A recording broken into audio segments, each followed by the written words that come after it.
bend, I won't break for my spot. Your hands in the air for this, hands in the air for this, hands in the air for this, hands in the, you should have your hands in the air for this, hands in the air for this, hands in the, hands in the, hands in the air. I had none at all, wanted 10 cribs, wanted 4 cars, wanted more ice, wanted more grills, set it in stone, told myself life, better damn gear, before I get ghosts and it get real, when the best set, bet it on slim, manifest twice, I had nothing left, ain't do nothing right, but when all in, loaded up dice, know I'm gon' win, work it out later, when the odds lean, back in my favor, ain't no taking back wages, pay it up full with a paper. Running, running, running, running after that, running after that, running, running, running after that, what a come is it, running, running, running after that, what a come is it, running, running, running after that. I'm at the my spot, it take blood, it take sweat, it take time, I won't stop, I'm in mode, I'm on go, I'm gon' die for my spot, I won't move, I won't shake, I won't drop for my spot, been too long, been too strong, I won't bend, I won't break for my spot. Your hands in the air for this, hands in the air for this, hands in the air for this, hands in the, you should have your hands in the air for this, hands in the air for this, hands in the, hands in the, hands in the air for this.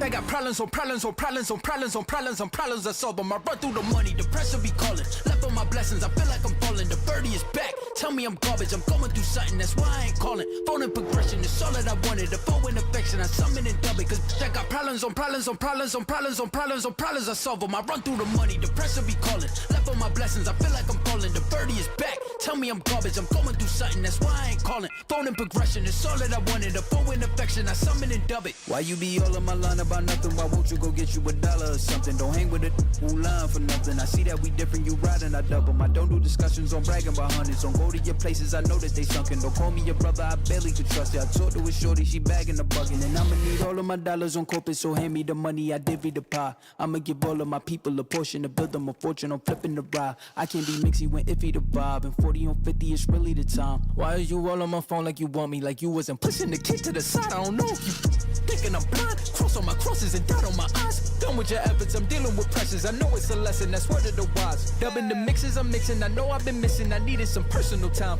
All the pictures, dimensions, I don't with your digits. I mean it, I'm staying inside. Cause they got problems on problems on problems on problems on problems on problems I solve them. I run through the money, the pressure be calling. Left on my blessings, I feel like I'm falling. The birdie is back, tell me I'm garbage. I'm going through something, that's why I ain't calling. Phone in progression, it's all that I wanted. The phone in affection, I summon and dub it. Cause I got problems on problems on problems on problems on problems on problems I solve them. I run through the money, the pressure be calling. Left on my blessings, I feel like I'm falling. The birdie is back, tell me I'm garbage. I'm going through something, that's why I ain't calling. Phone in progression, it's all that I wanted. The phone in affection, I summon and dub it.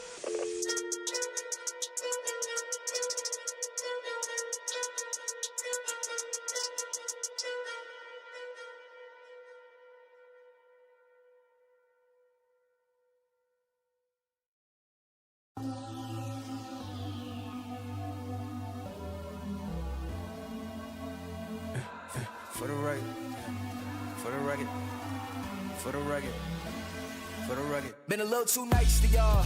Now I gotta up price on y'all. Snake eyes on dice for y'all. Shoulders on ice for y'all. 8-6 all the hate. I won't get involved today. Got lost in the ball and A's. I'm flipping the bars. I'm flipping the. On record, off record. I still count wins when they got it. On record, off record. I let them take advantage. I was wildin'. On record, off record deals. Tell them talk to Colin for the quote. On record, off record. I still want to act, not the ghost. For the record, I'm done trying to make y'all comfortable. For the record, you ain't trying to grow, then it's done for you. For the record, lab on me going all the way. For the record, ain't trying to make no time to waste. Running through it with the young influence, adolescent presence, I'm succumbing to it. I've been giving yeses when I shouldn't do it. I complete ejected, but the moves elusive, and I'm barely moving, but I'm still gon' boost them. I can't work on winners when I know you're losing, so I work the winners and they throw the deuces. Guess I had to pivot, shooting no bazookas for the facts. I need racks, paper, cash, fuck a tax. That's a joke. Tell them laugh. Uncle Sam, fuck out the bag. Brody plot, we get a whack. Contract, give me the max. I got laugh on my back. You ain't that, then it's raps. Whoa, whoa, whoa. For the record, I'm done trying to make y'all comfortable. For the record, you ain't trying to grow, then it's done for you. For the record, lab on me going all the way. For the record, ain't trying to make no time to waste. Facts, I need racks, paper, cash, fuck a tax. That's a joke. Tell them laugh. Uncle Sam, fuck out the bag. Brody plot, we get a whack. Contract, give me the max. I got laugh on my back. You ain't that, then it's raps. Whoa, whoa, whoa. For the record, I'm done trying to make y'all comfortable.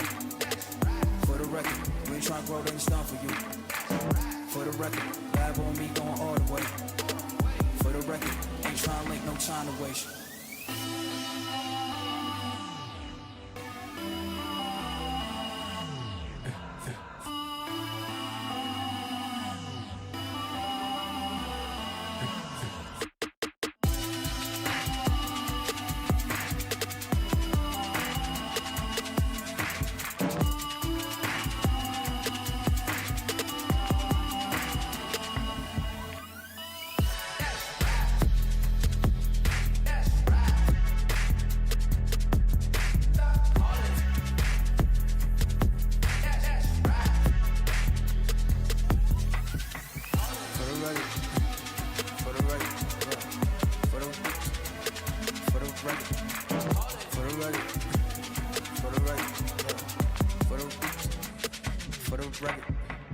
For the record.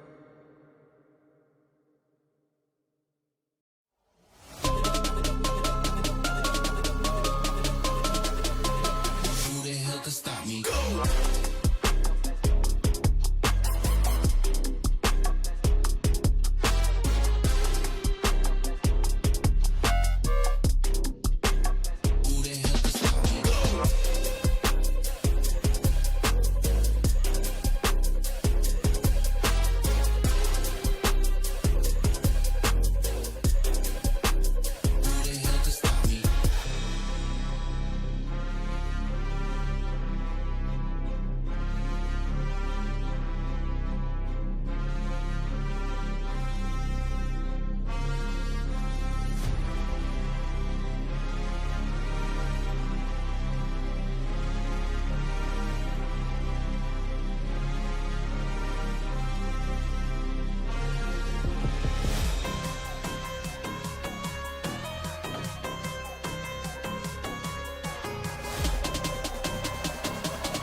highs with the lowest lows. That's like these days. World chained up, he on lockdown. Phone call 3 ways. I just pray that he find God now. It's no replay. On my way up to the top now. That's on me, ayy. The highs with the lowest lows. That's like these days. World chained up, he on lockdown. Phone call 3 ways. I just pray that he find God now. It's no replay. On my way up to the top now. That's on me, ayy. Any day could have been dead. High school price on my head. Paranoid lying in my bed. Pray to God they don't turn my shirt cherry red. I was lost, didn't know me. Introduced myself to codeine. 6 months was a dope fiend. Philly didn't even know things. There was a low me. Swear to God that would've owed me. Everything you ever told me. Everything you ever showed me. I forgot it. Caused me drama. I used to stay on one. Now I changed on them. The highs with the lowest lows. That's life these days. Bro chained up, he on lockdown. Phone call 3 ways. I just pray that he find God now. It's no replay. On my way up to the top now. That's on me, ayy. Hit the highs with the lowest lows. That's like these days. Bro chained up, he on lockdown. Phone call 3 ways. I just pray that he find God now. It's no replay. On my way up to the top now. That's on me, ayy. I just saw Jizzy got a plane. Guess that's what he meant when he said nothing was the same. Lately I've been grounded, energizing off the pain. Some things gon' change, I'm just soaking up the game. Through the mud, out the rain, like I remember all those same nights. Now I'm on top, no stage fright. Now I'm on go, no brake lights. Hit the pedal, hit the engine roar. No fear like a matador. Breaking trends and I'm making more. Going up, climbing ladders more. I can't be stopped. Now I do what I want. Real, no front. All the way to the top. Highs with the lowest lows. That's like these days. World chained up, he on lockdown. Phone call 3 ways. I just pray that he find God now. It's no replay. On my way up to the top now. That's on me, ayy. Hit the highs with the lowest lows. That's like these days. World chained up, he on lockdown. Phone call 3 ways. I just pray that he find God now. It's no replay. On my way up to the top now. That's on me, ayy.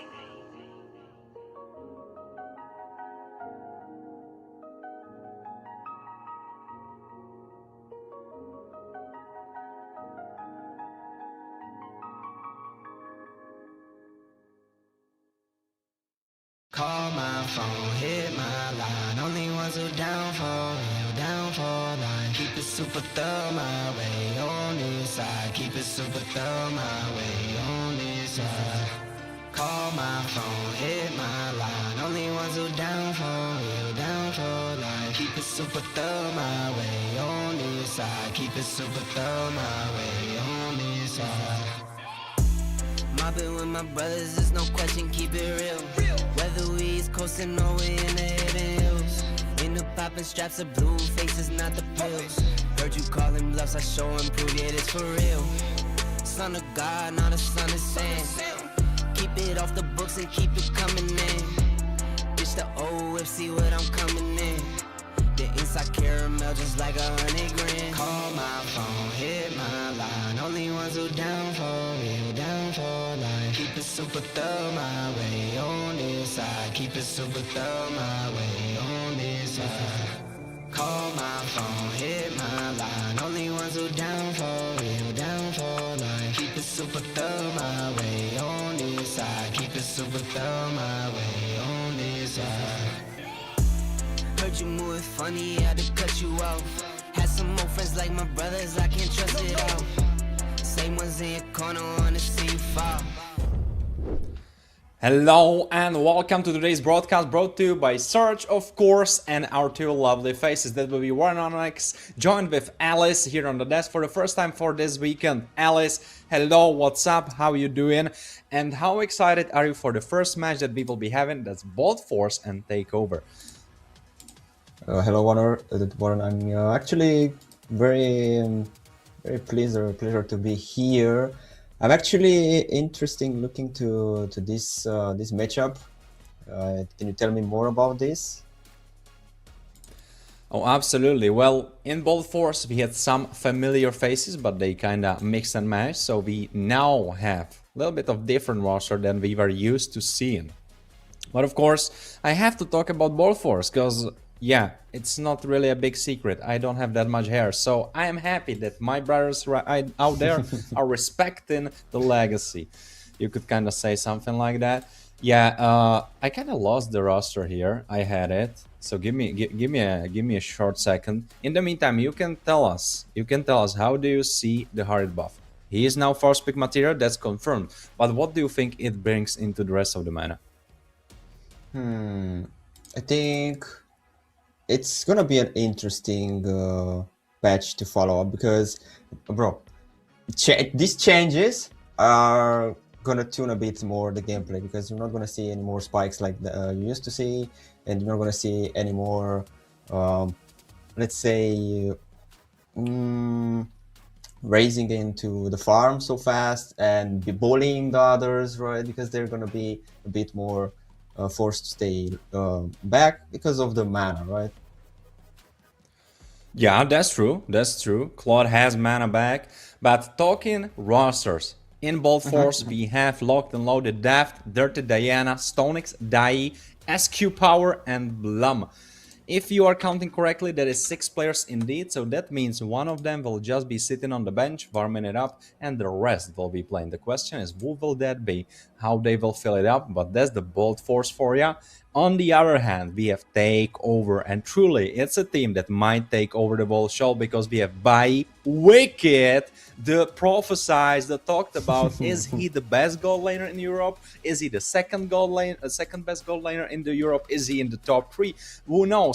For me personally, I think it's 50-50. I think it depends how he wakes up, because one day Palmatronio can be first, second day it can be Wicked, but for me it's definitely between these two. Then we have Alien, then we have Bobbly, Nice Stuff, Jackix, and Walkie, basically the boomer of Surge. You could phrase it like that, you know, like he's been around for the longest time, he's been through many teams. Right now he's back with Wicked. He was up there with Jackpots in the beginning of the last year. Man, he walked a lot. He walked through many teams, many challenges. And yeah, he also did so many challenges on the Surge Fit Club. Did you already join, Alice? I see you pumped up. Just a bit. I'm not actually quite joined fully because I need to prepare better for this one. So I'm more prepared for the giveaways that are happening in our streams on YouTube, on TikTok, on Twitch. And don't forget to join our Discords where we are going to see every piece of information you need to for participating in tournaments and giveaways as well. Well, when we are talking tournaments and before the bloody good show will be starting, let's mention the fact that first, this is happening actually in the loser bracket. If I'm not wrong, I think I am correct. It is in the loser bracket, so that means that one of those teams, they are going home. It doesn't matter that they made it through here. It will matter if they make it through this upcoming challenge. So either Bolt Force or Takeover. Bye bye. See ya next time, guys. So it will be pretty deadly. We didn't see many loser brackets matches yesterday. We saw, I believe, one we had, and the rest was in the winners bracket. So yeah, I'm really excited. Both of the rosters are really stacked up. But before it all starts, as I was mentioning, let's talk what is upcoming in this year, because it's not just Mech Qualifier second and the mech itself, which of course is the main menu, is the main thing on the menu, the main dash. But we also have Valkyrie Clash for the ladies out there. We also have a couple more coming right up. So man, it's going to be big. It's going to be huge.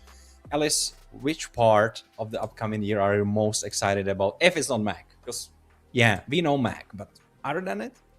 So I'm also excited for mech as well, but I'm curious to see what female team are gonna raise into these challenges, bro. I want to see what female teams are gonna perform and how are they gonna perform. And honestly, my opinion only, but I want to see if the girls are gonna give us a better show than the boys, right? I am actually curious because in general, people say, "Oh, boys are better than girls," but bro, I've seen so far girls playing better than a lot of boys, and I want to see actually stream here on our tournaments, girls, right, to see how the girls are going to perform and shut the mouth of those people that are saying that girls are not as good as boys, right? Absolutely, absolutely. I'm all up for it. We also had an honorary mention yesterday. We saw Olivia taking part, so you can know her, of course, from a lot of matches that she had recently in Europe. So yeah, she was actually rocking colors of one of the teams that we had yesterday on the stream. I don't think she played, but she's part there. She's part there. So yeah, I mean, what's to say? What's to say, really? And on that note, I think I myself have to +1 you on the fact that, man, I saw some crazy gameplay from the ladies. But right now, it will all be about the boys, because we have Takeover and Ball Force, who will be clashing against each other. And you know what's the funny part? After they will get through that, the one that gets through is going to be matched up against Crown 7 esports that we had at the end of yesterday's broadcast. Oh man, all the paths lead to Crown 7 esports, looks like, at least for now. So I actually checked yesterday's games. I was also watching right now before this very first best of 3 from today, and I was thinking who from Takeover and Bald Force is gonna face them next. And I've seen Takeover coming from the upper bracket, right? He lost there, they lost there. Now they're forced to play in the lower bracket. But bro, Bald Force, they're coming from 3 win streak, the lower bracket, so they are on win streak, and I'm curious to see if they're gonna keep going with that win streak and overmatching everything from the lower bracket and getting into there with the big boys, right? Because they lost early on in the upper bracket, so now they need to come, right? The kings coming from behind, right? So I'm actually curious how they're gonna play right now with Takeover. Man, we have prepared the stage, we have settled it all up, it's all and ready, just for the gun that fires it off. But before that, we need to get the ammo for the gun, we need to make sure everyone has good connection for the upcoming match, and in order to do that, we'll be hopping into a short break. Don't go anywhere. In the meantime, drop a like, drop a follow if you didn't already, and we'll see you in a couple of minutes. Call my phone, hit my line. Only ones who down for real, down for line. Keep it super thorough my way on this side. Keep it super thorough my way on this side. Call my phone, hit my line. Only ones who down for real, down for line. Keep it super thorough my way on this side. Keep it super thorough my way on this side. Mobbing with my brothers, there's no question, keep it real. Whether we East coastin' or we in the hidden hills. In the poppin' straps of blue faces, not the pills. Heard you callin' bluffs, I show and prove it is for real. Son of God, not a son of sand. Keep it off the books and keep it coming in. Bitch the old whip, see what I'm coming in. The inside caramel just like 100 grand. Call my phone, hit my line. Only ones who down for real, down for life. Keep it super thorough my way on this side. Keep it super thorough my way on this side. Call my phone, hit my line. Only ones who down for real, down for life. Keep it super thorough my way on this side. Keep it super thorough my way on this side. Heard you moving funny, had to cut you off. Had some more friends like my brothers, I can't trust it all. Same ones in your corner, wanna see you fall. Now I only need a hand to count the ones who ball with me. Down to fall with me. Down to put it on the line when lose or draw with me. Those my brothers, different mothers, part of par with me. Got the body to my clock, she break the law with me. Call my phone, hit my line. Only ones who down for real, down for life. Keep it super thorough my way on this side. Keep it super thorough my way on this side. Call my phone, hit my line. Only ones who down for real, down for life. Keep it super thorough my way on this side. Keep it super thorough my way on this side.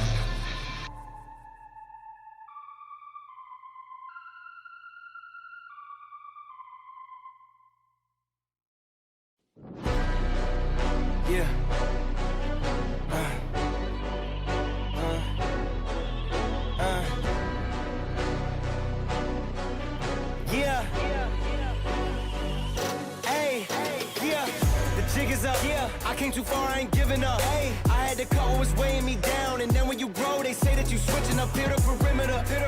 Defending the fort, we crushing the visitors. I got it locked, ain't taking a prisoner. Thought it was sweet until they chin hit with a finisher. Heartbreak, Nikki, I'm voiding the slips. I'm raising the stakes, enjoying the risk. Injecting my veins with ice, as cold as it gets. I live for this shit. Die as a legend, I ride with aggression. I lost in the past, it's fine, it's a lesson. I'm loading the clips, I fire the weapons and taking what's mine. It's time for redemption. Yeah.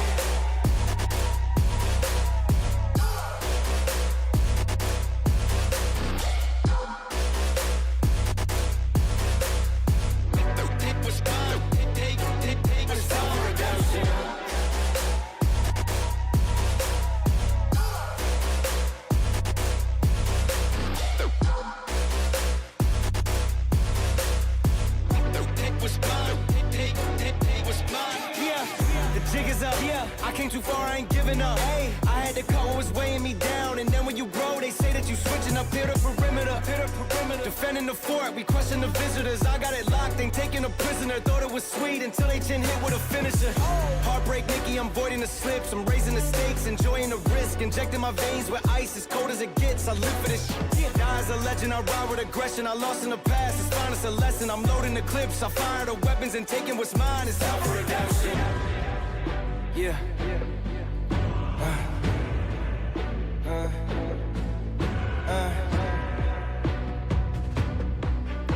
Yeah. Hey.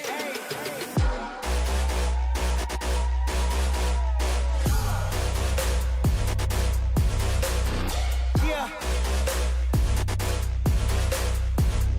Take what's mine. Take what's time for redemption.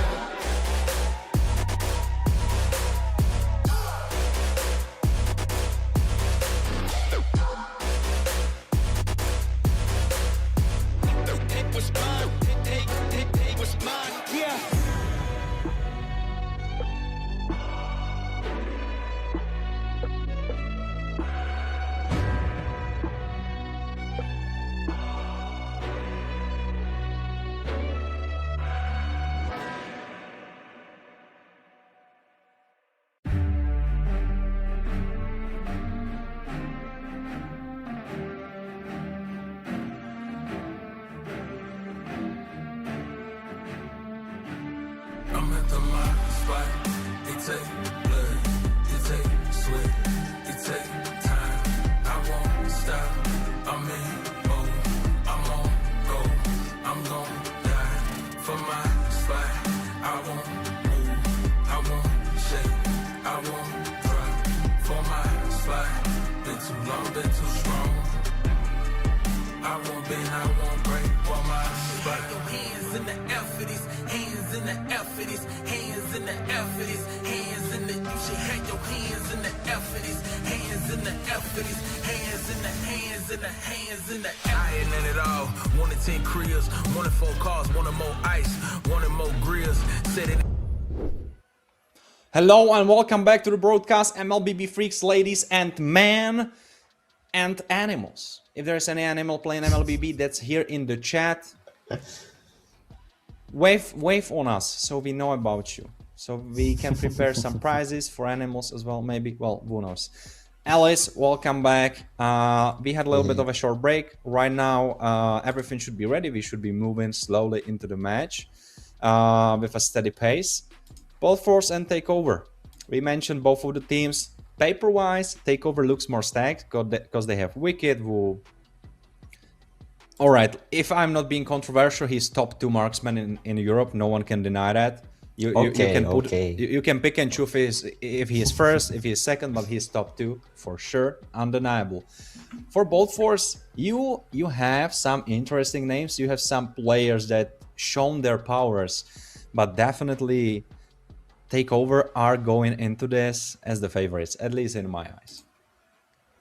Okay, so your bets are on Takeover because there are bigger names there and you've already seen how they perform, right? Okay, then I'm gonna be sided with Bold Force, since they're, as I mentioned before the break, they are coming from a win streak in lower bracket, so they might be a pleasant surprise actually for for this BO3, and they can actually manage and win, and then move on and win again against where the Crown 7 Esports? Yeah, I think the Crown 7 Esports will be Crown the 7 next. Esports, absolutely, you got that correct. So they may be gonna win again there, and then move on further away into the BO5, and then to the grand final, and so on. And maybe they're gonna get a spot into the regular season of MEC. But until then, we gotta find out if they're able to take over from takeover. Okay, so Warren, do you think? Yeah, it's so good that you mentioned that they are coming from a win streak, because they were winning. Last 3 matches they won. Before that, that's when it happened to drop into the loser bracket. Whereas for takeover, it's just 1 match in the loser bracket that they won. Yes, they advanced, but yeah, they could still be shaky from the defeat. It could still be really vivid in their memory. Whereas for Bolt's Force, yeah, it's kind of no one even knows. Well, are we in the loser bracket, guys? I thought this is winner's bracket. We just keep on winning. It might be like that. Who knows? But yeah, I catch your idea. I definitely agree with it. The hat does quite a lot, because you can practice a lot, you can put a lot of hours into the game, you can be prepared and everything, but then we have emotions. We are human, and that's the tricky part to compete, because if we did not have emotions, you are just robot, beep boop beep, then you just play, you practice, and you got it. No issues there. Every day you will play the same, but we as humans, we have the emotions, so we need to keep them in check, and who's gonna keep them in check more is probably going to take this BO3, though it's a BO3, so a little bit of room for error. It's not as deadly as the BO1 that we used to have, because now we are advancing to the deeper territory of the tournament. Joy being banned. You know what's that telling me? That Deft, Sonix, Dirty Diana and SQ Power want to go for a squishy comp with not much stunts. Okay. I like what you envision for this draft. And we're gonna see maybe Harley banned. Maybe that Marcel. You said Marcel is too OP now, if it's played correctly. So maybe gonna see him also banned with those Joy and Grok as well. But okay, they're going for tanks like Grok and Kalia for pick. They might have in mind Harley as the first pick. What do you think? It might be, now thinking about it, but at the same time, if you are going Harley, would you really ban Joy? Because I feel like the 1v1s are a little bit more favored towards you, because she is melee, even though she has like, yeah, she has the crystal, which is ranged, but other than that, she's melee. And I know she's fast, you probably have that in your mouth ready to spit it out, but still, Harley has the advantage. He's ranged, he can dash around a little bit, not more frequent, but the part of his dash where he can go back, I mean, he has the cards. Literally, he has the cards. Yeah, he has the cards, he has the dashes, and it's playable as well versus Joy. Maybe they have something in mind. Maybe they have something in mind. Freya being banned. Okay, they didn't waste too much time with that Freya. They are going straight to the point. They banned Joy, Kalia, and now Freya, right? They're just banning one after another. They're not wasting too much time. They know exactly what they want to take out and maybe exactly what they want to pick, considering as well what the enemies are banning and picking, of course. But we're seeing that takeover, they're taking a bit more time with thinking with what to draft after those 2 bans, and then the 3rd ban, it's gonna be from work here. Are they gonna take out maybe a jungler now? Or maybe Valentina? Well, it could be, but at the same time, you should ban Harley. But it's tricky, because if you ban Harley, they have Valentina and... No, you ban Favos. Oh, yeah, you flip okay. it on its head. Actually, that's kind of smart, because they can either pick Harley or pick Valentina, but you get the other one. So I think played pretty reasonable by takeover. Also, we were mentioning that takeover might be a little bit less hype, a little bit more down with the emotion, and the draft so far looks exactly like that. Ballforce just pop in all the bands. They don't care, they have everything ready, they don't even need to think about it. Whereas for takeover, they're like, guys, I'm not sure, you know. That's what it kind of tells me. Maybe I'm reading into it too deep, but it feels like that. Okay. They ban fast, but picking Okay. Okay, but then you leave space for a carry. And you have also Hylos there, Valentina. Okay. Probably they're gonna lock in that Ivy. They're showing it, they're not showing any sign of changing it, still having the Zetian and Valentina open as well. So they might go with the pick-off. Actually, I've seen some plays with Cho against Baxia being very annoying. So it might actually work very good, but yeah, they don't even have to worry about the jungler. So they don't want to force a jungler with Harley because they already got their ones. So they can actually go with those two Roman mid picks that they can make a lot of value out of them. I mean, I'm surprised that there is no Valentina pickups yet. You went for the Eve, which naturally is expecting that they will pick Valentina. Also, you are getting Cho, who doesn't really give the best ult to Valentina, so I feel like you have all this planned out. Also, pretty interesting first pick is the Baxia instead of Harley that we kinda expected.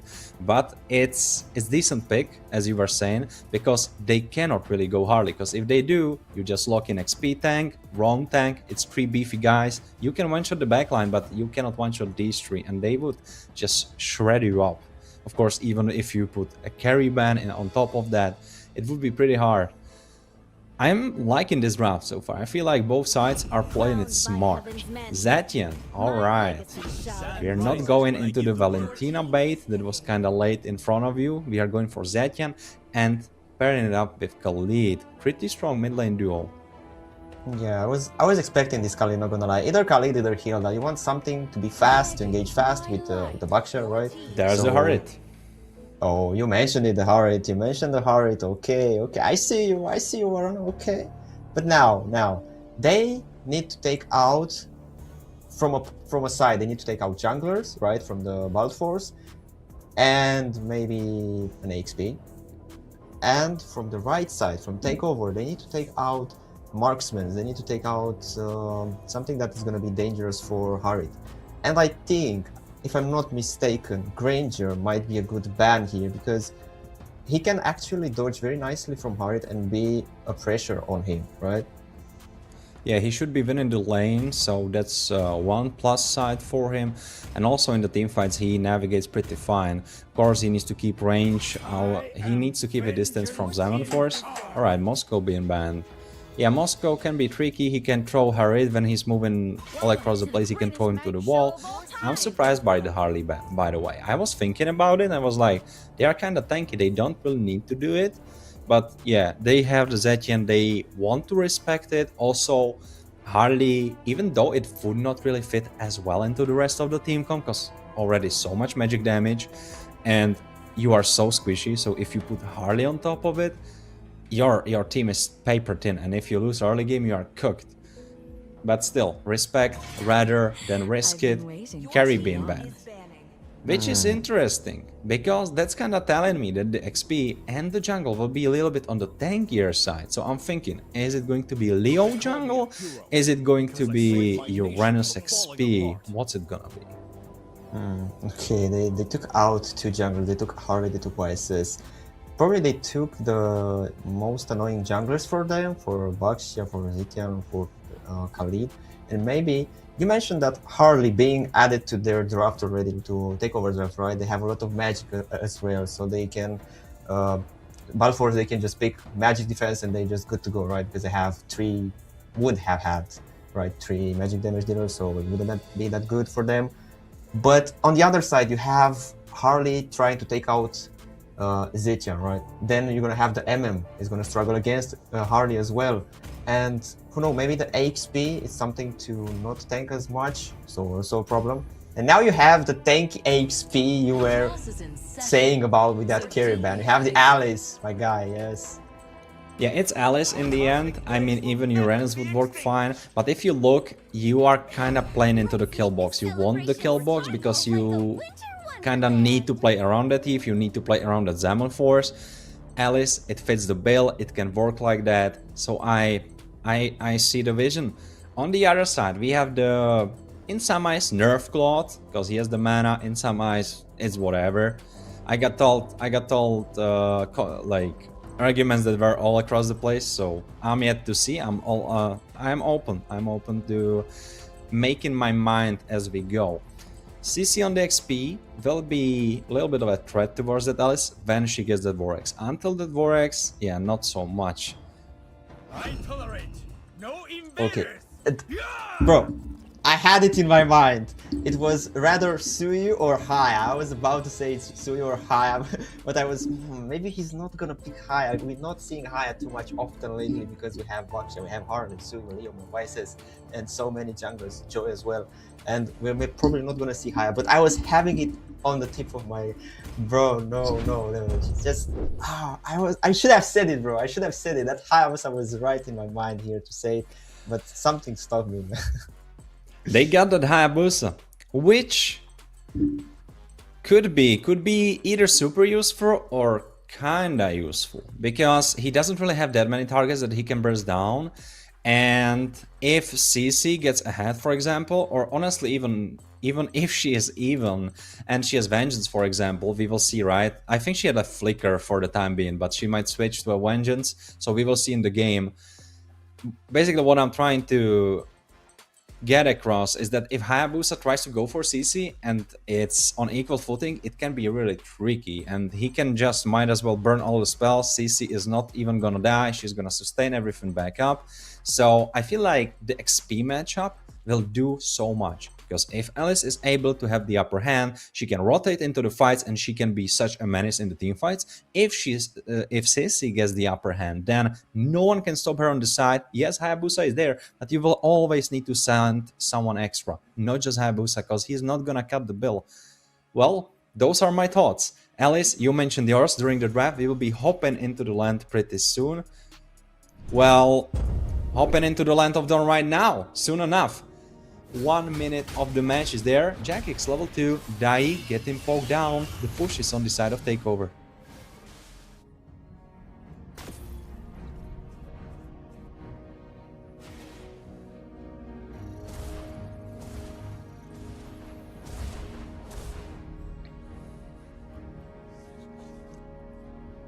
Oh, Jackix.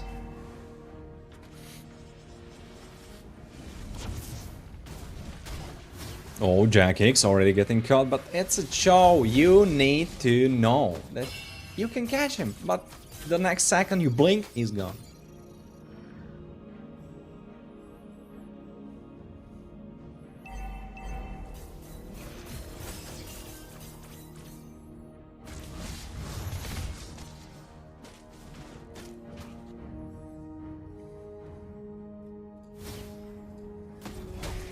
I mean, so far, Alice getting kind of poked down even before the War Axe, and it has a good reason behind it. Stonix has that extra damage emblem. Oh, Alien! Oh, you don't have that level 4, you need to jump out. RWM, the Throne of Ruin hits only one, and the turtle goes to ball force. First bot as well. Alien getting killed. Walkie trying to trade some kills. Walkie, can he run back? He cannot. Dirty Diana, doing him dirty, killing him before he could get out. Great plays coming from both force. First blood secured for them, powered by Runestone. What a start to the game. Wicked! Even Wicked died, even with a flicker. Alice, what is going on, my man?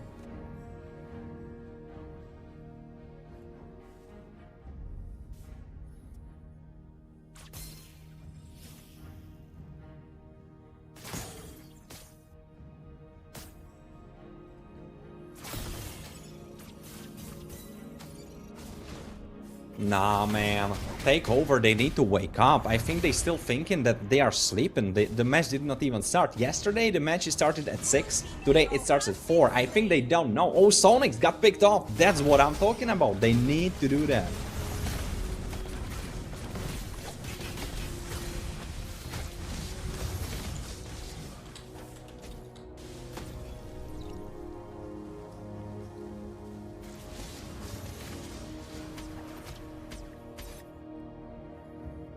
Dirty Diana with the push. Yeah, but all things considered, Takeover got some kills in retaliation. Oh, Alice, Alien, he did not click the button. Oh, he's actually going for play. It's a 2v2. Oh no, StoneX, he will get picked off again. Walkie with another kill. It's 3 kills for Walkie already. He has the red tree for that extra oomph. Yeah, Walkie is cooking. Bro, they are changing the gears. Now it's 3-3. That's even better now for Takeover. They are just coming back to it, and they are showing aggressivity now. No die. And to look for something, but as quick as it started, it kind of dissipated, and it's not going well so far. Like, it was starting good, now it's not going so well. But actually, look at the top lane. Because, oh, now look at the main lane. Bobolina getting one shot. He could not even blink, could not even flicker. It was just that. Second turtle going into the hands of Balforce. I think there's no denying that. Walking, he might try to steal. Yeah, he's not even gonna bother. He's just farming his jungle. And he will probably try to help Wicked, because Wicked, he's having a terrible time. And it doesn't even matter that Daft has mana, because he has no issues. By the way, audience predictions powered by Runestone, they are definitely telling a bold different story than what we are seeing on the Land of Dawn. No, that's a 70% for Takeover and only 30% for Balforce. But how the game is looking like, I don't know, because we're already seeing a fight in top lane. There's a Blazing Duet, the dodge for Yugi Shadow Walkie. He has so much damage, but he needs to get out because he did not have the cooldown. Dai actually on the run, but Dirty Diana is now there, and she's ready to rumble. Walkie ran away, the turtle catching him off guard. Walkie, he's dead. He did not have the Yugi Shadow kill to keep himself alive this time. Jack is trying to look for Dai. He gets the wrong kill, but it's a jungler for a roamer, and that's a trade. I'm open for business any day of it. Alien! Bro, oh, he was Alien too getting deep. picked off. StoneX with the cheesy 1v1. That's the War-X, my dude. That's the War-X. You need to respect it. He was too aggressive, bro. He was under the tower. He tried to push it. It was nearly down, and he could have escaped, but somehow it didn't work for him. A CC. It was just. Oh, wait a second. Now, there's Jackie's with a retaliate play. Daft gets cooked. He got killed, and Jackie's on the run. Now he's dead. Roamer dead. Wicked jumping over the wall, but not for long, because he's dead as well. The Sand Scimitar finds the target again, and now Bobolina might be ready for grabs. Not for now. She flickers out. This Eve survives. Ooh, that was close for Bobolina. That was actually close. The flicker. The entire team, and also not just this team, not just Takeover, Balforce as well. They use so many resources only for 1 kill Takeover, and then for the 2 kills Balforce. Yes, it was a double kill for the roam, but it's there. It's there for their team. It's good for the farm. They already have 2k advantage. They took. Now they're taking another neutral objective. They're trying to contest, but Checker is not there, so it's just a free turtle. Oh, StoneX is leading the charge. He's going for Bobolina. He knows she doesn't have the flicker. Yip is on the run. Throne of Ruin on 3, but doesn't matter. There's... Oh, wait, maybe there is. Walkie with the Yugi Shadow kill, but they stick together. They know that apes are strong together, and they are holding their hands, standing tall. No, Zatian maybe getting picked off. Not really. Daft with a 1v1 on Wicked. Wicked, you are not the king no more. Daft is cooking him so good. Wow. This spot is on fire, my man. Bro, that looks so good for Takeover, but then it just suddenly turned around. Oh, Jackix. Jackix is dangerous. Nah, Jackix, you went too deep. You get catched by Curtain Call. Walkie, actually, the pick-off shot down for this man. Ninja is on the killing spree. Walkie, maybe getting caught. No, Daft trying to cook him. No, he jumps left, right, and he's gone. Walkie's out, but Alien will get traded. But I mean, Roamer, XP laner for the jungle. That's Dai. He isn't down with you. He went in. Raging Sandstorm with the flicker. Wicked trying to cook them, and he did. I'm sorry, maybe I spoke too soon. The throne is still in the hands of Wicked, my man. After this play, that was great. Bro, Deft, my guy, chill. She was trying so much under the tower, and then he was even more there. But another. Oh, Jackix with the trickle play into the Raging. Ooh, into the Raging Weight of the Dragon. Jackix, he has been taking some notes from Aurora, from Pagu himself. This was good. Bro, that Way of the Dragon was very on point there for taking out Diana. That was very nicely placed from Jackix. They needed that back. They had a bit of a disadvantage in gold, but now that balance, it's equal. No more disadvantage in farm. and they are good to go for this Lord that is coming in less than 10 seconds. Ooh, the goal lane was an advantage for Deft, but Wicked came back very nicely, and let's see how they're gonna play around the Dance Lord. Lighting crunching being completed for Dirty Diana. Alien kind of dancing around the Lord, thinking, waiting. Wicked still on the split push. Jackix is there, ready to guard his gold laner. Wicked is really back in action. You kind of need to respect the man. He got the double kill, he got the shutdown. Brute Force, by the way, being completed for StoneX. So a little bit more tankiness, a little bit more damage.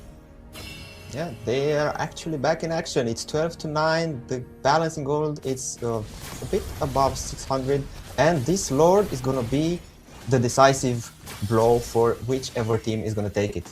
They're gonna take it, they're gonna build another advantage for them. They're gonna build the momentum. And now in the mid lane, Oh, SQ power, and there's a Zatian play! 4-man ult, he got them all. StoneX gets the pick. Oh, Wicked is dead. Who's gonna change the tide? I think no one is there left. Walkie with the Yugi Shadow kill, not really getting any of the kills. It was more like just a Yugi no kill. Walkie on the run, and both Force with a 2-man pick off and a Lord on top and a mid tower as well. This is a full menu. I think they were joining the Search Fit Club because this was a show of great reflexes and fast initiation. bro. Actually, I was expecting them to just fight around the Lord, but Power had something else planned. He just, let me start a fight in the middle here with the tower. We have tower, we don't care, just start it here, 5v5, let's see who has the advantage. And they clearly had the advantage. They lost a member, yes, but they won that Lord. And then StoneX, bro, he was inside 3 members. They were low, they tried to pick off, but the way of the dragon from Jackis saved his teammates. It was right on top, and then managed for himself to go back to heal. Nah, that was pure madness in that mid lane, bro. I have to say, they played it very smoothly. I mean, a little bit of more madness will be coming right up, because Walkie, he has that BOD. So if there is a man that can change the outcome of this game, it's the Walkie. 5-2-0. You need to respect the guy, he's the highest level. By the way, on the contrary, SQ Power, he's actually the guy with the lowest amount of gold on Bolt Force. He was everywhere, he started everything, he was up and running from the first second of the game up until now, but he doesn't have the gold, and it doesn't matter. It's a turtle, you need him for the tanks, you need him for the Lord takes, and that's it. It's fine. He did his job. He was there. You needed him. He was there. You wanted to win a fight. He was there. He was the first starting the fight. So he was in the middle of the action all of the time, as well as here in the mid lane. He's just in the tower. Oh, Alien! Now he misses. He misses completely. This Throne of Ruin hits no one, and now they reinitiate. Go for Jackix. Now it's Alien. He gets one shot. Wicked on the run. RWM. Walkie jumping in. I don't know if there's a smart move. Walkie getting burned up, and he dies. SQ Power grilling him alive. This turtle is ready for rocking your world. Bolt Force with a 4,000 gold and take over. I'm not sure if they can take over this one. Well, looks like this first game, it might go into the hands of Bolt Force. They are keeping the win streak there. Yeah, they have another game to win, but keeping the momentum in your favor, that's very good for the Spirit, right? You have the Spirit for yourself, and the enemies, they're going to be even more under pressure. You're losing the first game, this is going to be good for you. But now, they have a gold gap of 5k. They have the Lord coming in less than 40 seconds. All the members are going to be back on the map, but no objective to take, no minions, no jungle creeps, because Balfour, they denied everything from their jungle, so they need to find an option. They need to position themselves in such a way that they can make somehow an advantage for themselves into the next Lord, or just let it be and defend. They have 3 towers, no more protection because it's past the 12 minutes, so they just need to either contest and win somehow, or just defend it and pray for the best. Praying, a lot of praying has to be done.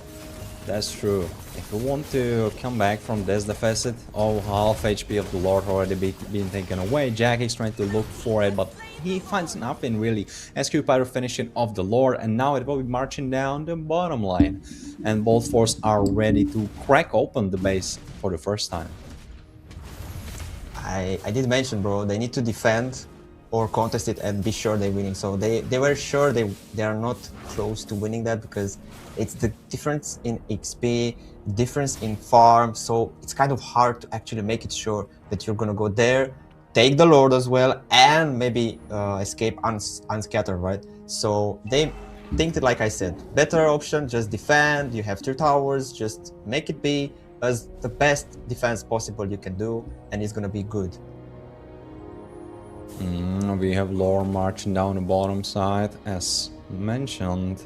They won't really stop, and it makes sense. You want to clutch them in your own base. You have a bunch of AoE, Wicked, Alien, Bobolina, but you need to keep in mind that they could be one-shot. And this turtle, he is not really far from initiation. He always has the bot in his eyes, and right now he will start looking. Level 15, he stopped trolling for a bit. Bottom tower getting already low. Jack is looking for something, not really, just buying time. Oh, he jumps in. He absolutely disrupts the rest of the team. Alien getting picked off. There's Lore. Is that RWM doing a bunch of damage. Daft getting picked off. Walkie, can he change the time? I think he can. Double kill for Wicked, and now Escopo is on the run. Walkie got picked off, but it's 3 kills, credit for 2, and a successful base defense. This is why people say that Wicked is the best gold laner in Europe. He got himself a triple kill. Wicked! Bro, you definitely went to that fit club, because there's no way with this gold disadvantage you are picking a triple kill like that, man. Nah, you just turned the tide for your team. Yes, it's 18 to 12. The goal gap, it's there. You can feel the 5k difference, but you won the fight. You defended the Lord, only lost 1 tower. Yeah, the other towers are not looking that good, but you lost only 1 tower, and you got 3 enemies. That's huge. And also you let the other enemies kind of low HP, so it's very good. Also, right now Wicked is rocking that full build. I think he's the first one to have that. Oh no, wait a second, there is Daft on the other side, so it's kind of the battle of the marksmen. But yeah, Wicked is the first guy on Takeover who has the full build. So that's up and running. He has a bunch of damage. He has a bunch of sustain. So you need to keep that in mind. Honestly, Wicked is the one man you need to take down. If he is that, the teamfights are fine. Yeah, and now they're positioned for the next Lord. Less than 10 seconds. They are nearly full build and HP levels, all of them, and they lost a bit of the momentum. Bolt Force, they need to come back with that momentum, with the pressure, and they need to take another Lord to maybe make it the Lord to make the end of the match. But Wicked, he initiates. Oh, Wicked, he went too deep. Wicked, my man, that's not how you win the game. Bobolina is on the run. Stonix with a backline play. Jackix kicking him off. Alien buying some time. Bobolina dead. SQ Power, he's leading the charge together with Stonix. They don't care. They pick and choose. It's just Walkie against the Ward, and I'm not sure Walkie has enough damage in his arsenal to change the tide. He will try to do so there to Diana. Be popping the passive. Walkie in the bushes. Sneaky, jumping around. He doesn't want to lose the first game, but he knows it's done and settled. It's done and dusted. Wipe out. Bolt Force take the game in the first out of this BO3. wow, that was quite a game. I was expecting the team that's coming from the upper bracket to have more momentum, to be more aggressive, but looks like your prediction was right. Because you said that they are coming from that loss and maybe they are not recovered. They won only 1, but they are not fully recovered. Meanwhile, the Alice, you're too humble. It was you who said it first. I just piggybacked off of that. You said it first. You said the Takeover, they don't have the win streak. Yes, they won 1, but Bolt Force, they are sprinting through that lower bracket. Yeah, they lost like 4 matches ago. Who remembers that? That's basically like, what did we even pick in that match? They forgot that already. They only remember all the dubs, all the Ws, all the wins, and that's exactly how they played. You could be a little bit mad at Stonix that like he got caught off, he got killed, but honestly he was just buying time. Deft, he had the freest time of his life. He was just farming, chilling, 1v1 in Wicked, and having a great time. Yeah, indeed. And the thing I didn't like in this game, if I may say it, Wicked, here at the final battle, bro, you had the momentum, you had the triple kill in your bag, you had the advantage, your position was very nicely there of your team. Your entire team was very well positioned around the Lord, sorry. So you had the best position, you had the momentum, the enemy team didn't know exactly where you and your team were, and you just decided to go in, maybe burst down someone from the enemy because he was close to bursting down, but then it all changed because Bolt Force, they were literally better prepared for that fight than even the one that they were camping weren't. So yeah, that would have been better for them to wait.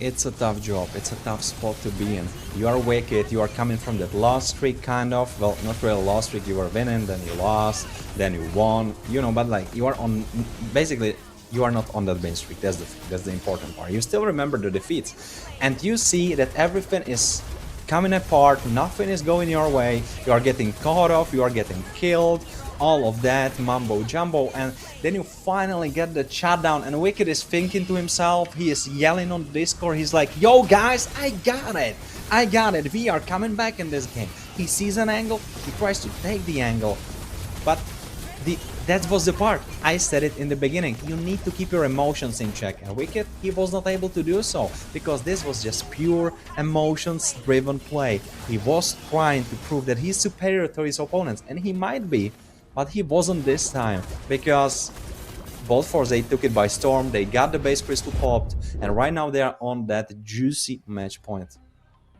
Yeah, they have the match point, and now the pressure of the first game, who is going to take it, who's going to have the momentum, the upper hand into the next game, who is going to have it. It was takeover, Bolt Force, takeover, Bolt Force, but now it's in the hands of Bolt Force. They have the momentum, they have the pressure onto the enemies, so now takeover, they need to respond better than they did in this game, because if they're not, they're going to lose their chance to be a wild card for MSC, bro. And the road for them in this MEC is going to be over if they're not coming somehow with a 2-1, right? But the way it looks like, they need to wake up. They need to wake up, and they need to let the emotions go away, and they need to play only with the heart and the brain and the pure skills they have, and that they are showing us they have. They did. Truth, you are speaking. Like one wise man said once, breathe in, breathe out. You forget the past. Now you focus on the present. That's what I got taught, and I'm trying to stick to that memo when I'm playing my ranks, but of course this is much higher competition, so you need to be sticking to it even more so. And yeah, Wicked, he could probably take a book from that. He can probably take a note from that book, because it was just too emotional, man. Wicked, come on, we know you can play so good, show us that gameplay. We are ready for it, we are waiting for it. Come on, man. Honestly, I think this is so tricky, because the first game we had some stats that we could kind of piggyback from, but right now it's really hard, because either Wicked forgets all the emotions, he's locked in, is the Wicked we know, and he is going to destroy the opposition. It's not going to be in contest even, he's going to carry 1v9 like it's no tomorrow. Or we will have a little bit of a repeat of the last game, and then it's Bolt Force that will be going through smooth sailing 2-0. So right now it's really hard. Alice, what are your thoughts? I'm actually curious, and I'm really hoping to see that takeover, they're going to wake up, they're going to shift the gears, they're going to get into this match with the heads clearer than the first game, right? More prepared, because they got hit by the reality. If we let the emotions get the good from us, it's not going to end well. So now they're going to come clean, they're going to think, okay, it's match point, we need to do something, because this is important. This is no more just a rank game, just let's say qualifying to some random playing between friends. This is the real deal. We need to play, we need to win to advance. If not, we're gonna just let the enemies enjoy taking 2-0, moving next, and they will forget about us, because who remembers the loser, man? So they want to come back, win the game, move on themselves. If not, it's gonna be GG for Bad Force. Tough words coming from you. Yeah, who's gonna remember the loser? Exactly. It's just about the victors. The victors, they write the history. That's what we know. So yeah, Wicked needs to lock in. If he can do that, I think it's up for grabs. I feel like the biggest difference, we could say jungle, just because SQ Power was like rolling around and doing stuff, but I would I would honestly say that Walkie even played better than SQ. It was more so the rest of the team didn't really have a good game, so Walkie didn't look as good. But if Walkie, if the teams were switched up, Walkie was on the other side, he would have crazy game. He would like have like 15 kills. He would go bonkers. It would be a TikTok highlight. But that wasn't really the story. So right now, you need to fix the holes in the ship. One of the holes being that gold lane was not really playing to what you need it to play, and Deft was cooking. Honestly, let's not take away the achievements from Deft, because we can be saying Wicked is not feeling himself, Wicked is not waking up with the right mindset, he's maybe a little bit too sleepy, he needs a coffee or two. But Deft, don't take away the bragging rights of this guy. He cooked him. He destroyed him. That gold lane, that was his kingdom.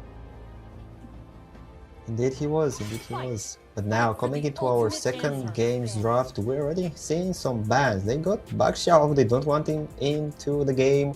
They got Zuxin on the other side and Hilda. Okay, I was thinking about Khalid and Hilda last match, and they took Khalid. And now they banned Hilda. Will they gonna let Khalid open, or they're just gonna ban it? Or maybe pick it? Who knows? I really like the switch up. You are on the blue side, you are banning Bakshia because you know he was threatful. By the way, Zhuxin being banned on the red side again, though the Valkyrie Queen herself is the pick that sticks with the red side team. Even from the last draft, they are bringing it over into this draft. They really don't want to see Wicked on that Freya. Nah, they don't want that. I think they saw what he's capable of on that Harvard, so they definitely don't want to see what he can do on Freya. They took Harley out.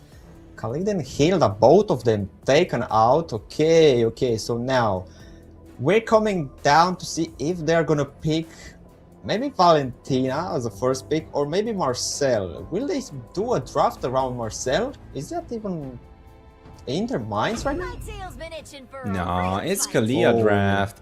We have the sweet lady, the fish lady herself, Deft locking. Nah. He's playing with us. Oh, wait. Come on, Deft. Come on, Deft. Lock in that club. We know you want to do it.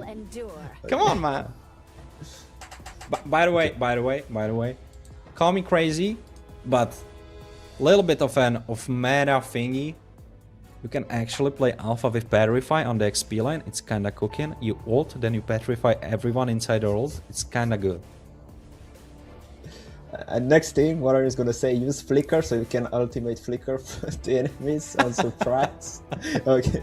Coming back to the draft. Okay, I'm curious. If they took Kalia for the pickoff, right?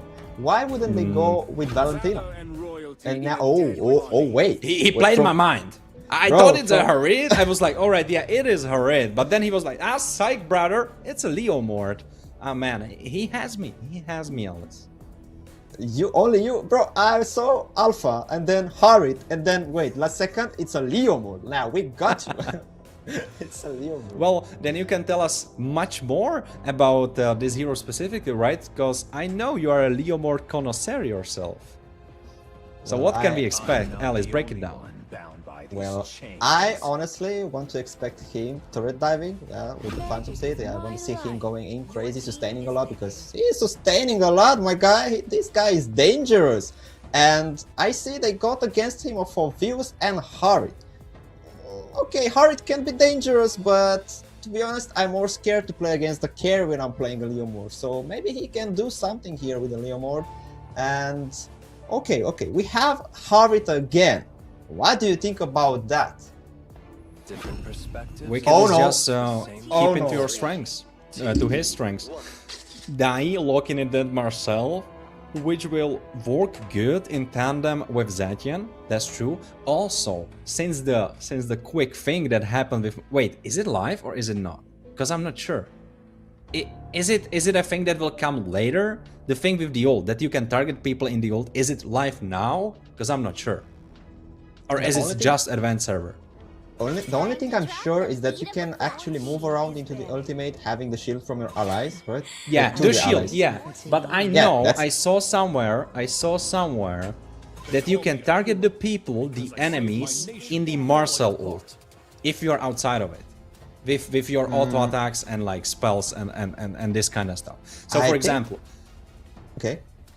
So for example, like Claude, he could be standing there and he could just pop his ult, and all of the ult would go into the ult of Marcel, and it would get stuck there, which before wasn't possible because you wouldn't really target them. They are like in a winter crown or something.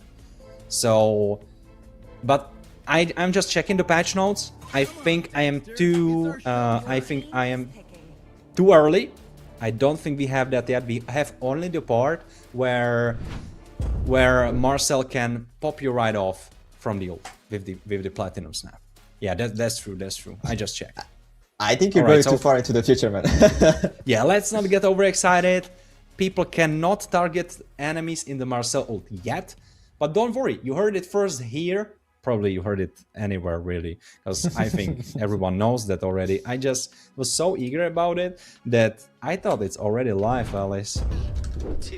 Okay, I don't know about you, but I mentioned that I want to see a draft around Marcel, and I'm glad I'm seeing it, bro.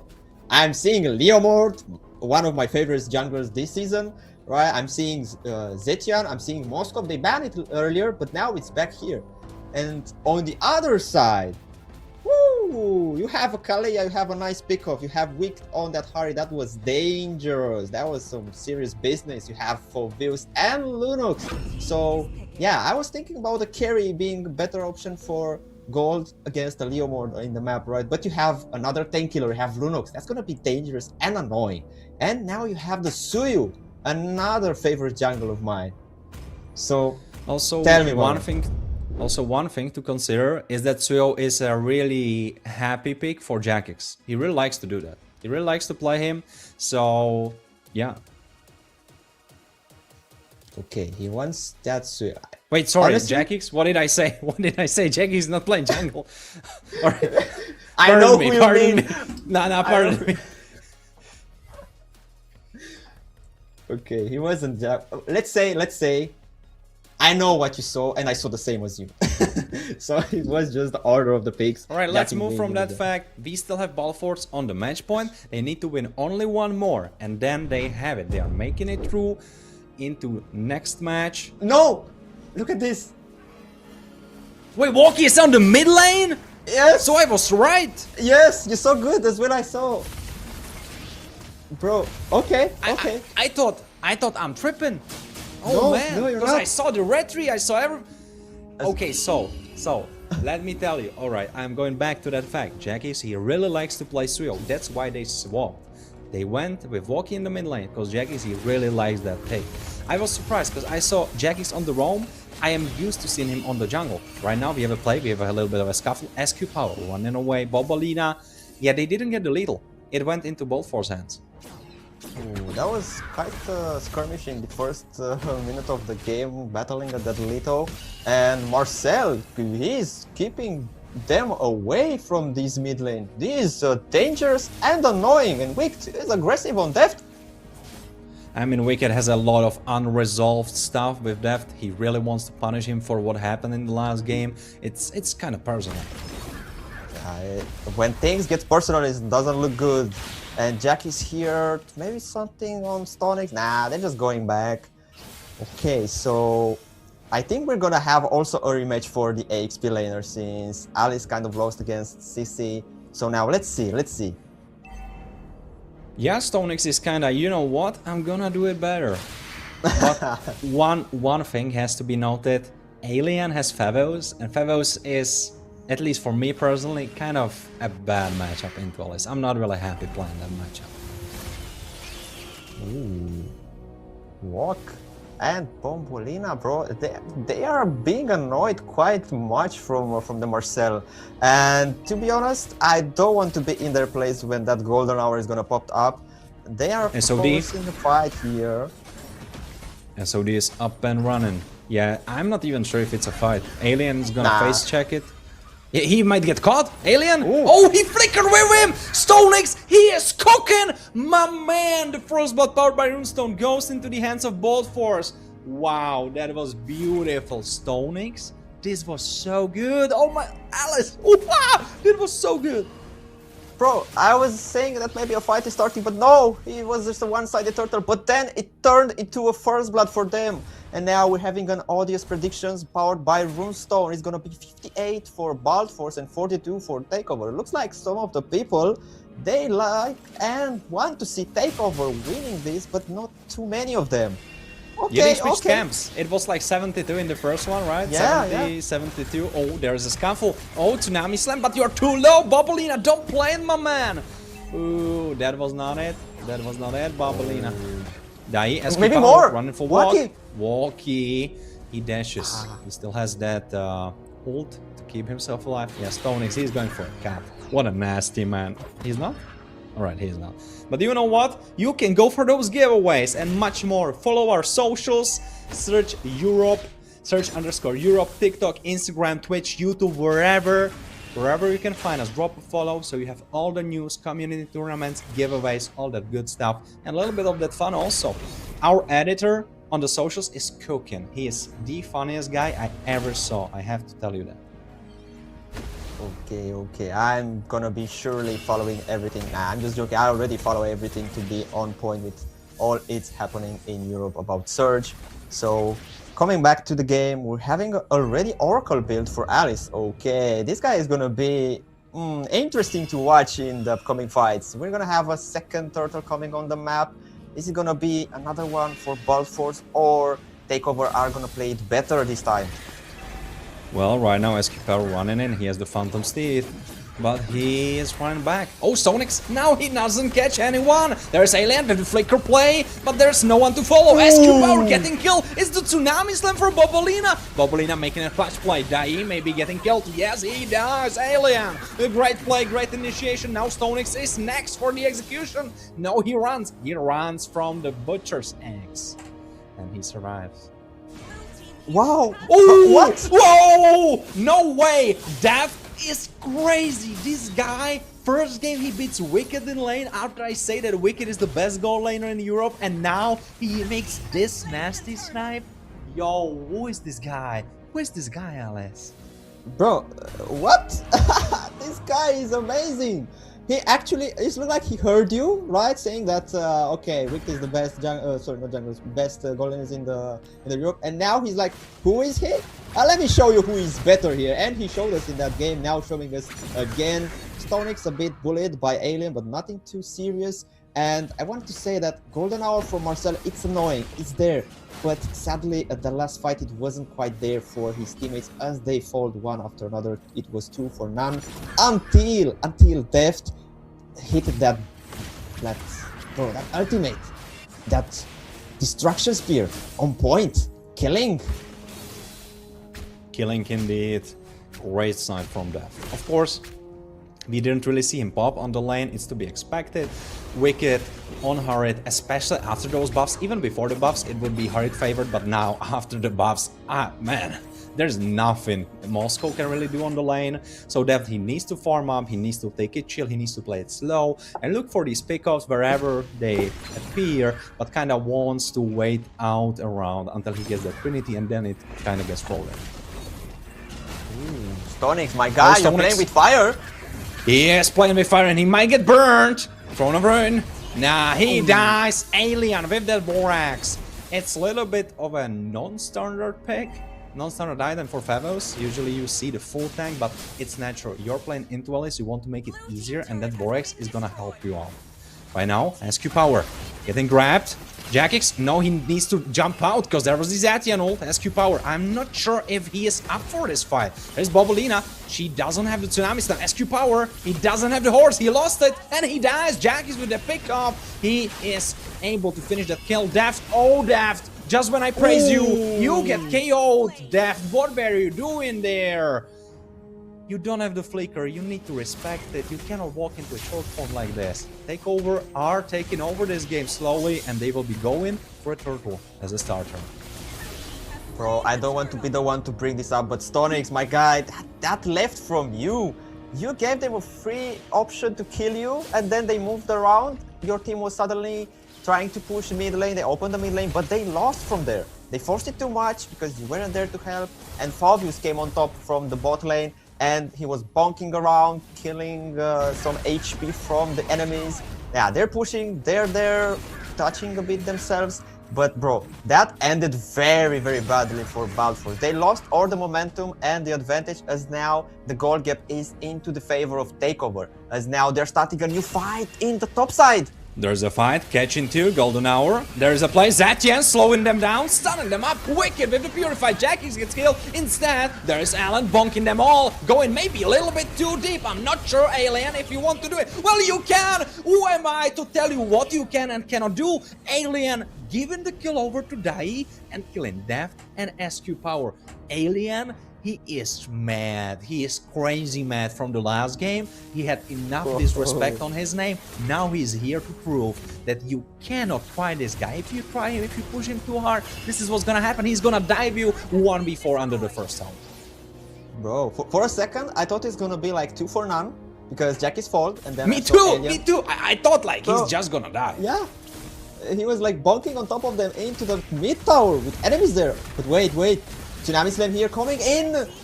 Dai getting picked off. It's a great play, but will it be still great if you get picked off? Yeah, it's fine. They were able to run away. Stonix losing Throne of Ruin. Jackix. Oh, Jackix. He's looking for Stonix. Stonix getting stand up. Now he is gone. 7-4 has been dropped. And right now we will have a little bit of a breather before we have the Lord. 10 seconds for that. I don't know about you, Warren, but my heart is pumping up so much right now, bro. What is happening here? Looks like Takeover. They're coming back into this. They have the advantage, they have the momentum, and I'm not gonna lie, but when Power saw Alien coming in, he stopped chasing for a moment. Are they gonna force something else? Nah, they just took the Lord. They have the Lord in their hands. They have the farm. They have the momentum. It's their chance to come back into this game, into this BO3. But no, Alien! No, Alien, no, Jackix is dead. They are moving forward, they want more. Stonix, now he needs to retreat, he needs to respect it. Yeah, they got the kill on Jackix, but right now there's Alien who is bonking everyone around.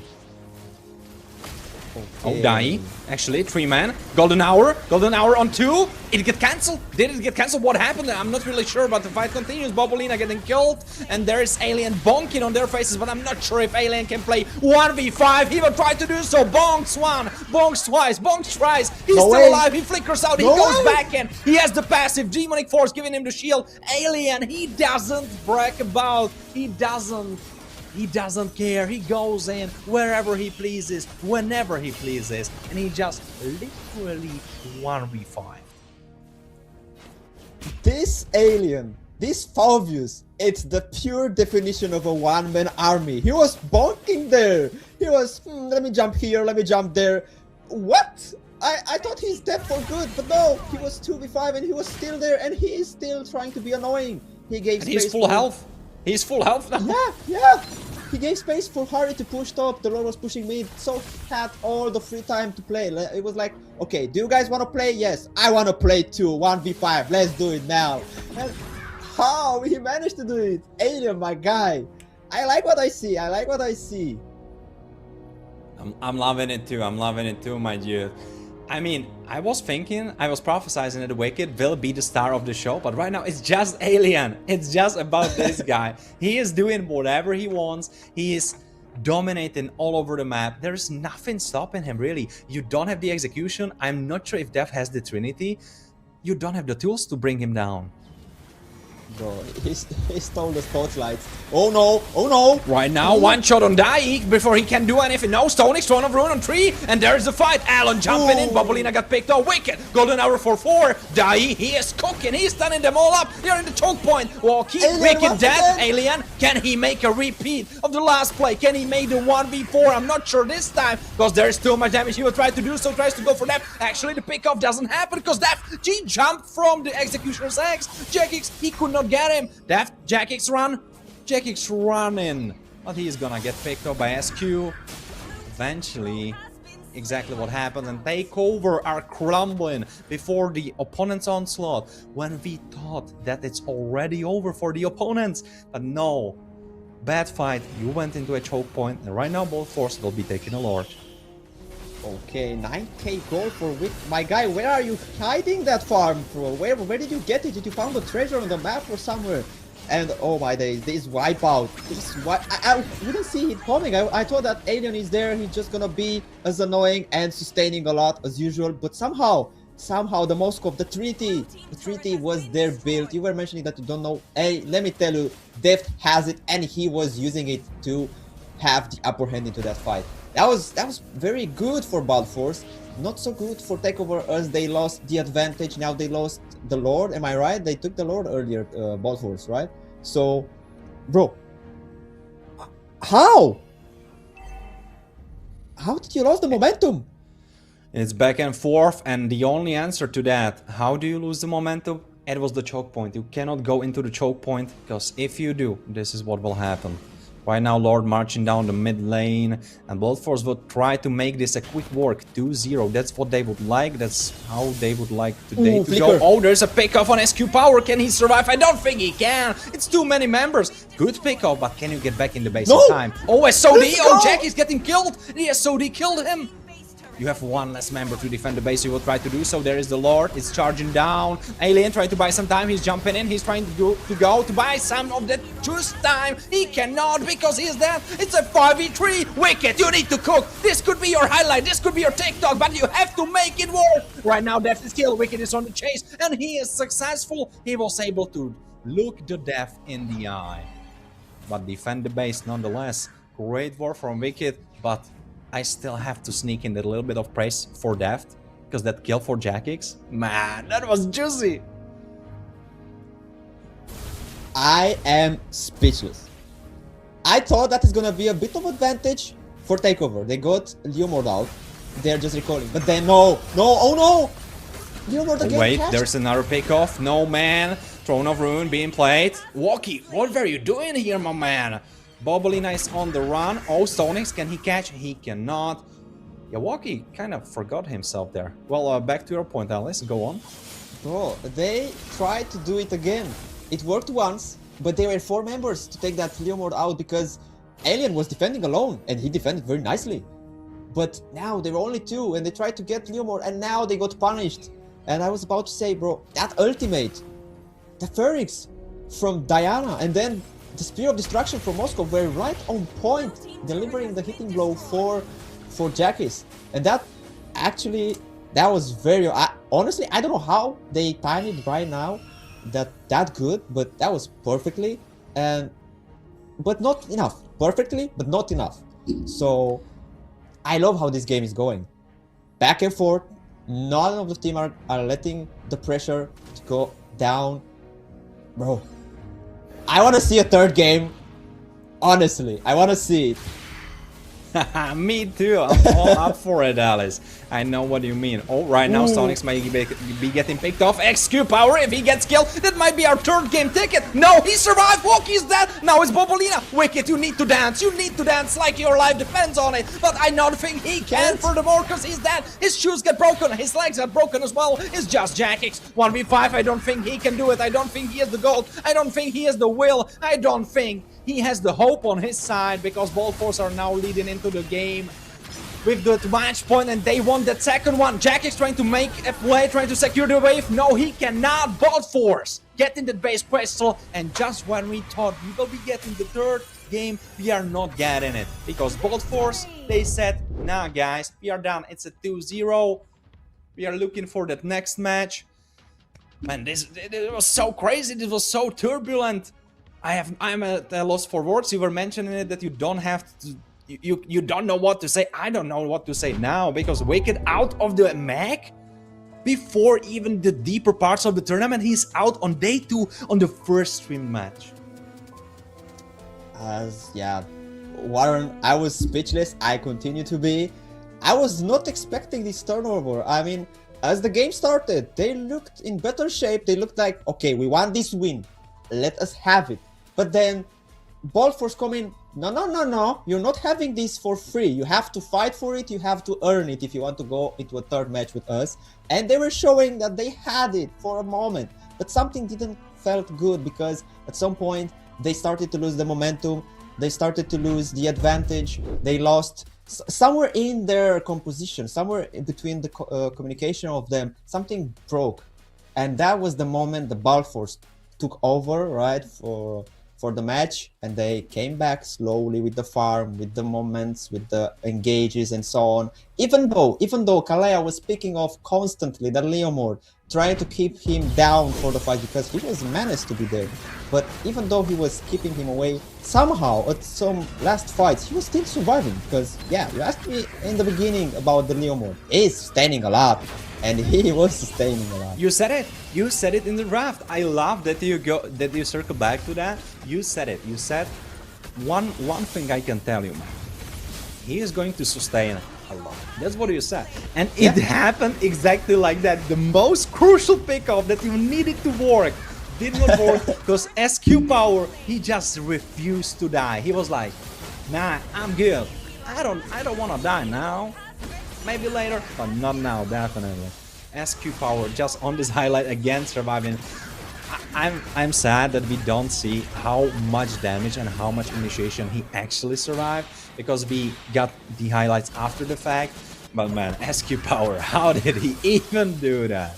What a crazy game. Still, I want to give a little bit of the props. We were saying that the history doesn't ask for losers, but I have to speak about Alien. He was on top of his game, he was playing out of his mind, he was playing so good. I'm so sad for him that it was in a match like that, where at the end, where you could confirm it, where you could be like, alright, I carried throughout the whole game, now we get the dub, now we go into the third match and we might turn it around. It ends with this sour taste. Everything went good, and then one thing went wrong. And it's good. It's gone. It's bye-bye. Takeover are out. It was a loser bracket. No more chances. They are not continuing onwards. Who is continuing onwards is Ball Force. Against all the odds, against all the papers, against all the predictions. Alice, you were saying in the beginning you are rooting for them. You were right, my man. Yay. Let's go, bro. They are continuing the win streak. That's what I like to see. That's what I wanted to see. A clean 2-0. The first match was fast, but the second one was more turbulent. So I actually like what I saw. Absolutely. It was a pleasure, but right now we will be hopping into a short break. Don't go anywhere. Drop a follow, drop a like if you didn't already. And we will be back with another bunch of games, but it will be different faces. But don't go anywhere. It will be great as well.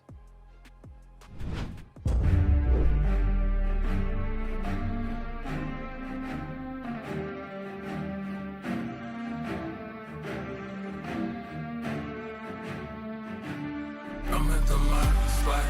It take blood, it take sweat, it take time. I won't stop. I'm in mode. I'm on go. I'm gon' die for my spot. I won't move. I won't shake. I won't drop for my spot. Been too long, been too strong.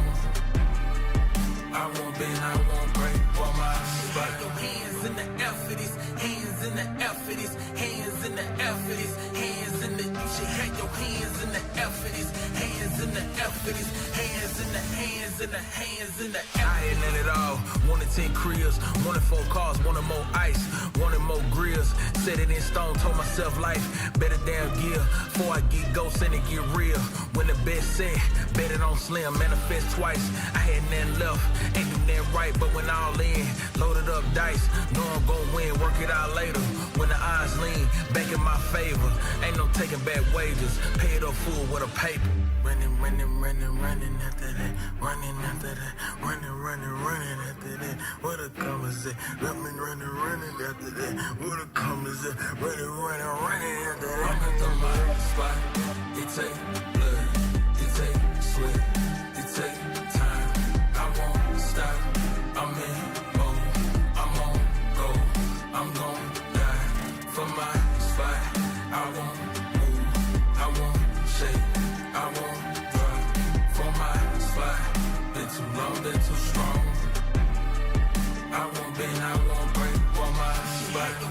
hands in the air for this, hands in the air for this, hands in the air for this, hands in the, you should have your hands in the air for this, hands in the air for this, hands in the, hands in the, hands in the air for this.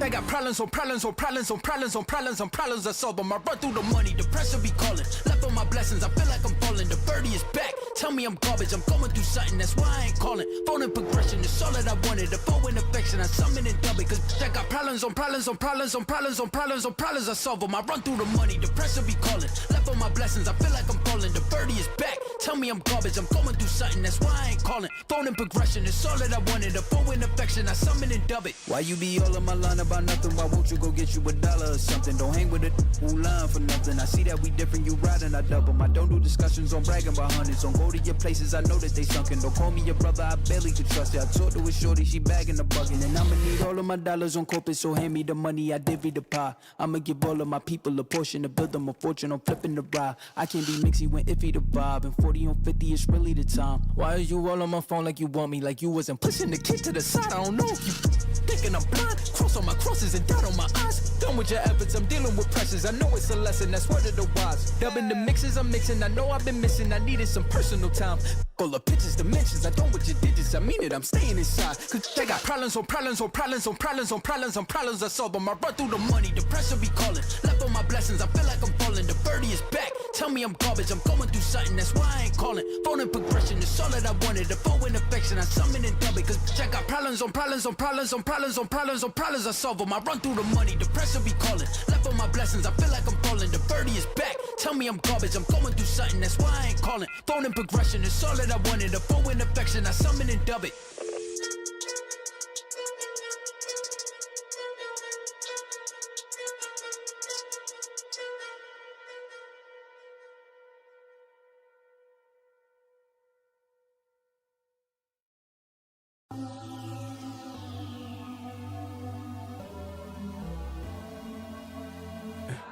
For the record, for the record, for the record, for the record. Been a little too nice to y'all. Now I gotta up price on y'all. Snake eyes on dice for y'all. Shoulders on ice for y'all. 8-6 all the hate. I won't get involved today. Got lost in the ball and A's. I'm flipping the bars. I'm flipping the on record, off record. I still count wins when they doubt it. On record, off record. I let them take advantage. I was wildin'. On record, off record deals. Tell them talk to Colin for the quote. On record, off record. I still want to act, not the ghost. For the record, I'm done trying to make y'all comfortable. For the record, you ain't trying to grow, then it's done for you. For the record, lab on me going all the way. For the record, ain't trying to make no time to waste.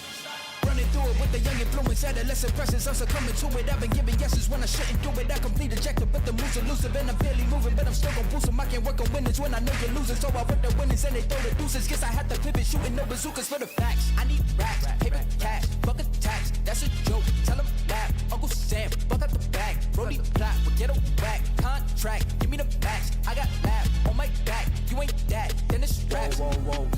For the record, I'm done trying to make y'all comfortable. For the record, you ain't trying to grow, then it's done for you. For the record, lab on me going all the way. For the record, ain't trying to make no time to waste. Facts, I need racks, paper, cash, fuck a tax. That's a joke, tell them laugh. Uncle Sam, fuck out the bag. Brody plot, we get a whack. Contract, give me the facts. I got laugh on my back. You ain't that, then it's straps. Whoa, whoa, whoa. For the record, I'm done trying to make y'all comfortable. For the record, you ain't trying to grow, then it's done for you. For the record, lab on me going all the way. For For the record, ain't trying late, no time to waste.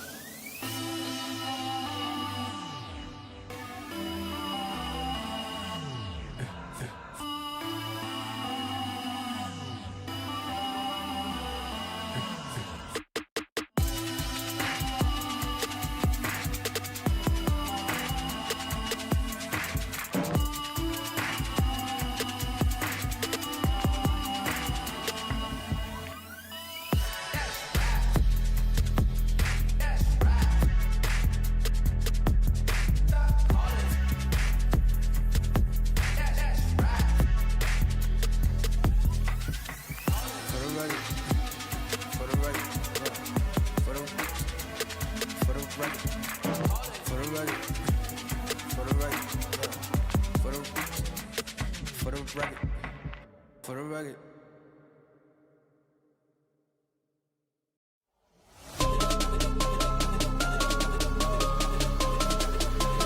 Who the hell can stop me?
Who the hell can stop me? Go!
Stop me.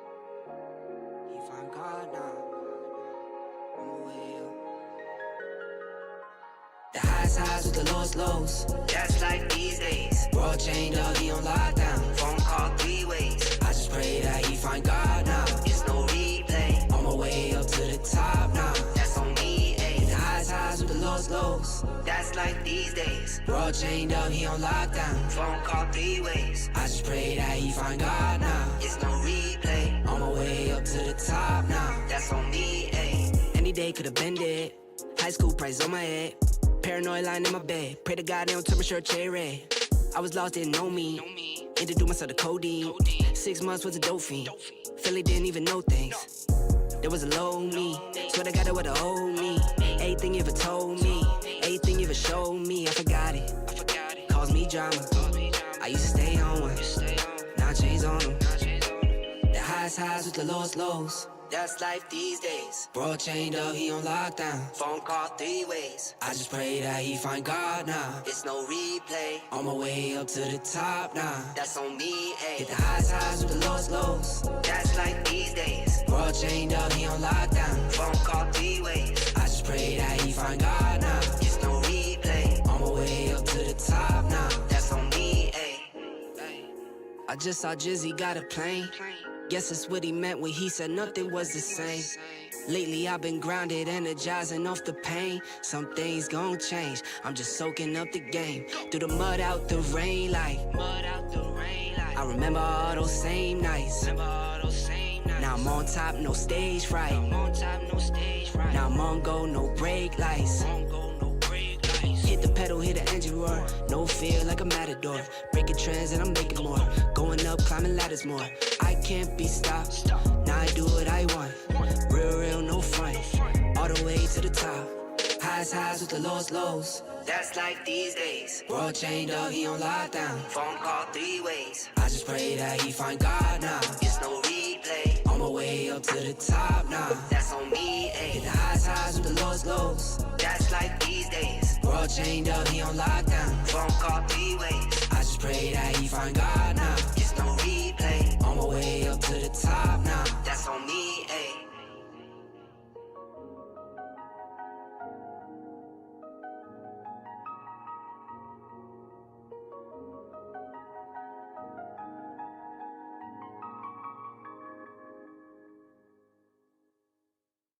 Call my phone, hit my line. Only ones who down for real, down for line. Keep it super thorough my way on this side. Keep it super thorough my way on this side.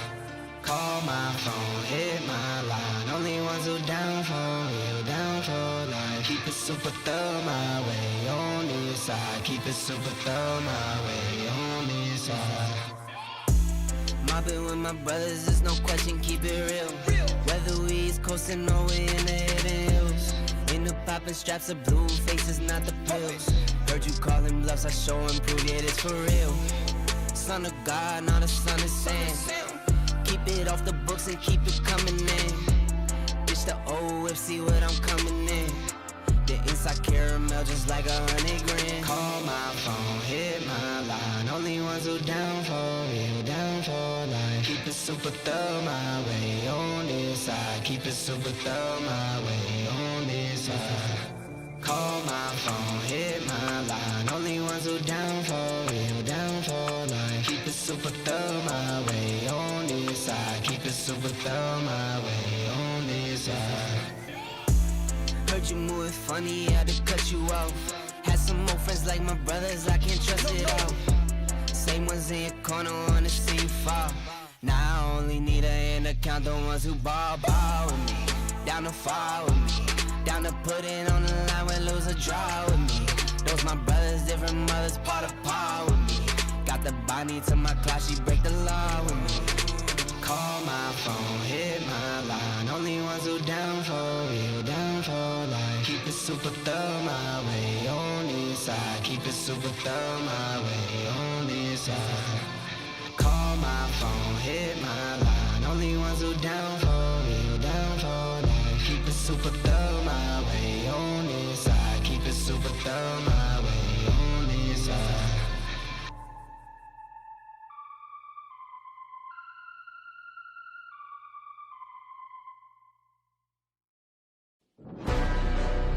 Yeah.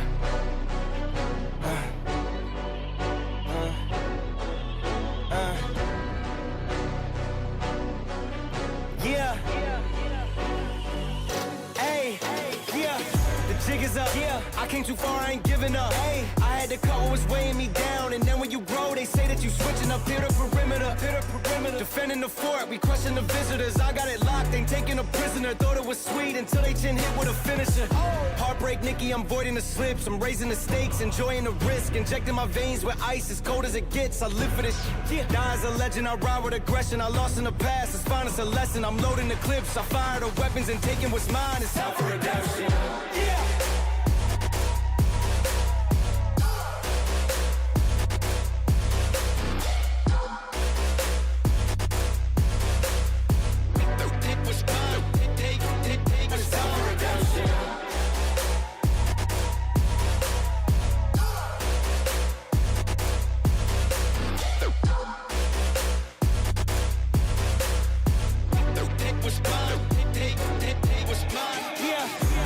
is up. Yeah, I came too far, I ain't giving up. Hey, I had to cut what was weighing me down. And then when you grow, they say that you switching up here to perimeter. Defending the fort, we question the visitors. I got it locked, ain't taking a prisoner. Thought it was sweet until they chin hit with a finisher. Heartbreak Nicky, I'm voiding the slips. I'm raising the stakes, enjoying the risk. Injecting my veins with ice as cold as it gets. I live for this shit. Die as a legend, I ride with aggression. I lost in the past, it's fine, it's a lesson. I'm loading the clips, I fire the weapons and taking what's mine. It's out for redemption. Yeah.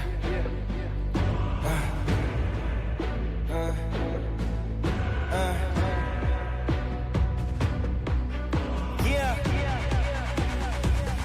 Hey.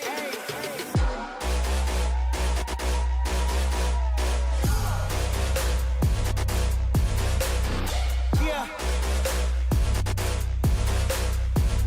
Take what's mine. Take what's time for redemption.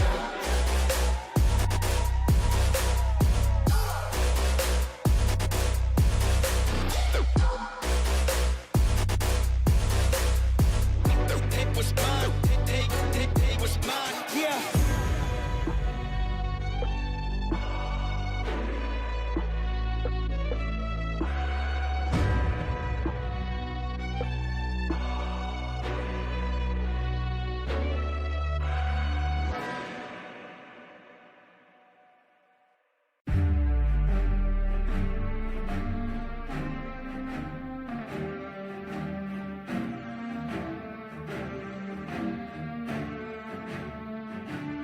I'm at the mark spot.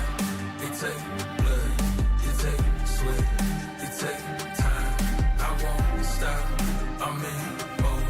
I'm on go. I'm gon' die for my spot. I won't move. I won't shake. I won't drop for my spot. Been too long, been too strong. I won't bend, I won't break for my spot. Your hands in the air for this, hands in the air for this, hands in the air for this, hands in the. You should have your hands in the air for this, hands in the air for this, hands in the hands in the hands in the air. I ain't in it all. Wanted 10 cribs, wanted 4 cars, wanted more ice, wanted more grills. Set it in stone, told myself life better damn gear. Before I get ghosts and it get real. When the best set, bet it on slim, manifest twice. I had nothing left. Ain't do nothing right, but when all in, loaded up dice, know I'm gon' win, work it out later. When the odds lean, back in my favor, ain't no taking back wages, pay it up full with a paper. Running, running, running, running after that, running after that, running, running, running after that. What a come is it? Running, running, running after that. What a come is it? Running, running, running after that. I'm at the mark spot. It take blood, it take sweat, it take time. I won't stop. I'm in mode. I'm on go. I'm gon' die for my spot. I won't move. I won't shake. I won't drop for my spot. Been too long, been too strong. I won't bend, I won't break for my spot. Your hands in the air for this, hands in the air for this, hands in the air for this, hands in the. You should have your hands in the air for this, hands in the air for this, hands in the hands in the hands in the air for this.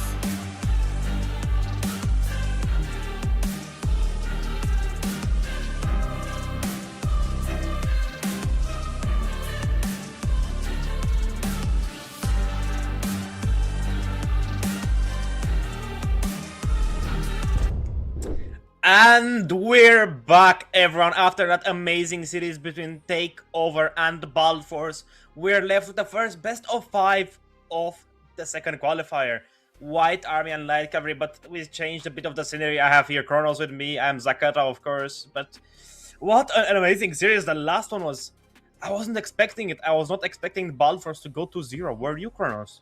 I don't think so. I think the last push just directly being that last fight that they took at the base crystal, and then even Wicked getting picked off a couple of times.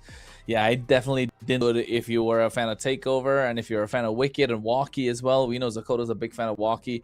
But then Bald Force, Warren's a big fan of Bald Force, and then they got the big W. Indeed, they did, but what an amazing series. I was expecting Wicked to do better because Harid right now I think is the strongest marksman in the meta.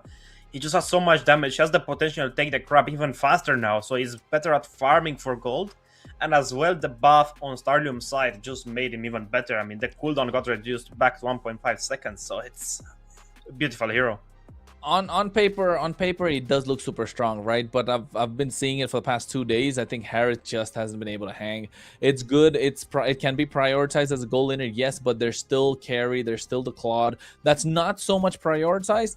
But for the Harris, you need to build a composition around. You need to have the right peel, because you know he's going to run the Purify, a couple of crowd control skills. The next thing you know, he's going to have a really difficult time. So if you are looking draft for the Harris, get something that can really kind of protect him, be his bodyguard when he wants to drop the Zaman Force.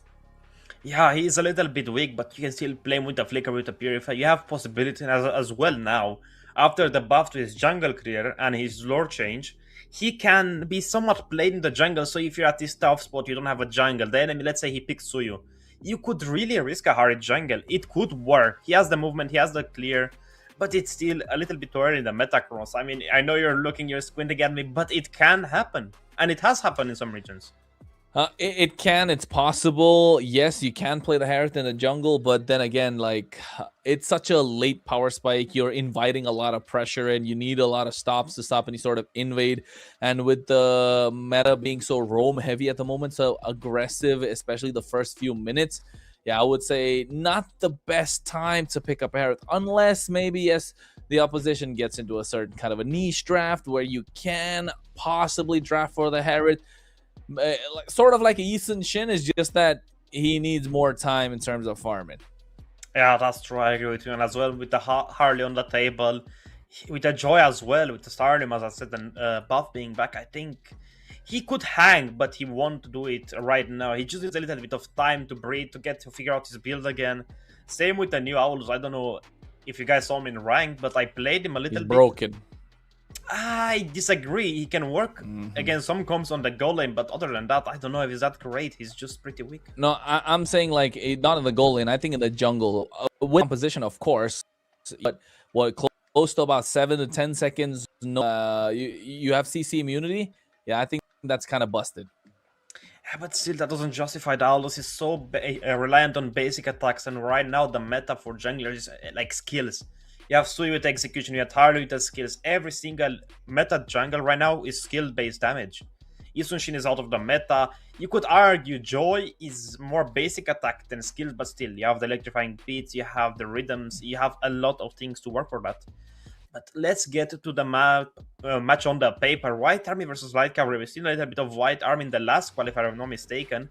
And we saw in the day one stream Light Cavalry, Kronos. Do you remember a bit of them? Yeah, I think Light Cavalry as well were super strong.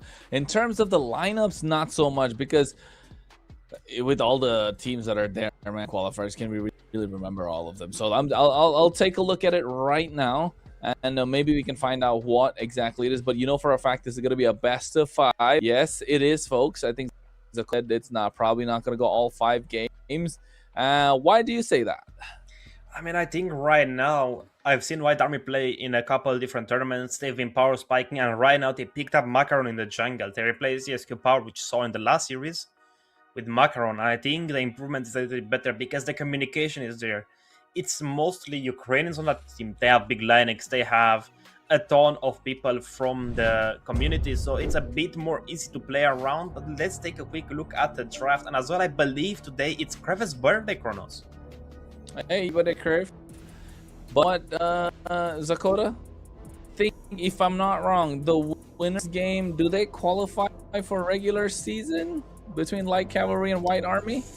That's Indeed, what the brackets are kind of telling me. They do, and the loser might also qualify, basically. It's possible. Yeah, they have another chance, but do they really want to risk it? Go for it, right? Go for broke if you're any one of them at the moment. It does look like a super team. Light Cavalry, Creve, okay, Light Cavalry and Nyx, Leandro, Creve, Fam, as well as Alan. Meanwhile, on the other side, for White Army, you have Code 10, Lanix, Ghost, Realize, and Macaron. So solid teams across the board, solid players. Just comes down to see what they're going to their respective roles. The Isunshin banned out, the Marcel being taken off the table. I think Jushin and Freya is going to come out on the red side as well. If you are blue, maybe take away Sia, probably. Maybe look to even take out a Valentina so you can pick up a Sora for yourself. Oh, never mind. Maybe you ban the Jushin and see what the other team wants to do more.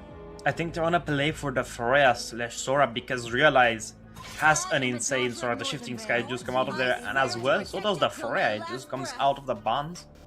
But a thing I'm really curious about is Kronos. It's gonna be Realize versus Alzipam. It's gonna be such an amazing... I think they're the most even XPs in the tournament so far.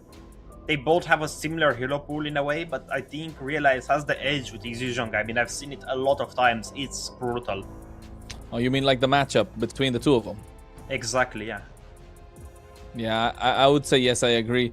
Just because of the fact that they do have similar hero pools, similar styles of gameplay. So maybe for that particular reason, yeah, I'll give you that one, Dakota. I agree with you. Indeed, but they ban out the Eve Kronos. This is an interesting choice. They want to play for the Zetian? Or the Kimi? Maybe the wait, Valentina. the Kimi. True, the Valentina is still open.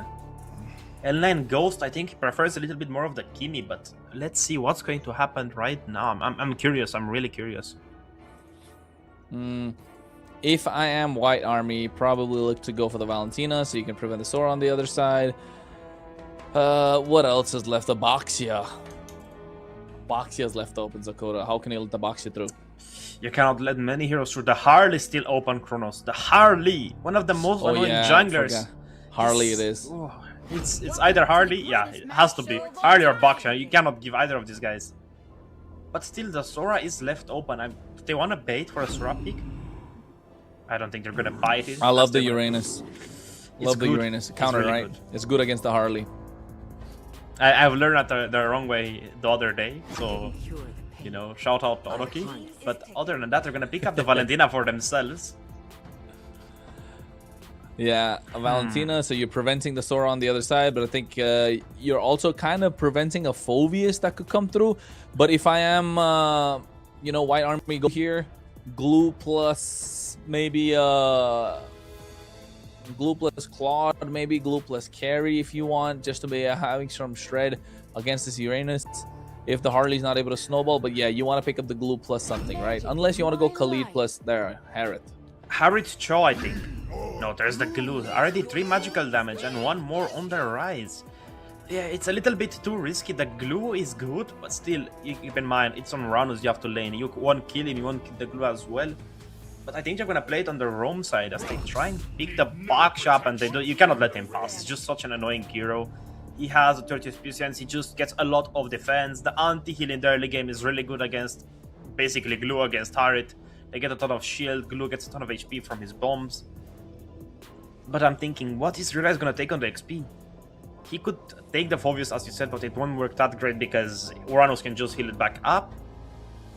The Sora is off the table because of the Valentina. There's little choices here. Maybe the Dyrod, hold on. The Dyrod did get buffed. And is a pretty good counter into the Uranus. I don't know if you remember, Kronos. It was a couple, maybe 2 years ago, when the meta was happening, when Uranus was really buffed. Yes, so it could happen. I agree. I think the Dyrod does make sense here to add to what you're saying, not just because of the Uranus, but also against the Basha, right? They need a little bit of physical damage output early in the game because you don't want it to go super late game. You already have a gold lane. You already have a gold lane Herod. So yes, I would agree. It does make sense to a certain extent. I like the Obsidia being banned out. You prevent any sort of anti-dash possibilities that could come in. Maybe the next ban's probably going to be a Kaja on their side, but not really necessary. Maybe take away the carry also, or even the Bruno if you are White Army, right? If you're looking to lock down more gold lane picks. But I don't really think they need to worry about that. Just take away Khalid, early pressure. You'll be fine. You'll be able to breathe. But yeah, Dyrod, Lapu Lapu, Yuzhong, along those lines Hilda. for EXP. They need to ban out Hilda the as Hilda. well. The Hilda needs to get banned out by White Army right now. They're gonna put so much pressure with the Valentina Hilda on the mid. Zetian gets banned out, as I said. It was just looking like a Zetian ban for a pick. But the Granger's gonna get taken off the table. He's really good because of the skill damage it does. He won't get affected by a ton of anti-attack speed items. But are they gonna lock in the Hilda or the Cho here? I think the Cho is a little better with the Valentina, but still, you won't have that much damage. You're gonna be playing for the super late game. Khalid here? Against the Harley Harriet, they just have too many dashes. The Cho has to go. I mean, it has to be picked up. I mean, yeah, you're really posing a threat whenever the Harley tries to get in. You can kind of stop him from doing a lot. So yes, the Cho makes sense. All right, what's going on with Valiers these days? A lot of teams are picking up the Valiers now, so it's a so-so pick. They're adding more magic damage. Yes, in these team fights, there's going to be a lot of slows. I think it's because of the item buffs as well, right? That the items kind of receive. So yes, Valier is looking a little bit solid, but yeah, Yu Zhang, not a D-Rot, especially not against the Cho. Yeah, the Daryl was looking great there, but the Cho coming into the picture is not that nice for him. But the Valier, you said, the items did get buffed, the Ice Queen one, and as well the Enhanced Talisman. But you have to keep in mind, the Wishing Lantern is going to do a ton of damage to both of the tanks, Leandro and also the Uranus, and as well to Allen. They will also eat a ton of damage, but it's going to be a pretty tough game, Kronos. I mean, the draft on the left is a little bit more glass cannon type of build. On the right, you're just going to go for a full tank. You're going to eat everything up and let the claw devour at the end. Yeah, I think more of a re-engage composition coming in from Light Cavalry, right? You want extended team fights, but on the other side, you're looking to try and, like you said, a glass cannon. You want to drop your ultimates and you want to get those kills. Yes, you have a possible re-engage, but you won't be able to sustain the damage that Light Cavalry are putting out. So White Army, they've come through a grueling bracket, so have Light Cavalry. It's a best of 5. It's about who gets to go into the regular season of the MEC, and you want to be there. You want to put your name on the map. You want to be the first team to try and at least, now forget about teams. You want to make a name for yourself. You want to be considered a European pro player, right? Not a lot of players can say that. A European professional in Mlbb. And of course, it's presented by Surge Europe, powered by Runestone. We're talking about the second open qualifier of the MLB European Championship Season 2. And with this first game of this best of 5 underway, we're going to find out. White Army on the blue side, Light Cavalry on the red. Kronos and Zakota to bring you the action. And already you can see First Blood could come out, forcing a flicker. Light Cavalry, aggressive. Linux taking so much damage. L-Line doesn't have the skill, he doesn't have the pushback, he does not have the fireballs ready to rock and roll. But you know what's rocking and rolling? Leandro is going to try to take the Little Wonder without any competition. I mean, they just can. The trade in the mid lane was so worth it. And they're going to take away the Lizard too. Look at the jungle clear. It's tough, Cross. It's really tough. But another thing I wanted to mention after you made your speech is that it's gonna be, you have the possibility to be the first team ever from Europe to represent the entire continent at EWC. Yeah. So keep that in mind. Yeah, Western Europe. That's what you want to see. I think that's what's on the line. That's what's at stake. And of course, looking at the audience prediction by Runestone, they think that Light Cavalry have a better chance against the White Army. 58 to 42%, Zakota. Yeah, it's not that far, but it's still a pretty huge gap. But right now, what I'm looking at is the retributions. I really love the flame retribution from Macaron, but also I love this fight going on in the mid lane. Hold on, Linux! Linux, no flicker. He doesn't have a flicker, so that should be First Blood in the hands of Leandro. Light Cavalry able to pick that up for themselves. 15 seconds to the turtle. With that lead, you know they want to get the snowball rolling. And it already is. I mean, one kill for Leandro is going to give him that boost he needs for his cursed helmet, or maybe even already going in for the chassis pauldron just to slow down Macaron's basic attacks. But they're looking again for another fight on mid. Turtle has started. Yu Zhong is coming. The dragon is there, but is not being used. Petrify as well. Ellen goes in trouble. Yeah, I don't think so. Here comes the Black Dragon from Creed, trying to zone them away. Oh, well, 2 dragons flying in the sky. When was the last time you see something like that, Zakota? That's a sight for, that's not really a sight for sore eyes, but it looked really good if you are either one of the teams. But here, Ghost, the problem here being for White Army, the wave clear is so terrible. Yeah, if Linux isn't there with his bombs, and as well with his conclusive blast, it won't help L9 at all in the early. And Realize has no way of the Black Dragon form, so he's gonna be getting shut down. Oh no, you can see Realize here taking a super low. Here comes Leandro as well, and that's a kill handed in the hands of Fam. Macaron trying to shout some damage with the poker trick. Here comes Linux as well, goes with the split, tries to get the grab on top of Leandro. Their deadly magic coming out, a lot of damage being dished down. Valier making his way into the party, but Creeb has a lot of damage. Fam goes in, zoning them out. They should be going down, forced to flicker. He even takes the Cyclone Eye. White Cavalry applying the pressure, and White Army cannot do anything about it. Indeed, they can't. The draft is just more in favor of Light Cavalry right now. For the late game, I think it's gonna be a little bit better for White Army, but so far it doesn't look that great. Also with the grab Linux, just missed by a couple inches. Just a few centimeters, and he could have gotten Leandro a little bit in trouble, but on the gold side, look at Nyx! Blazing Duet comes out as well. There's the deadly magic being dished out. I thought he could get the kill, but Nyx able to make it out. A little bit of HP. Purify even popped in, but you can see Lanex trying to get on top of him, but he's still able to survive. It's not looking good for White Army. Things are not going your way. Not so good. Both of the side, basically almost both of the signals fell. Linux fell, Realize fell, Nyx didn't fall whatsoever. Right now they're so up, 4 kills to none. Goal gap is there, 2,000 difference. It's 4 minutes in, Kronos. 4 minutes in, and Leandro's just taking whatever is not his. You know when you go to a kindergarten, it's this little kid. He's always taking all the toys. That's Leandro right now, taking all the lizards, taking all the beetles, taking all the golems. He's not letting anything for Macaron to play with. I think you're right. Not allowing the Harley to do anything, and that's the Cho pick that you said about as well, right, Zakota, in the early. Cho is so good just because he prevents that. So much crowd control, so much anti-CC that's possible as well. The way of the dragon, catching Lil 9 goes to off guard. Blazing Duet comes in, but I think Nyx stayed a little longer than he wanted to.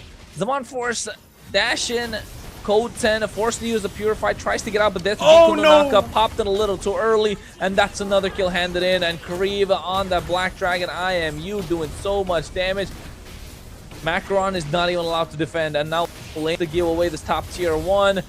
Terrified, might be going down even. Macaron trying to protect him, but the Retribution able to secure the kill. L9 Ghost makes his way. I don't think it's a smart idea, but somehow Macaron comes in. Kree forced to get back. They get a flicker, disengage. It's back and forth, but Light Cavalry are taking the charge. You know what's also taking the charge? Every single viewer who joins on the Instagram, on the Discord, and on the Twitch. Oh, Realize! Oh no, that's Alan. A little too overzealous, being taken away. 2 kills in the hands of White Army, so slowly something's happening. 3K on the side of Light Cavalry, though, Zakara. Yeah, but 1,000 difference between Macaron and Leandro. It's a huge gap. As he has the Radiant Armor, so does the Rhinos. They can't burst them down. Demon Hunter Sword pick up by Nyx. Athena Shield for the Truth, just to get that anti-damage. Just, oh, Rift.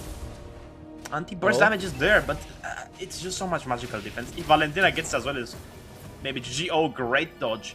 But the flicker was used. It's hard. It's a really hard game, Kronos. I don't like it. I mean, because the fact that the mid duo is so weak, right? Realize gets the kick back, and that should be another kill in the pocket. Light Cavalry can move so fluidly on the map. It's this Valier. That's what I was trying to say. But Nyx on the top side, Blazing Duet. Oh, he might just survive this. He is able to do so, but Code 10 drops his Zaman Force, able to secure the kill. Oh no, L9 goes down for a trade. So yes, they get the tier 1 on the top side, but trading the turtle and possibly the mid tier and 1 as well.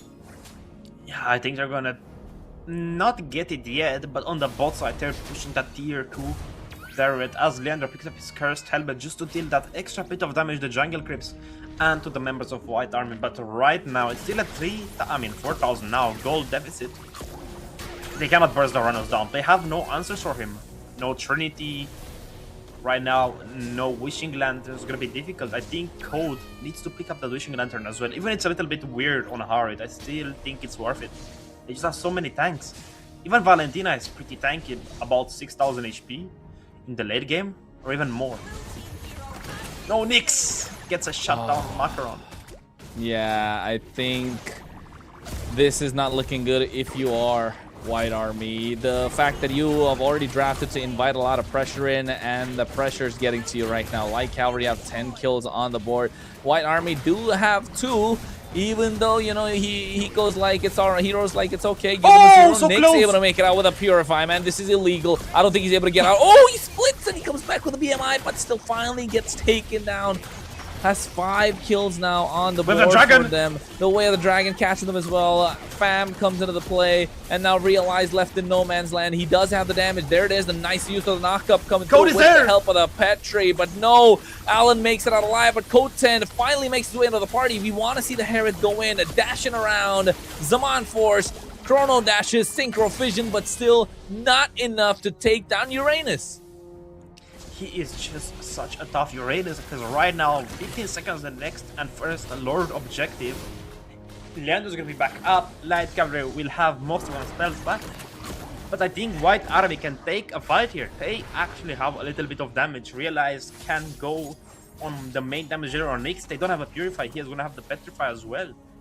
And he has the Warwick's Radiant Armor completed, so he's gonna tank Leandro down. But Alski is gonna try to go in. Alan! Oh, I don't think it's a good idea at the moment. They got the Zaman Force to zone them away, so Alan knows he has to get out. He does have the Shunpo. You can see Consecration already popped in from Fam. They are zoning away the rest of White Army. This should be an easy Lord pickup for them, if you ask me. But Light Cavalry doing a fantastic job to push them out at the same time. So White Army, how will they contest? I don't think they're gonna try to bait out a fight before trying to go for their Lord Meld. Macaron and Leandro are not that far behind from each other, but Lightning is gonna get picked off here. Oh, with a dragon. The split is on, so you might be able to survive. Here comes the Black Dragon as well. This time in the hands of a Realize. They go in. Petrify already dropped down, getting the wrong target. Leandro's too tanky. Koten dashing around. He's gonna fall. Take him away. Wait. Deadly Magic is already there. He might be able to survive. Goes in, able to roll out of harm's way. The Lord has been reset. Light Cavalry looking super strong. It's still a 1-for-none trade from Light Cavalry. They got a better way of the trade. And as well, Macaron didn't get the kill on Leandro, which pushed them forward to getting that first Lord of the game. But they're closing down the goal gap. Closer and closer it gets, but right now the Uranus is pretty alone, but I don't think you can burst him down, no matter how hard you try. Even if you put 3 Deadly Magics on him, he's gonna be still fine. Jill on Divine, Glaive, picked up by Harbrid, no Lightning Expansion yet. He's gonna go for the Starlium side, and as well, look at Glue, Glowing Wand, and as well with the Curse just to burst them down. The only member he could truly go for is possibly Krev or Nyx. Oh, here comes the Black Dragon. This time in the hands of Creep, trying to go in. Zaman Force already doing a lot of damage. Get a nice flicker. Jeet Kondo with a No, Wave Dragon. Macaron Able to get falls! Macaron. The Retribution not able to get it. Leandro goes Go down. get Only it! able to pick that one up. Both the junglers not able to get the Lord. Oh, it's not looking good, but nice pickup on the Lord. But here comes Fam doing a lot of damage. Alan goes to the back line. L9 Ghost is going to fall down. Here comes the Blazing Dude at the same time, doing so much damage. Code 10 as well as Realize super low. Alan Fam, he can go in. He flickered, not able to get the kill, but they're able to find an opening, taking down Code. Alan leading the charge. Lanex just have to zone for the rest of the team. They wanted him dead. It was like the Avengers pulling up. Every single person dashed towards him. There was no way for him to escape. But still, what a great lore steal from Code 10. Macaron fell down a few seconds earlier, and then he secured it. He gave a little bit of hope to White Army as Macaron does by killing Creve. It's gonna be a pretty odd day as Uranus gonna take the bot side turret, tier 2 turret. Can they actually shove this Lord? Can they make it take a tier 2 down? No, I don't think so. It's got to be a fast clear, right? If you're Nyx, I want to start blitzing this right away. Leandro's there as well. Does have the shield unit, so he should be able to get that. Lanex doing everything that he can. Mid lane tier 1 is going to be the target, and I think Alan will have to concede that away because it's not going to be possible. Fam already can see taking a lot of damage. That's still fine. They don't have the DPS to take down this Uranus, and that's gonna be a problem the further they get into the game. Oh, Zaman Force comes in, but Harley, or rather not even the Zaman Force, the Blazing Duet, and Harley got the Deadly Magic on, and instantly Leandro walks in and gets the kill. Overcommitment, Zakota? A little bit of an overcommitment. I mean, you're just going for a pick-off. You took Nyx down, just back out straight away. You don't have the damage to keep sustaining, no concentrated energy inside. But you know what's there? The Holy Crystal, and as well the Justice Pauldron picked up by Realize. Just giving that extra bit of tankiness and extra bit of anti-attack speed for Nyx. It's needed. It's super needed right now. And as well, I want to see Harley picking up the Lightning Truncheon. It's an overlooked item, but it's pretty good, I have to say. Even you could go for the Concentrate to sustain the damage, but they already have 2 anti-heals, 3 anti-heals on the side, plus the Baxia, which is another free anti-heal. is basically half an ant-heal, but it's still good. He is half an anti-heal, but at least you can delay the pick up the anti-heal, right? That's the main point. So I'd say in this moment, you need to find a way to get the Claude into the back line of White Army as freely as possible. It's all up to Alan, who has been playing a fantastic game on the show, 5, 1, and 9. But White Army needs to pick him off before that can happen. And I don't think Macron is able to move around that freely at the moment. Someone's gonna be having to force an answer on the bot side, but I don't think they're gonna commit. Petrified on 2 people. Hold on, Kronos. Oh wait, Creed taking a lot of damage, gets taken away. Lennox and Macron able to get that kill. Here comes the Black Dragon fam, absorbing a lot of damage. The Monforce dropped down. He's dashing around. It's gone right now. Macron looking to get another target. Tortoise's Poissons to run away. Poker Trick comes in. Alan stopped by the Jeet Kune Do. Lord is up, and White Army are gonna get priority. But still, right now, 1 member down. Can Light Cavalry take the fight? I think they can. Nick still has the Purify and Blazing Duet. They're just waiting for a perfect opportunity. They're waiting for an angle as Code is as well. Oh no, the grab on top of Leandro.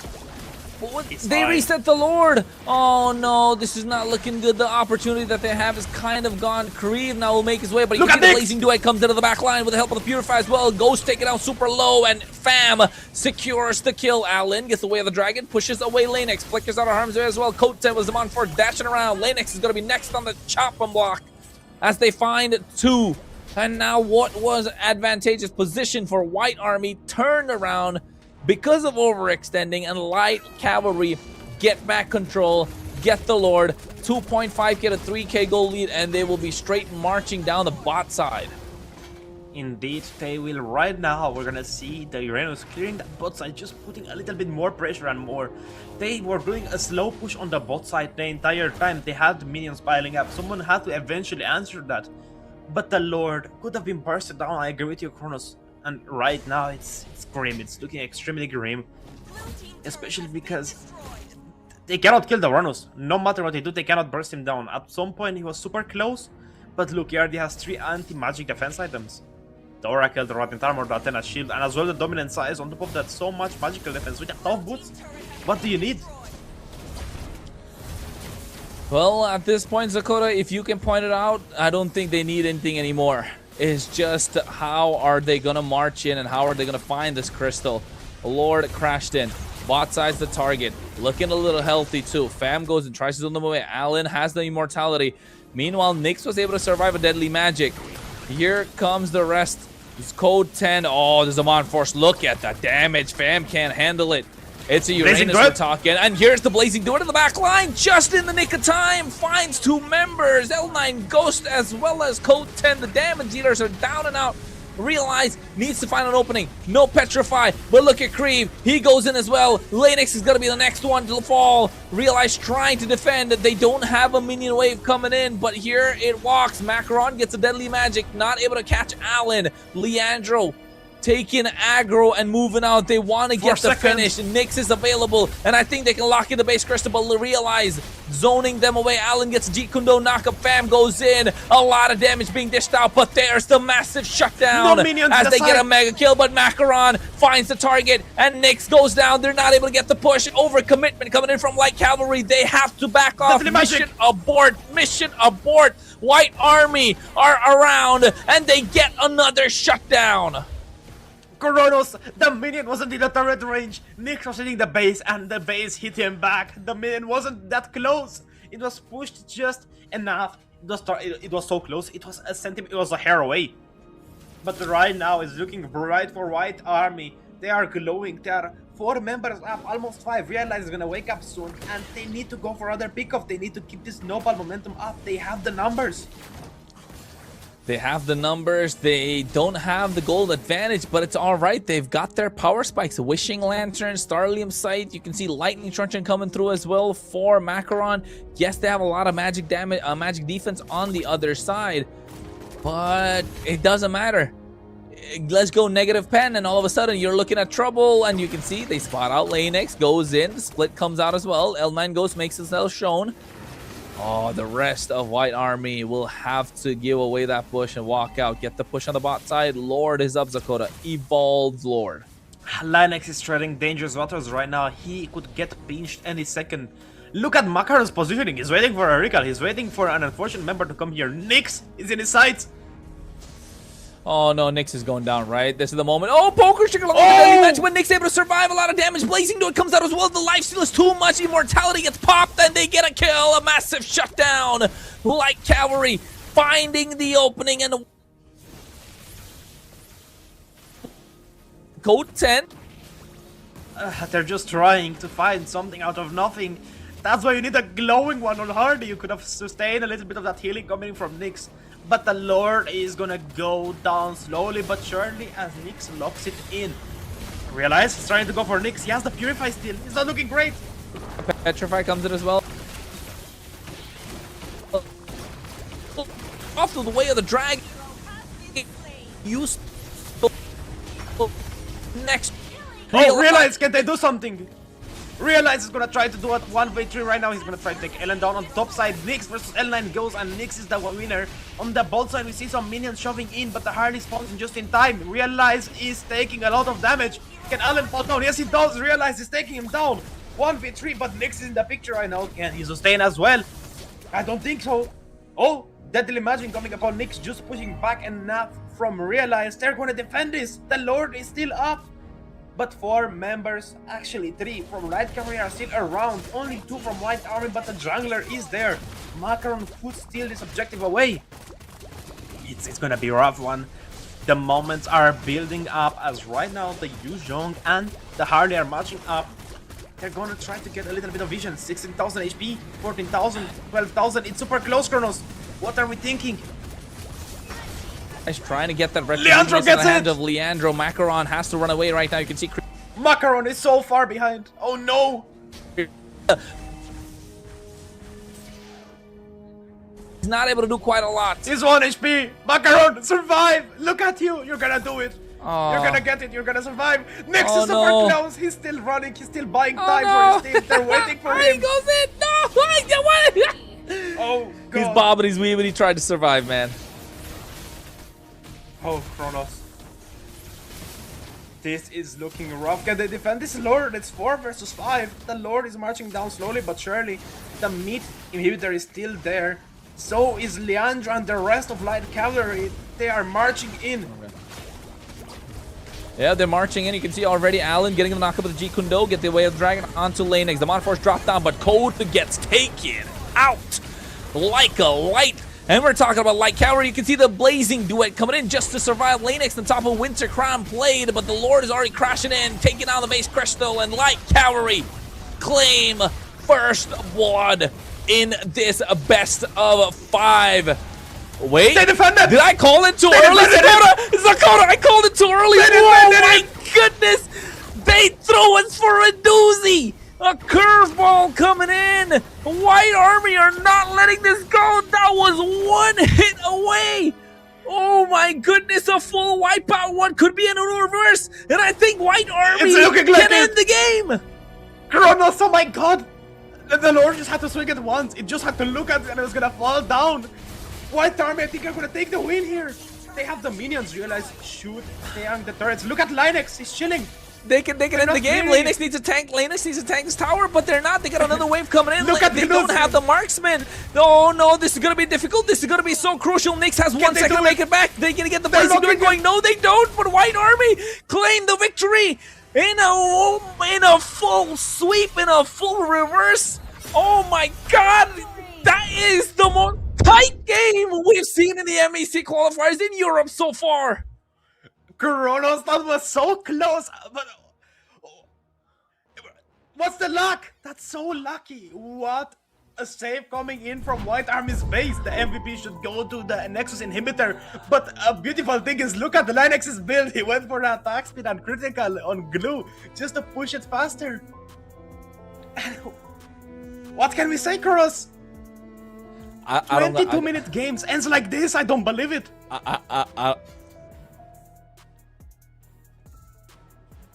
Just me too. Trust me, me too. I don't know But what I'm to finding say. my words slowly but surely. Kronos, What a game! The first best of 5 of the day and it starts like this? Oh my god, no. Oh, if you're like Cower, you're kicking yourself. You did everything right. Everything down to the last wire. Zakota, that was a basic attack away. You and I could have just you and I could have gone and landed on and punched the crystal. That dinosaur on top of your mic could have punched the crystal and they could have still got down. Come on, the dinosaur could have pushed it either way. Look at him, he's so huge. But a wind, just a little bit of wind could have pushed it down.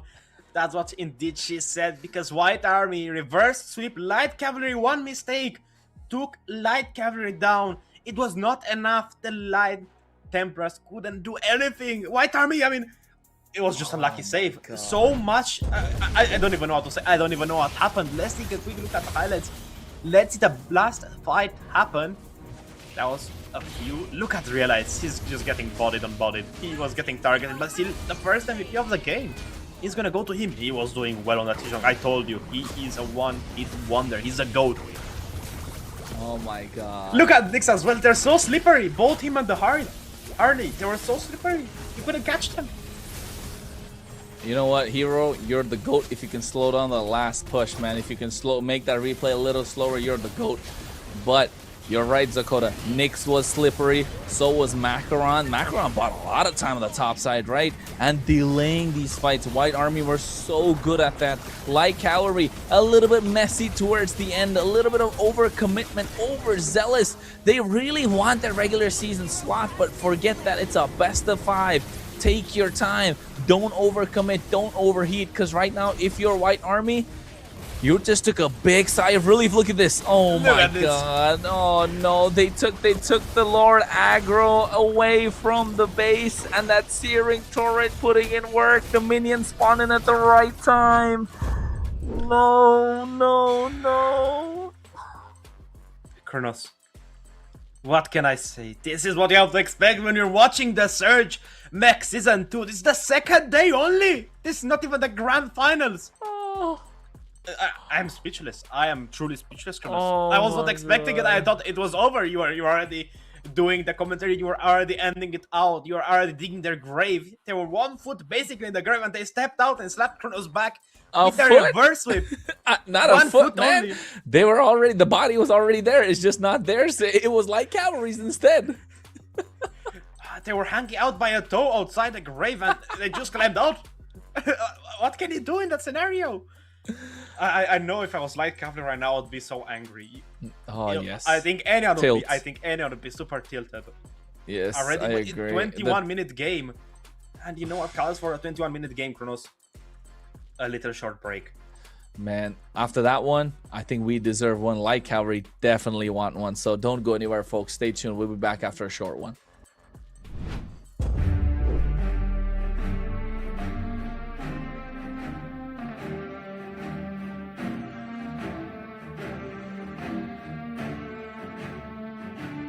I'm at the mark spot. It take blood, it take sweat, it take time. I won't stop. I'm in mode. I'm on go. I'm gon' die for my spot. I won't move. I won't shake. I won't drop for my spot. Been too long, been too strong. I won't bend, I won't break for my spot. Your hands in the air for this. Hands in the air for this, hands in the air for this, hands in the, you should have your hands in the air for this, hands in the air for this, hands in the, hands in the, hands in the air. I ain't none at all, wanted 10 cribs, wanted 4 cars, wanted more ice, wanted more grills, set it in stone, told myself life, better damn gear, before I get ghosts and it get real, when the best set, bet it on slim, manifest twice, I had nothing left, ain't do nothing right, but when all in, loaded up dice, know I'm gon' win, work it out later, when the odds lean, back in my favor, ain't no taking back wages, pay it up full with a paper. Running after that, running after that, running after that, what a come is it, let me running after that, what a come is it, running after that. I'm at the mark spot, it take blood, it take sweat, it take time, I won't stop, I'm in mode, I'm on go, I'm gon'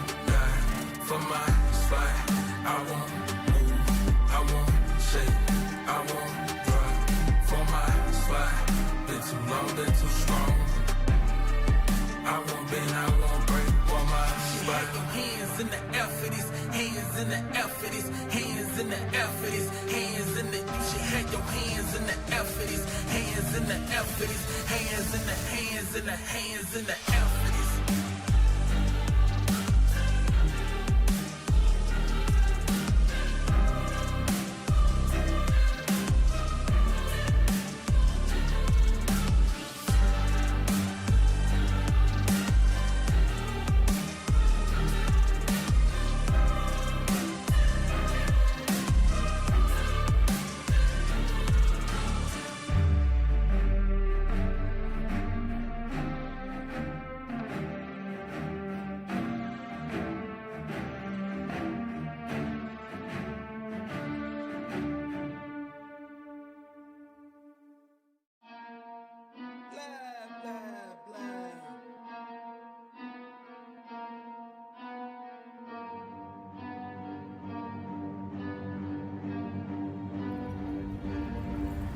I got problems on problems on problems on problems on problems on problems I solve them. I run through the money, the pressure be calling. Left on my blessings, I feel like I'm falling. The birdie is back. Tell me I'm garbage, I'm going through something, that's why I ain't calling. Phone and progression is all that I wanted. The phone and affection, I summon and dub it. Cause I got problems on problems on problems on problems on problems on problems I solve them. I run through the money, the pressure be calling. Left on my blessings, I feel like I'm falling. The birdie is back. Tell me I'm garbage, I'm going through something, that's why I ain't calling. Phone and progression is all that I wanted. The phone and affection, I summon and dub it. Why you be all on my line about nothing? Why won't you go get you $1 or something? Don't hang with it, who line for nothing. I see that we different, you riding, I double. I don't do discussions on bragging about hundreds. Don't go to your places, I know that they sunken. Don't call me your brother, I barely could trust you. I talked to a shorty, she bagging the bugging. And I'ma need all of my dollars on corporate, so hand me the money, I divvy the pie. I'ma give all of my people a portion to build them a fortune. I'm flipping the ride. I can't be mixy when iffy the vibe. And 40 on 50 is really the time. Why is you all on my phone like you want me? Like you wasn't pushing the kid to the side. I don't know if you thinking I'm blind. Cross on my crosses and dot on my eyes. Done with your efforts, I'm dealing with pressures. I know it's a lesson, that's word of the wise. Dubbing the mixes I'm mixing, I know I've been missing. I needed some personal time. All the pictures, dimensions, I don't with your digits. I mean it, I'm staying inside. Cause I got problems on problems on problems on problems on problems on problems I solve them. I run through the money, the pressure be calling. Left on my blessings, I feel like I'm falling. The birdie is back. Tell me I'm garbage, I'm going through something, that's why I ain't calling. Phone and progression is all that I wanted. The phone and affection, I summon and dub it. Cause I got problems on problems on problems on problems on problems on problems I solve them. I run through the money, the pressure be calling. Left on my blessings, I feel like I'm falling. The birdie is back. Tell me I'm garbage, I'm going through something, that's why I ain't calling. Phone and progression is all that I wanted. The phone and affection, I summon and dub it.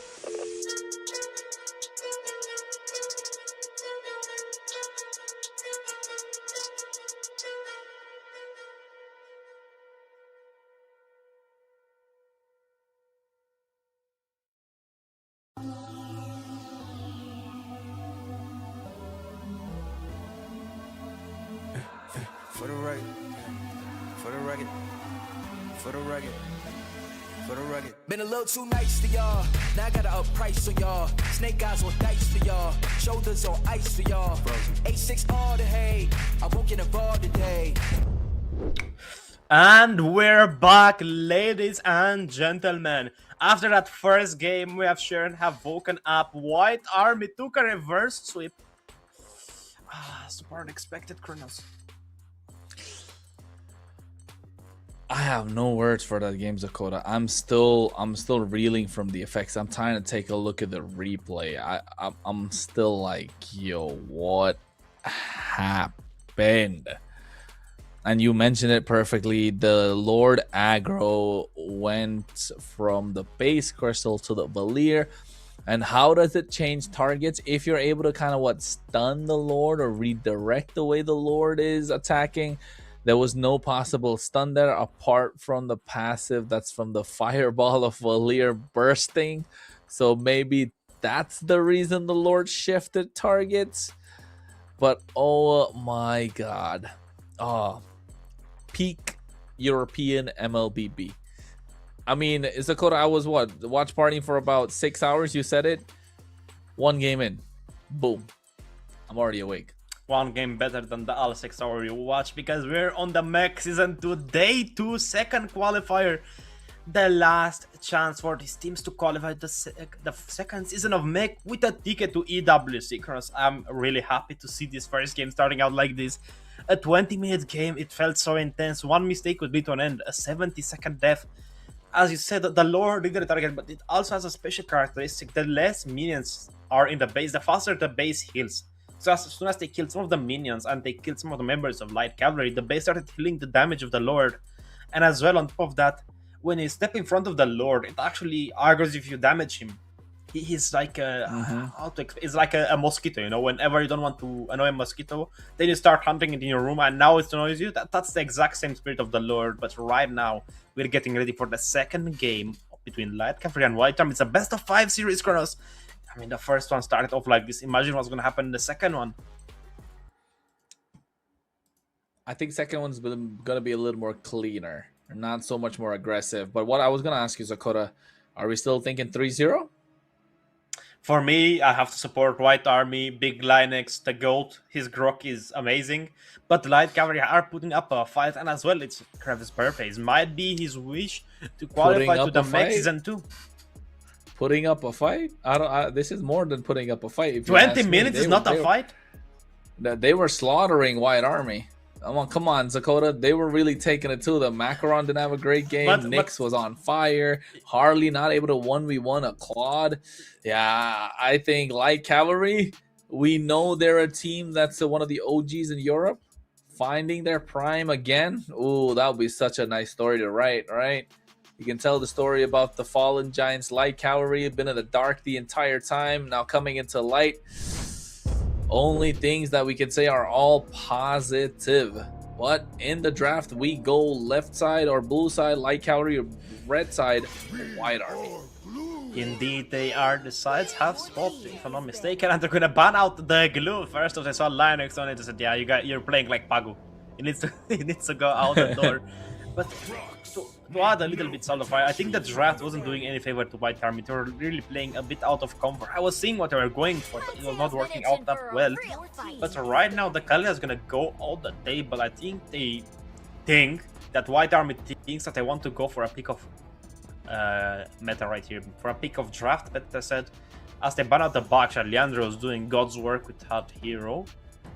But I'm wondering, do you ban out the Juxin or the Harley? Which do you choose? They ban out the Yisunshin, one of Nyx's best heroes right now. Harley's got to go and the Jushin's got to go on this side. But if I was Light Cavalry, ban out the Sora to get a better trade here. Marcel was open, yeah.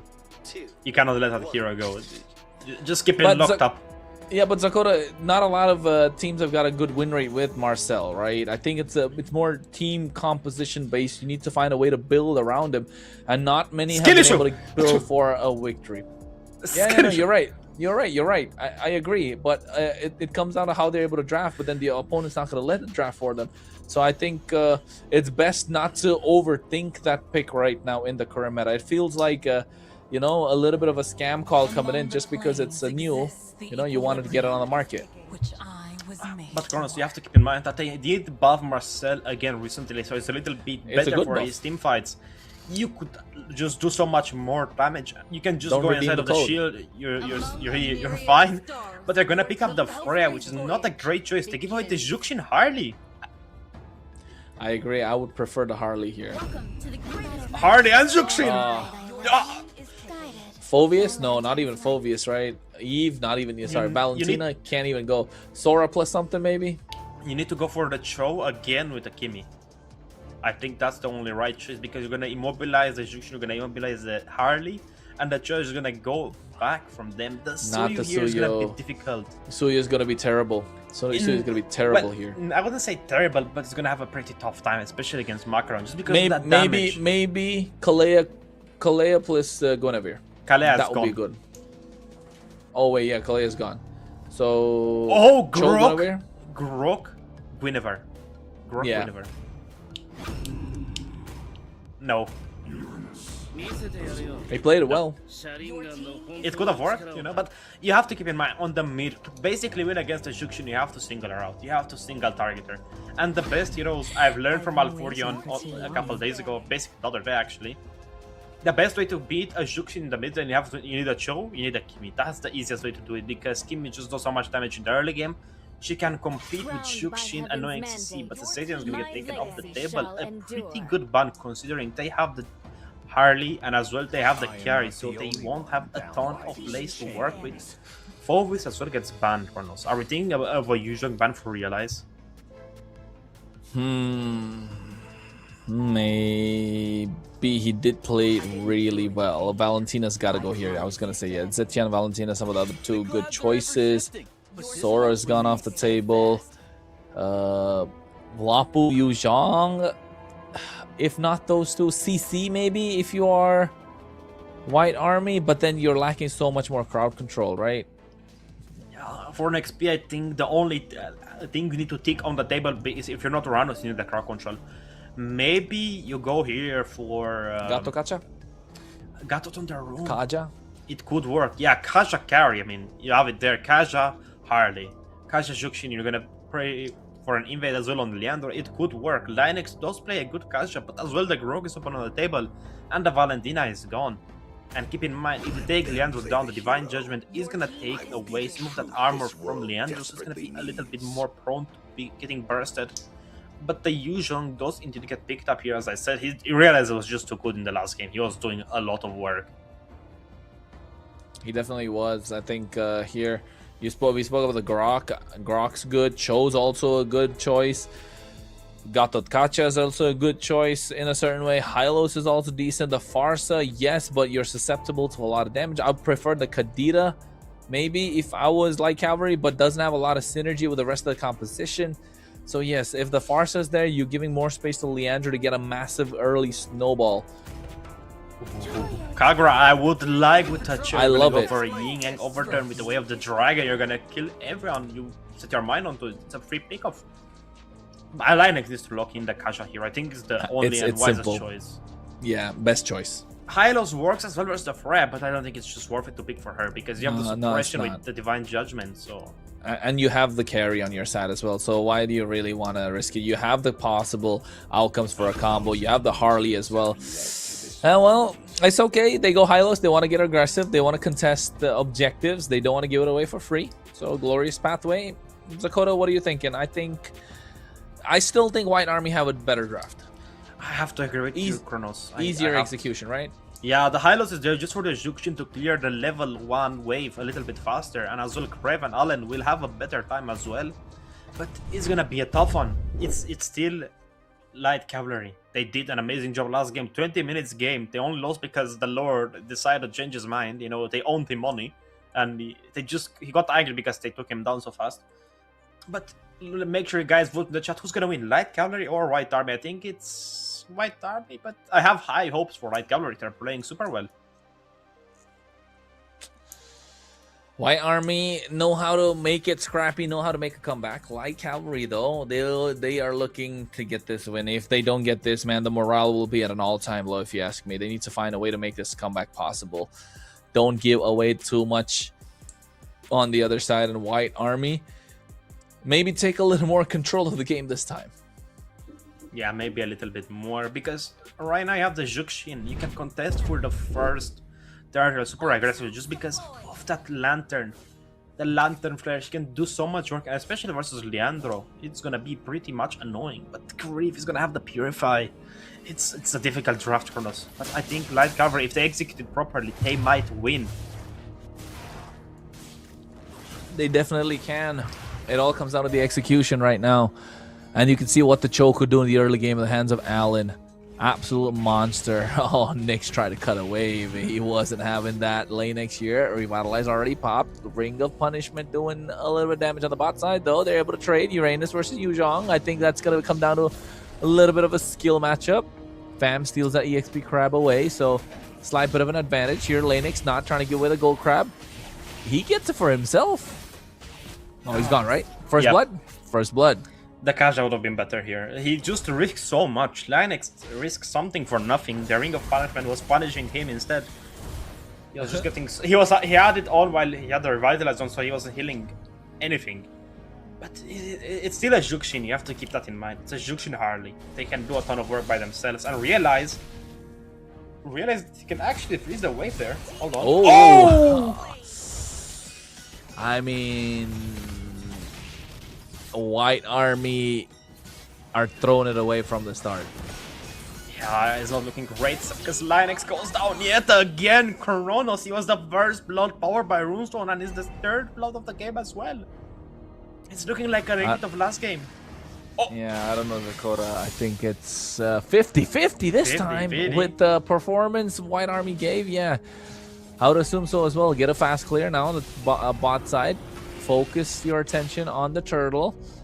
You get priority. Lanex can contest. He's already been taken down early twice. So you know this is going to be easy pickings for Light Cavalry.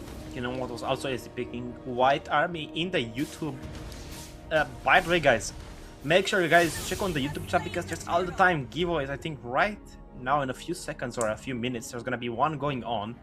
I'm not predicting the future, but who knows? It might be a pretty nice giveaway because also on Instagram, on the Discord, on every single social media platform we are doing giveaways. Twitch, YouTube, Discord, Instagram.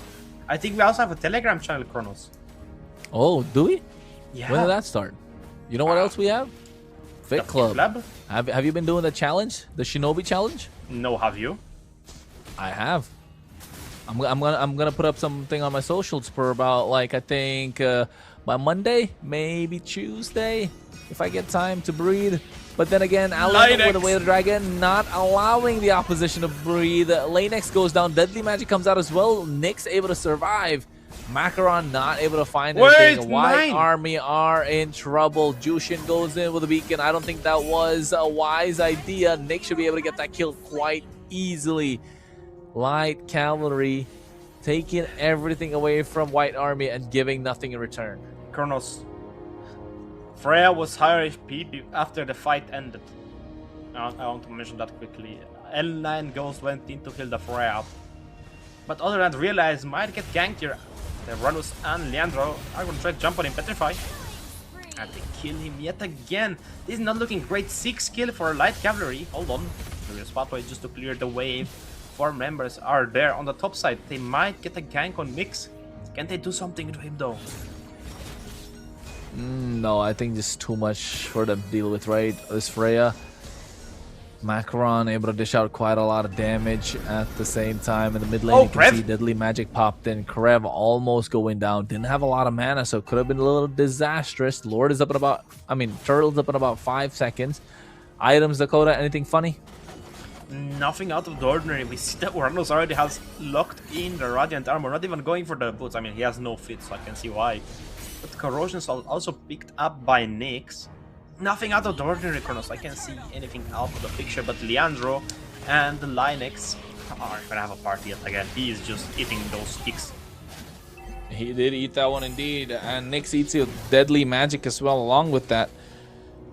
Oh, White Army, what are you doing? Code 10 is probably the only saving grace to have, and now Helen looking to get on top of him. That's a lot of damage coming from the Speedy Light Wheels. Oh, overturn, try and survive. Ghost goes in with the beacon.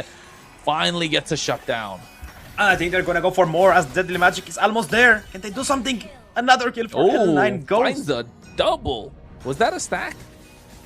I believe it was.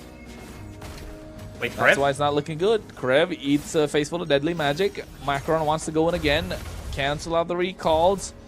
The Hatsukite top tier 1 is in the hands of White Army. So a lot of kills in that pocket of Light Cavalry, but the gold really doesn't justify it, does it, Dakota? It's just only 1k. It's basically 1k, but still, it's a ton of defense for the Uranus. But Nyx is gonna get a kill on Code 10. I don't think he has the Omnitrix. He cannot swap to any of Ben's creatures, but other than that, can't they take the third and final turtle of the game? Oh, actually, this is the second one. The game is going so fast. I already thought it was the third one. Or maybe it is. Yeah, I think it is the second. No, that was the second turtle. Was that the first? Never mind, Dakota. You threw me off guard. Nyx has gone down. That's a big shutdown in the hands of Macaron. So White Army slowly making comebacks. You know, it's also in the hands of White Army. The glowing one just to maybe kill down this Uranus. Leandro is in a little bit of trouble. So is Linux. They don't like him. Oh no, he's down and out. Lanex gets picked off. They don't like him. They despise him. 0-5-0. How different would this game have been, Dakota, if there was a Kaja instead? I think they would have had the lower cortisol, but other than that, Realize could try to go for a turtle fight right here. He has the black dragon form, he has the petrify. No way of the dragon in the side of Chu, but it's a hard contest. Can they do it? No chance. It's too risky. You risk too much for almost nothing to gain. I don't know what to say, Kronos. I'm at a loss. 2k, man. 2k on the side of Light Cavalry. So it's still bright sides. Macron looks for pickoffs. The Harley's starting to get online right now. Patrick makes it out. Almost a yin-yang overturn, getting caught. Now Macron makes his way back in. Looking to go back. Might be a surprise on the bot side. Realize Black Dragon trying to run away. May be able to survive, but just barely. He's camping, looking for it. Deadly Magic tries to get a kill. Leandro doesn't have anything. I think he'll be going down soon, and there's their kill. Fam as well as Allen trying to make sure they try and get him. Meanwhile, on the top side, a fight breaks out. Nyx looking to take down Ghost, or rather Code. He gets him. Ghost is the one that puts him down. Finally, Code gets a golden staff as well. Oh, Macron still survived. He's fine. They didn't have no way of the dragon, no consecration. They had nothing to chase down the hard, and he's just so agile with his hand. He goes in, he blinks in like he did now on Allen, but there's no damage there. He's just taking it like a good boy. But other than that, Crave goes in with a flicker, being an overturn. He catches Macaron! Kill! Oh, a TikTok play right there. Wish Hero could show that on camera. That was beautiful. You know what's also beautiful? In the next 38 seconds, the first Lord of the game will spawn. And I think that was the third Turtle Chronos. I think I was right. It's a difficult world to live in for Realize, because right now he's realizing that the Yuzhong Peak and the Hylos are not working out that great, especially versus Kagura. She's doing such an amazing job. Well, what could be the answer here, Red Dakota? What could be the answer here if you are White Army? You're slowly finding pickoffs. If you're Light Cavalry, you're letting the game slip away slowly. You don't want that to happen. Keep the pressure up. Find a way to get a push in the mid lane, the top side even, and then get yourself a Lord. They go for the far lane a little bit first to make a little bit of difficulty for White Army. Here comes the Speed Light Wheel. Deadly Magic. Fam getting everything thrown at him, but he's still able to survive with the help of the Consecration. Not looking good. Purify popped in from Nyx as well. He's trying to survive. They baited too many skills, and Creed goes in. Yin Yang overturn. They get the 3-man knockup with the Jeet Kune Do. Allen goes in, but look at Leandro. Severing Souls. Looking to find one, and Lanex is going to be the first one to fall in the hands of Fam. The re-engage coming in. Light Cavalry cannot bounce in one more time. Oh, White Army had that locked down for a second, if not for Allen. I think it was the wrong choice to target down the Uranus. You just cannot burst him down. He's just so tanky. The Consecration is there, the Flicker is there. Yeah, with Deadly Magic that went maybe on a squisher target, maybe on Nyx or on Allen. But right now they're bursting down the Lord. Wave the Dragon is not there, but he's staying there for the presence. Because right now the first Lord of the game was taken by Light Cavalry as it's getting into 10 minutes. The Holy Shields are still active, but they're taking down turret by turret, because right now Light Cavalry is ahead by 3 turrets. 3 turrets and Lord marching down the bot side for them. Oh, last time this happened, we know what happened, Dakota, but so we can never count White Army out. Especially with Scary and the Juxin. Yeah, I agree. They definitely have wave clear present. They have realized as well. Lanex should now be to a little tankier than he was before. Topside Holy Shield should fall at any point. Fam just trying to zone for the rest of the team, which he's doing a fantastic job with on this Uranus. The Lord is gonna charge in, getting a little bit of damage. But actually no, the Holy Shield just takes it down instantly. But still, Light Cavalry are in the advantage with 5,400 gold and 3 turrets yet again. I mean, it's not much, but it's honest work. As on the top side, bot side, there are no more Holy Shield. The only tower standing strong is the mid turret, but that's also one sneeze away from disappearing. Well, the Umbrella's there. Creeve's always going to be a threat. They're able to clear the mid lane tier 1. No way. Light Cavalry, no discipline. Some would say, but right now Code picked up that Demon Hunter sword. The Omnitrix is rewarding him with some of these other, things for carry. But Uranus is gonna be in a bit of trouble. now that we're speaking seriously, the golden staff with the Demon Hunter sword is gonna take his HP down pretty fast. One fight could lead to the ruin of Light Cavalry like last game, but Allen is gonna be taken down to half HP, the Deadly Magic, and as well, just a little bit of bulk from L9 Ghost forces him back. What can they do? It's a risky business to play for Light Cavalry. You either get a big yin-yang overturn or you get nothing. It's risky play. Oh my god, look at the gold of Freya. 8,000 gold for Freya. Rose gold meter with the War Axe and the corrosion side as well. On the right side, Usual is so far behind. They bait out the beacon after the yin-yang overturn, so it's not looking good for both these teams. I'd say it's okay. Trade of skills, no spells though. That's the point I'm really looking forward to. No flickers, no purifies baited out, no revitalizes, no petrifies. So yeah, I think that's the crucial angle that we need to look at. If they find that, then maybe something could be possible. Oh, you can overturn, gets 3!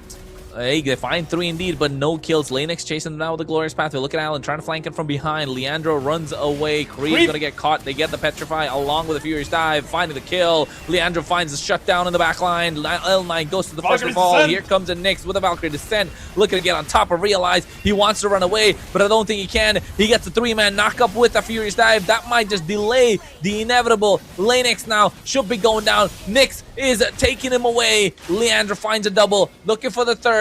The Sky Piercers are starting to stack up. Macaron gets Allen and finds an opening. A little bit more breathing room. Looking to get the clear in the mid lane. But you know what Light Cavalry want? The Lord. And they're looking to lock it down.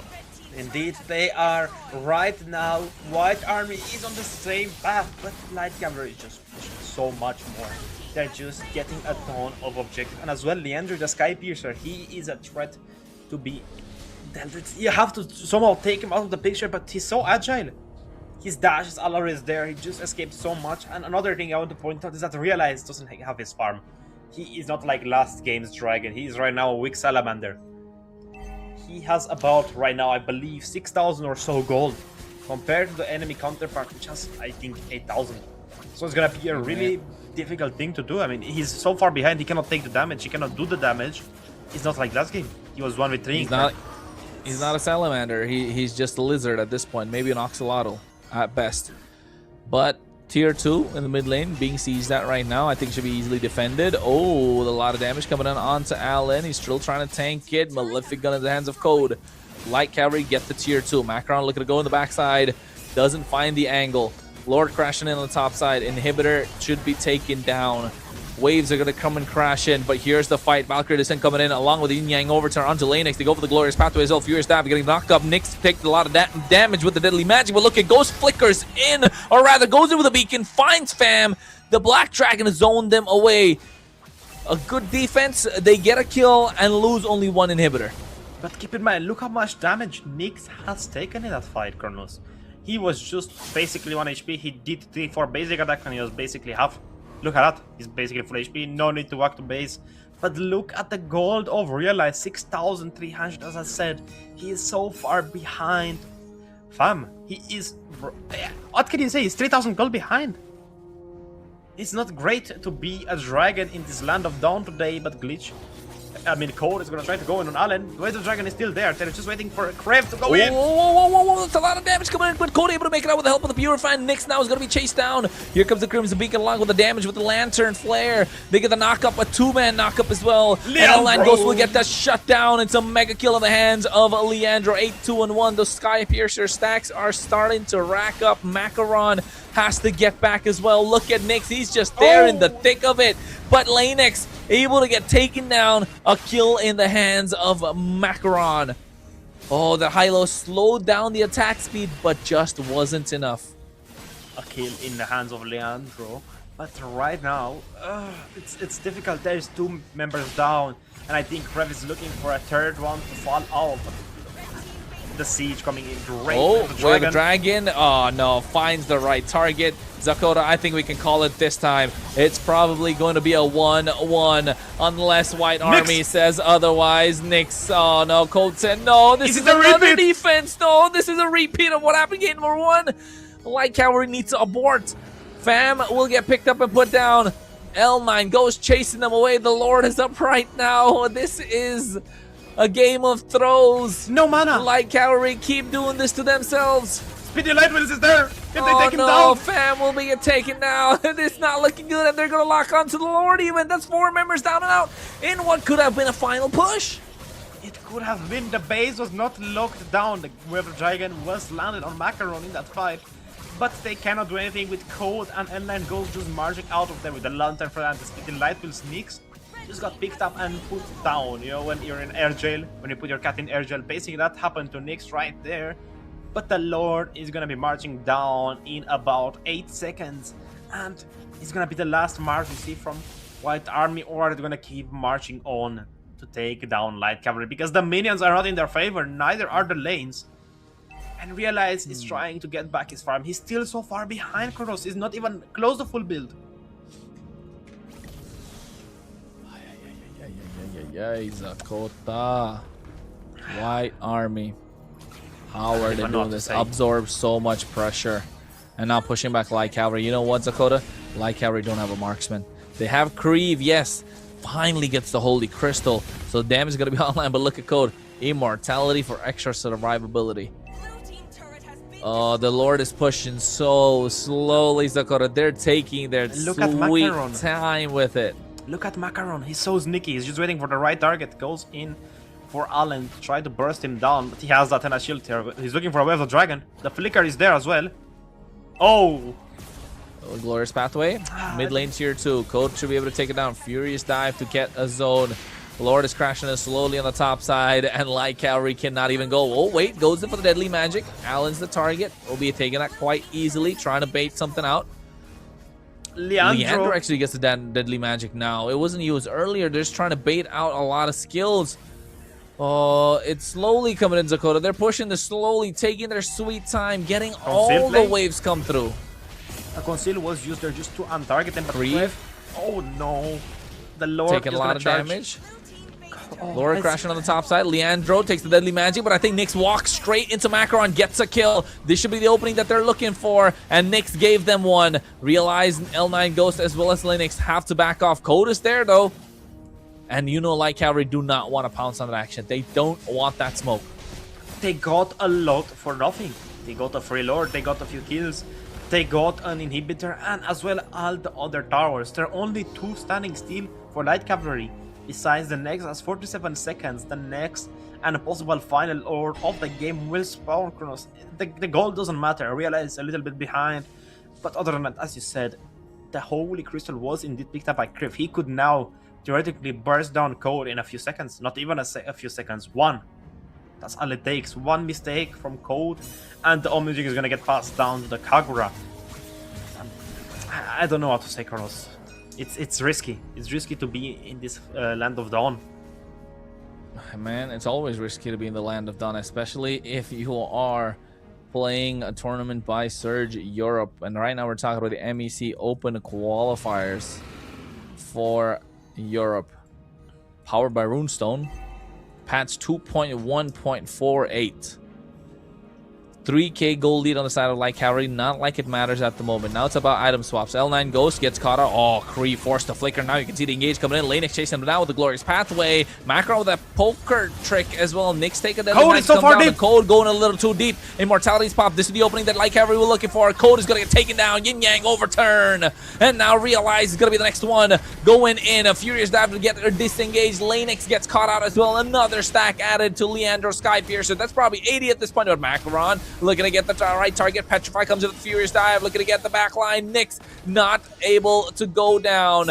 Only 2 members left standing. A small mistake, like you mentioned, Zakota. Code was in a little too deep, and Light Cavalry will make them pay.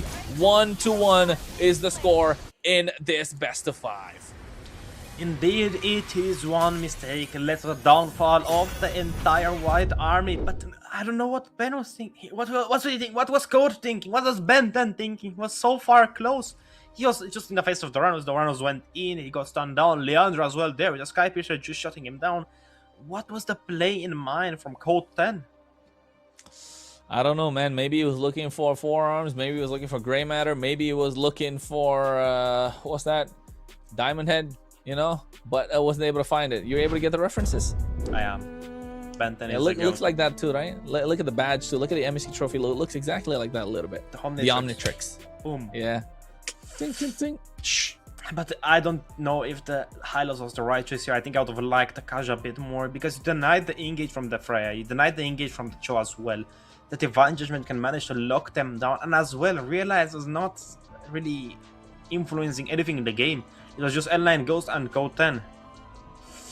What a rough game, but as you said, it's gonna even it out. They're gonna go 1-for-1. It's still a best of 5 series, so there's still 3 more possible games, Kronos. It could go to a full series. I'm telling you, it definitely will probably go to its full series as well. We'll take a look at the highlights, of course, of what happened in the game. Light Cavalry on the blue side, White Army on the red, and this game was filled with highlights. You know what, Zakota? I'm spent. I've been yelling myself out. You take this highlight section. Thank you for that wholesome interaction, but right now we're gonna see a little bit of Light Cavalry going in, going out, trying to do something, but White Army, they're just walking Linux down. He cannot do anything. At this point in the game, he was 0-6-1. Even if he was taking all the damage, he was soaking everything, he was still not doing anything to impact Light Cavalry in any way. He was not being a turn aside, he was not taking a lot of damage, but this is one of the moments that I thought that's it for White Army. But again, L9 Ghost doing an amazing play with his mages, just taking all the aggro, and look at the damage on Nyx. He's gonna be basically full HP, look at that! Realize going in, L9 Ghost shutting down for the first time this Uranus. And other than that, they got so much gold from the shutdown, it really helped them basically buy all the items they needed. And here, look at the basic defense. Look at Nyx again, gets picked up, gets thrown down, Toad is gonna shot Allen, and as well Nyx with the help of L9 Ghost. It's rough, it was a rough day in the land of Dawn, Kronos. What can I say more? There's nothing to add. I'm still thinking, what was the plan of White Army in the last fight? They just ignored everything they worked for. I don't know, Kronos. It's a horrible day for White Army. They managed to play it out. They managed to again try to go for a reverse sweep, but Code just overextended. He was just out of his safe zone. Small mistake he made, and Light Cavalry capitalized, and he knew the game was. Did he use the Phantom Step forward rather than behind on the carry? Right, I felt like that, and then just got caught. Yeah, it's okay. It's okay. Light Cavalry looking to pick that win up. White Army, shake it off. They know they can take it to the late game and make a comeback. But Light Cavalry, yeah, don't take it to the late game, buddy. You want to get that early snowball. It was risky unless they say, you know what, let's not go early, let's just go late ourselves too. So I think a formula has to change somewhere for Light Cavalry, because they're not disciplined, they're taking too much advantage, and it's becoming a problem if you are a Light Cavalry fan. Indeed, it is, Kronos. There are so many, you know, when you siege a fortress, there are so many holes in the walls for the archers to shoot in, but those also are holes for the enemies to sit through and to climb through. I think that's what I'm trying to do. They're just trying to find the weakness in the fortress that Light Cavalry is, and they're trying to take them apart piece by piece, but still, they just got ahead on themselves. Code just completely lost them the game. It was on him. I would be pretty tilted for myself if I would play like that. It's a minor mistake, yes. You could say, yeah, I dashed for by accident, but an accident shouldn't happen. It's the qualifier for the EWC, Kronos. This mistake could cost you the championship, possibly. It could definitely cost you a spot in MEC regular season. We'll talk about the championship later. That's another day. That's another topic. But I think you're right. It's a spot for the EWC wild card. So if you ask me, they definitely need to keep the heat up. They definitely need to fight. They need to kind of keep track of the bigger picture, right? Look at what is the bigger picture. Light Cavalry as well as White Army, both these teams throwing games away, and I think in game number 3, the one where you get match point, somebody's got to lock in, one or the other, if not both. I mean, it's always a violent effort coming in from White Army, but they're still, as you said, not locking in that formula. They're not doing the recipe correctly. They're burning the cake. They're cooking a little bit too much, Kronos. What's the dinosaur? Show us the dinosaur over your mic, bro. He's a brontosaur. I don't know if you can see him. I got him in a Kinder A egg. little. Oh, nice.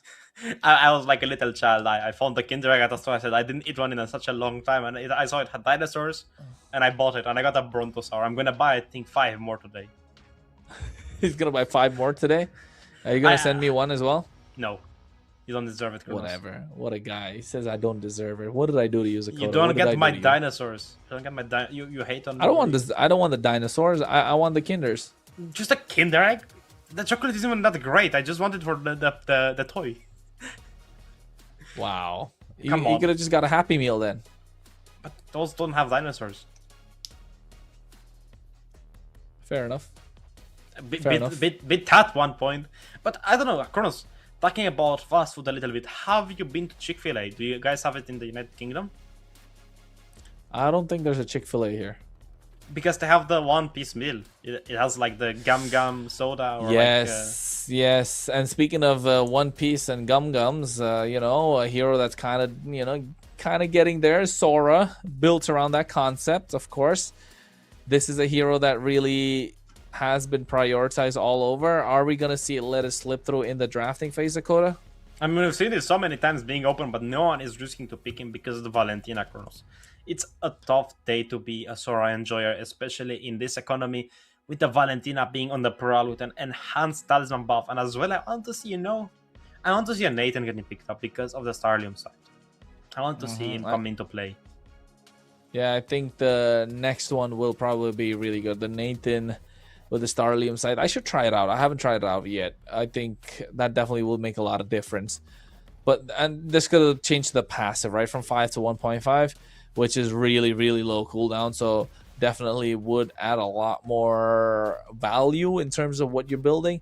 But if you are looking to go for these newer picks, Harriet's a solid choice.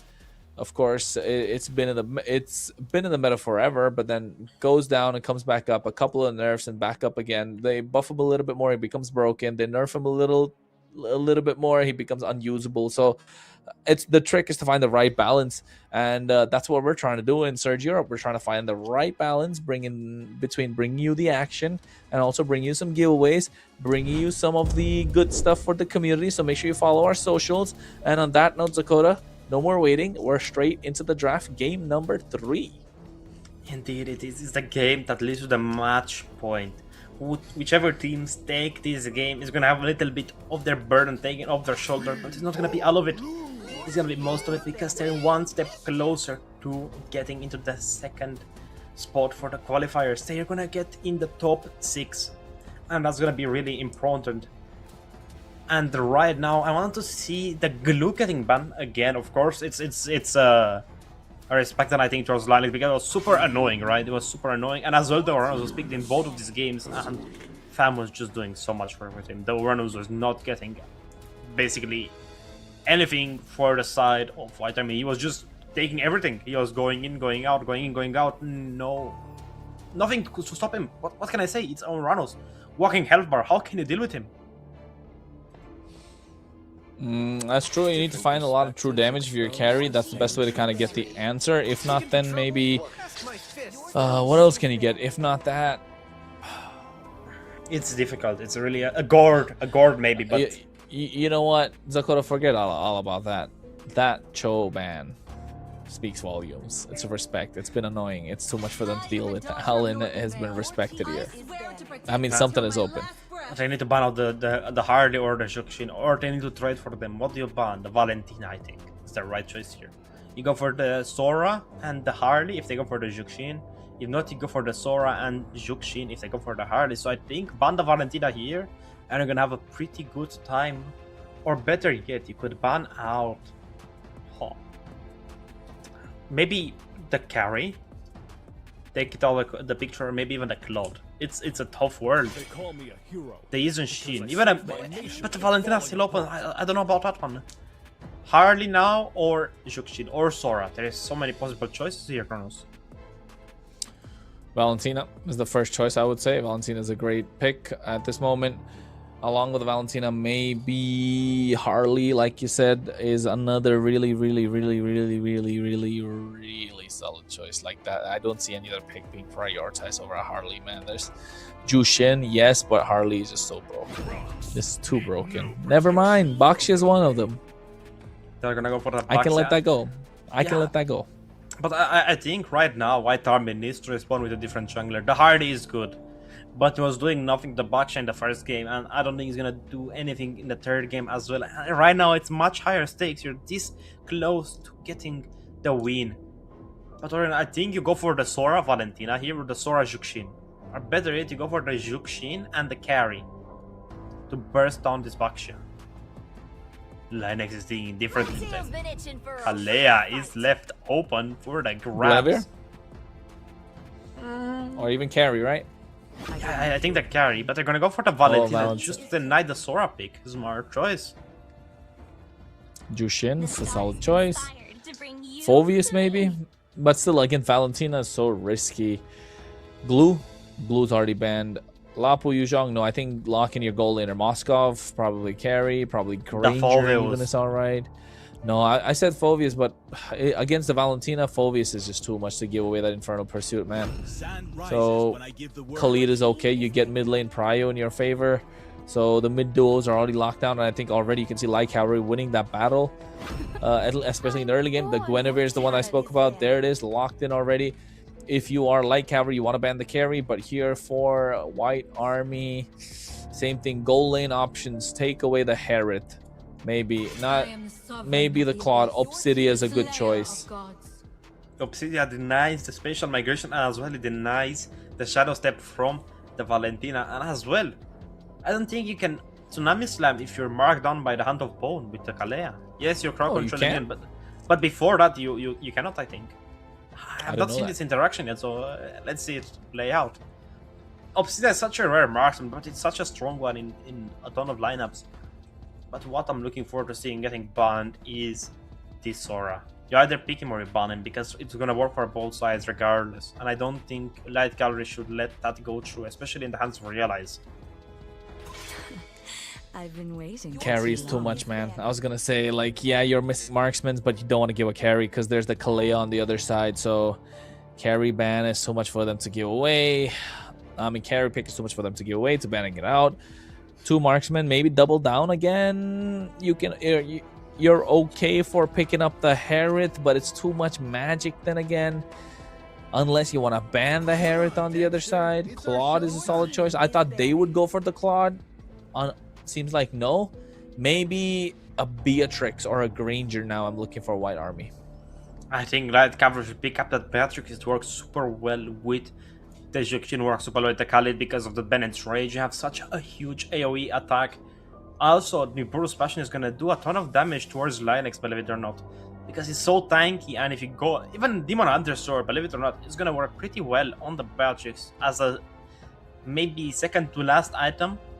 But right now, maybe just ban out the Sora. You cannot give it away because White Army is gonna have the first pick for the second part of the draft. So ban the Sora, don't leave it open. You're gonna give it out for no reason, and it combos super well with Macaron. Sissy gets banned out. They want to go for a tanky XP. Interesting. I mean, no, it's also just the fact that CC would have been really good against the Bakshi as well, right? Even the Khalid, so I understand. The Phoveus is one thing that we spoke about.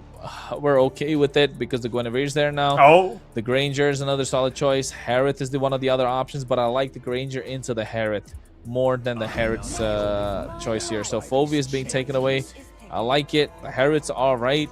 You have a good composition. You're really relying on this Phoveus, though, in these team fights. But what could be the difference maker here if you EXP? Alice or Sora? Alice, I don't know. I think Sora definitely would be a better choice. Both of them would work because you could say you go with the Thorn of Ruin with the Alice, and you go as well with the Raging Sandstorm stolen by Valentina. You could maybe argue a combo turn as well. In the perfect world, special migration with Tsunami Slam on top of that, and the Granger just getting a ton of damage in. But the Lapu is gonna get picked up, hit fair as well, hit the focus, but is it gonna be enough to deal with the entire lineup of Light Cavalry? I don't know. I thought about the Lapu, right? I even mentioned it, but maybe relying on the heavy dive along with the spatial migration, a re-engage tool rather than engage. The only initiation they have is with that tsunami slam. So I guess it's all right. Not the best option, right? It'll all come. It's just a comfort pick, in my opinion. Yeah, it is. It all depends on the persons and what they want to really go for. But right now I haven't seen Lapu Lapu so much picked. I've seen a ton of Fries on XP though. In run game, I've seen Albus take a little bit over, but he's not that great in my opinion. But the Alice is a really good counter in the Phobius. Just because the Town of Ruin and the bully you can do in the early game with your passive is just gonna be a huge throw in the side of Phobius. But right now, ladies and gentlemen, make sure you guys follow us on YouTube, follow us on Discord, follow us on Instagram, follow us on Twitch, follow us on Telegram, follow us on everywhere. Just go to the moon, put a flag there, search. But right now, it's going to be the deciding factor who's going to get the advantage, who's going to get closer to match point. It's going to be Light Cavalry or White Army. We're going to find that out. Of course, Sakota on the desk with Kronos. But let's see what's going to happen. Phobius is waiting for something. He's waiting for the party to get started. We're talking about MEC. Bing chilling? Qualifier state 2. He's Bing chilling, all right. Well, at this point, both these teams need to play a little more careful. Yes, Light Cavalry have the aggressive option. So does White Army. Lanex goes in already. You can see they're fighting it out. Oh, First Blood. There, Title Strike with a flicker to pull him back. I've not seen that kind of interaction, but First Blood comes in. They trade Leandro back, so roam for goal jungle. White Army get the benefit. Indeed, they do, but right now, Azuki is still in the base. Is he protesting? Is he doing a hunger strike? He doesn't want to eat the minions. He wasn't getting XP. What's he doing? Oh, he's woken up. He's walking back to lane, but it's gonna be a huge fall off for Light Cavalry. It's gonna be so far behind Kronos. How far behind are we talking, Sakota? Maybe one creep, maybe? More, I think more. He's level 1. No way. Oh no. Oh no. He was hanging around Bing chilling for too long. I don't know, Kronos. Maybe he was scared of Lapu Lapu. He was scared yet. Scared yet with his shadow powers. But right now Cole is gonna try to take away that golden crab, but the Harriet has the advantage of decision with decision. But other than that, look at the Phobius. It's so nice knock up with the spatial migration. Raging Sandstorm. Oh my god, talk about a wombo combo. Zakota with the help of the IMU, Retribution, securing the turtle. Creed's gonna be the next on the chopping block. They don't want to chase him down. They do have the Tsunami Slam. There's Title Strike, locking him down, get that Purify out the way, and Realize gets a killing spree. Into 3 kills for the Lapu Lapu, while Phobius doesn't even have his level 4 already, but Macaron is gonna try to take down Nyx. Code is there. Spatial migration finds the target, locking down. Was that the recall I saw? I think I saw one, man. I think I saw it. TP. Not good. I don't know. Personally, I'm an enjoyer of Red Retribution right now. The Flame Retribution. I haven't used the Blue Retribution in ages. But it's alright. You can outrun the Bakshan as well. You can outrun Allen. But I don't know. I'm an enjoyer of Red Retribution. Even on tanks, I think. On Fredrin, I do it. Even if it's a little bit weird, I still do it because, I like being weird, but what's also being weird? The predictions changing again. 60 to 40, powered by Runestone. 10% more people think that Light Cavalry will win from the last game, but Ryan, look at L9 Ghost. He's gonna take again the Raging Sandstorm. The IMU is gonna come into play. I don't know, it's a rough one. Sky Piercer. Code got a Sky Piercer. That's one solid item that now White Army can look for a snowball. And they go in, Tsunami Slam, locking him down straight into the Violet Requiem. And you can see even the Temporal Rain adding more effect like this one. Prev. Making Creeve not being able to play the game, forced to use the beacon. I think he was waiting to pop the Purify, but risky. Risky from Light Look Cavalry. at that line goes. Oh, I thought he was gonna go in. He has the flicker, he has the Raging Sandstorm, but it's only Krev on the line. Other than that, 8 seconds for the next turtle objective, Kronos. What are we thinking? Alski is right now gonna join in. He has level 6. He's caught up a little bit. He's still super far behind, realize, but the gold, it's only 1,000. Oh no, Allen is looking rough. Oh no, it is too rough. Violet Requiem, Spatial Migration, Tsunami Slam, combos are falling in left, right, and center. Bravest Fighter goes with the Landshaker, Dark Wave as well, trying to buy time, but only time to delay the inevitable, Dakota. White Army look like they're back on the board. Oh, no, my they're God. jumping the him. The layering of the skills from White Army so good. The crowd control is too much for them to take. Just 10-1. Let him get back up. Give him a fighting chance. They're just punishing No. poor Leandro. He's getting the treatment that Linex got in the second game. The high loss treatment. The general leading the charge for White Army. Not looking good. Light cavalry. Oh no, on the top side. No way. Another one. Another one. DJ Khaled's in the house. DJ Khaled. Roblox. Always ahead. What's a right Roblox? now? Somebody says Roblox? Roblox. Always ahead. Yeah, is there a song like that? Yeah. No, Oh, he no. just makes it. Oh, but Krev? He's gonna make a play here. Linex. He's gonna miss. No, Leandro, you missed it. You missed your wheel. The anti did not apply, but you know what's gonna apply the bullets towards the bottom side turret as Granger is gonna be taking it down. Code 10 taking another turret. 2 for the side of White Army, none for Light Cavalry. Nyx swap the lanes. He is getting punished heavily, and they're gonna try to go for a mid takedown here. Everyone is here. 5 members versus 3. They can take the fight. Let's see how they do it. Tsunami Slam coming down, locking in one target. Oh, Spatial Migration misses. Not able to get the Violet Requiem on point. Meanwhile, Fam goes into the back line. Code 10, one stack on the Sky Piercer. Looking for another. Macaron taken out super low. Makes it out alive, but you can see Realize with that Landshaker gets 3 members. Now the title strike gets a knock-up from Lanex onto Krev. White Army disengage. Get 1 kill. Do not want to bite the bullet. They don't, but Code 10 is shoving those Oh, bullets. Zaman Force dashes in. Oh, he Dash kills is him! able to get the kill onto Code 10. Leandro goes in, gets that shield unity. Here comes Raging Sandstorm, flickers as well. L9 goes able to get that kill onto Nyx. Allen might be going down next, but he's able to make it out alive. But Macaron comes in, finds a double. Every time Light Cavalry find an opening, White Army pull the rug underneath their feet. You know what's also fighting a double? Macaron with the blue takedown. The Lord is not there, but the turtle is, and the third and final turtle of the game is gonna go towards White Army. I don't think they're gonna be able to contest it in time, but you know what they're gonna do? Take down that mid tier 3 turret. Oh, can they? Cannot. Alzgi is gonna do a little bit of trolling with his monolith and take down the minion. Brute Force picked up by Macaron. The combo did fail. You talked about it. Oh, wait, right now you can see again.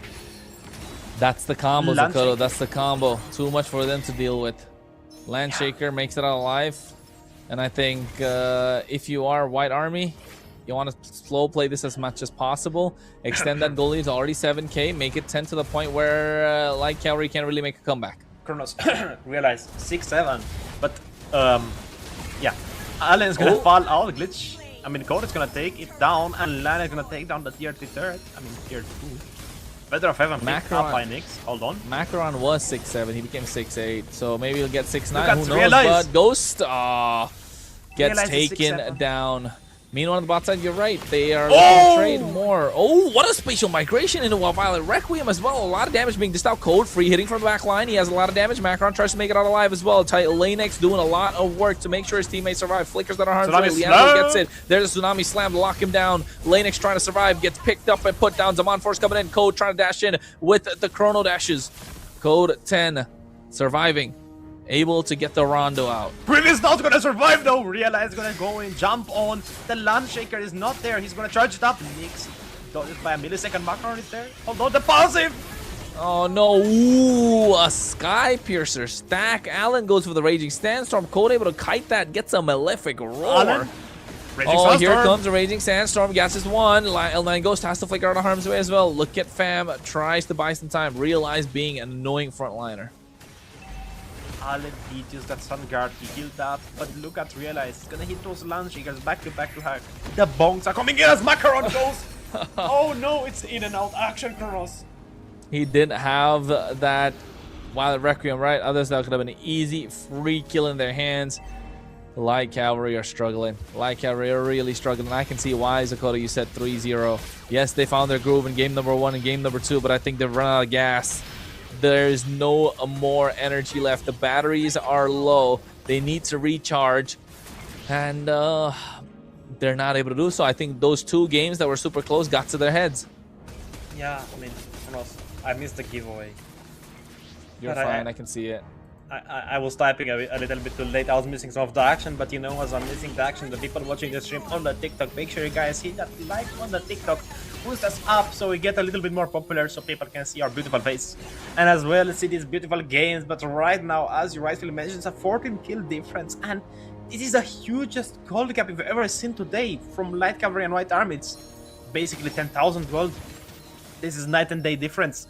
Just Altski, I think, going on a hunger strike, just, I don't know, it didn't give them the momentum. The XP wasn't there. XP wasn't there indeed. 19-5, that's the kill score. Lord's crashing on the top side. Dakota, this could be the end that they're looking for, right? White Army need to play this more calculative. Of course, they have a 10k goal lead, so it shouldn't matter at this point. The power spikes are too much. Macaron going in. Spatial migration makes it out a little touch and go. Creed taking a lot of damage. Look at That's the not as damage. are connecting. Yeah, I was going to say a little. No, that's a lot. The Lord's already taken down. Bravest Fighter going in. They're looking to take away the inhibitors, but a clean defense coming in from Light Cavalry. But Special speaking migration. of, they go in. Violet Requiem comes in as well, able to get 1 kill. And that's going to be Allen along with the Tsunami Slam. They go in. Raging Sandstorm finds a double. Meanwhile, Nick's to the back line trying to use the Bond Force, but not in the midst of 5 members. 2 traded, 3 traded. That's 4 stacks on the Sky Piercers, Dakota. It's not looking good if you're Light Cavalry. Here's the next set of waves coming in. That they take away the mid inhibitor. Bot side's gonna be next. A lot of items being purchased. Sea Halberd, Radiant Armors, and you can see the Violet Requiem doing a lot of damage. That's what we're talking about. Flickers in, but the base crystal's gonna be locked in. Code doesn't want to waste a lot of time. No, it's another case of what happened in game 1. The minions are not present again. It was done by Light Cavalry. Now White Army doing the same. Kree finds a triple. Oh, this is so back and forth. This is a rubber band. This is a trampoline effect. Indeed, it is. They're bouncing back up and down as the minions did what happened in game number 1. It was just a hair away from the main Nexus. But right now, can they end? Can they do something? Realize it's there, but the cooldowns on the respawns are so fast. It's 12 minutes in. The shutdowns have been given towards Creep, and that's gonna be a huge target on his back. But right now, White Army is going back up. They're awakening again as the Lord is gonna spawn in about 10 seconds. Kronos, what are we thinking? Who do you think is gonna take it? There's a 4-level difference between the junglers, but Nyx has the damage and so does Creep. I think if you're White Army, you're okay. That happened. Shake it off. You had a 10k goal lead. It's still there in your hands. It's 6k right now. Still 5 is fine, but if you're Light Cavalry, you want to take the fight to them still. Maybe you don't realize you don't have the damage. You can see that coming through as well. Raging Sandstorm going in. That's first kill down in the hands of Code.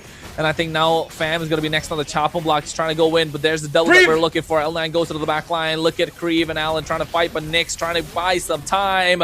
He doesn't find it. Code is able to survive, and now they're marching in. The minions are coming in. The clear is there. Violet Requiem to secure another kill in the hands of Realize. Kreve is the only one left standing. Yes, he can dish out the Lantern Flare. Yes, he's got the damage, but not enough wave clear. Another set of waves marching in. It should be enough, but there it is. The final execution point. They snipe him from downtown as Code leads White Army to victory and makes it to match point in this best of 5. Indeed, they do, Kronos. They're gonna have the advantage, but that doesn't mean that Light Cavalry are out of the race. The horses can still go yet again.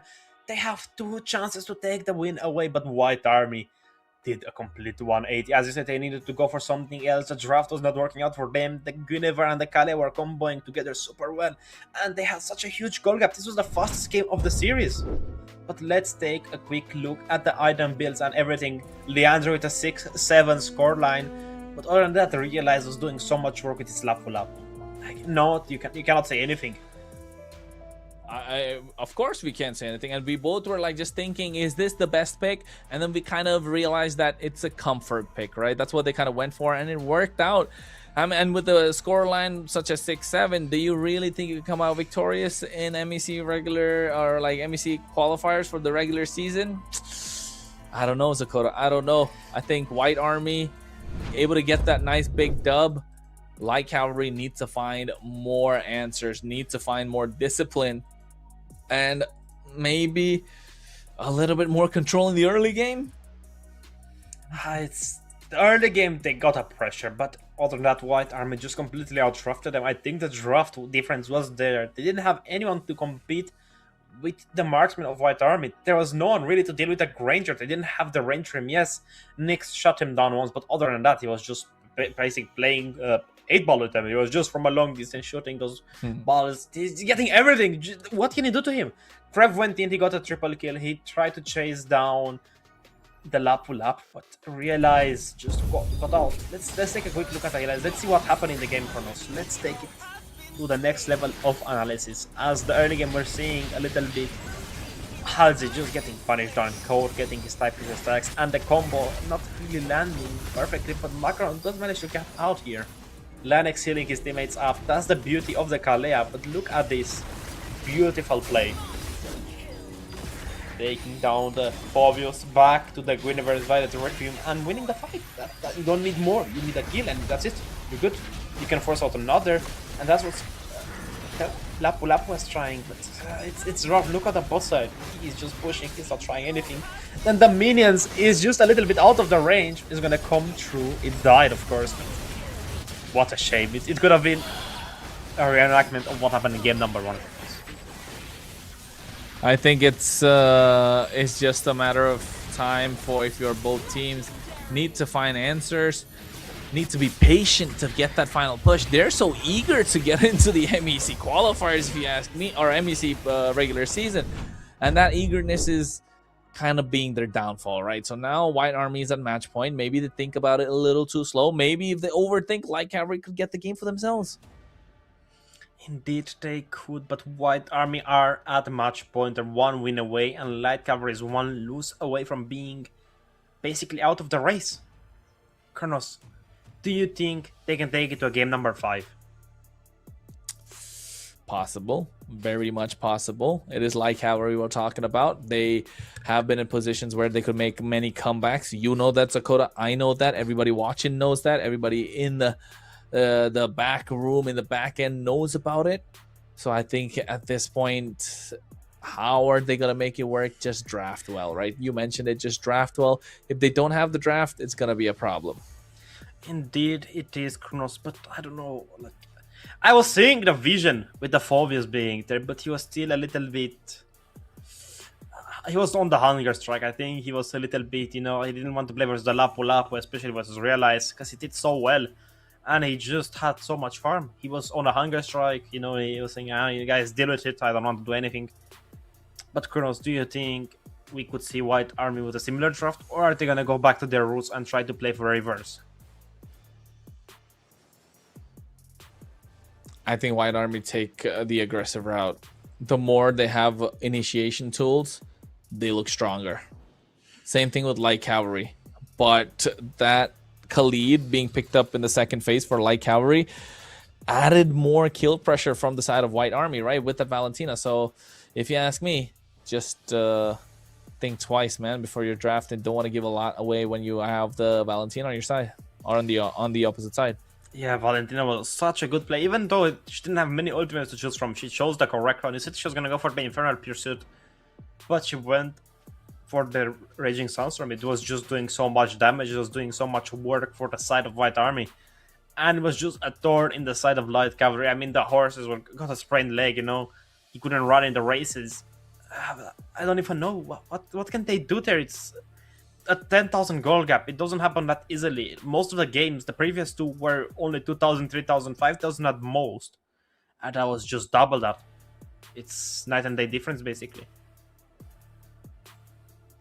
I think you're right. Now it'll come down to how the game will move on, of course. With them being on the red side or the blue side, we're going to find out how the picks are going to go through.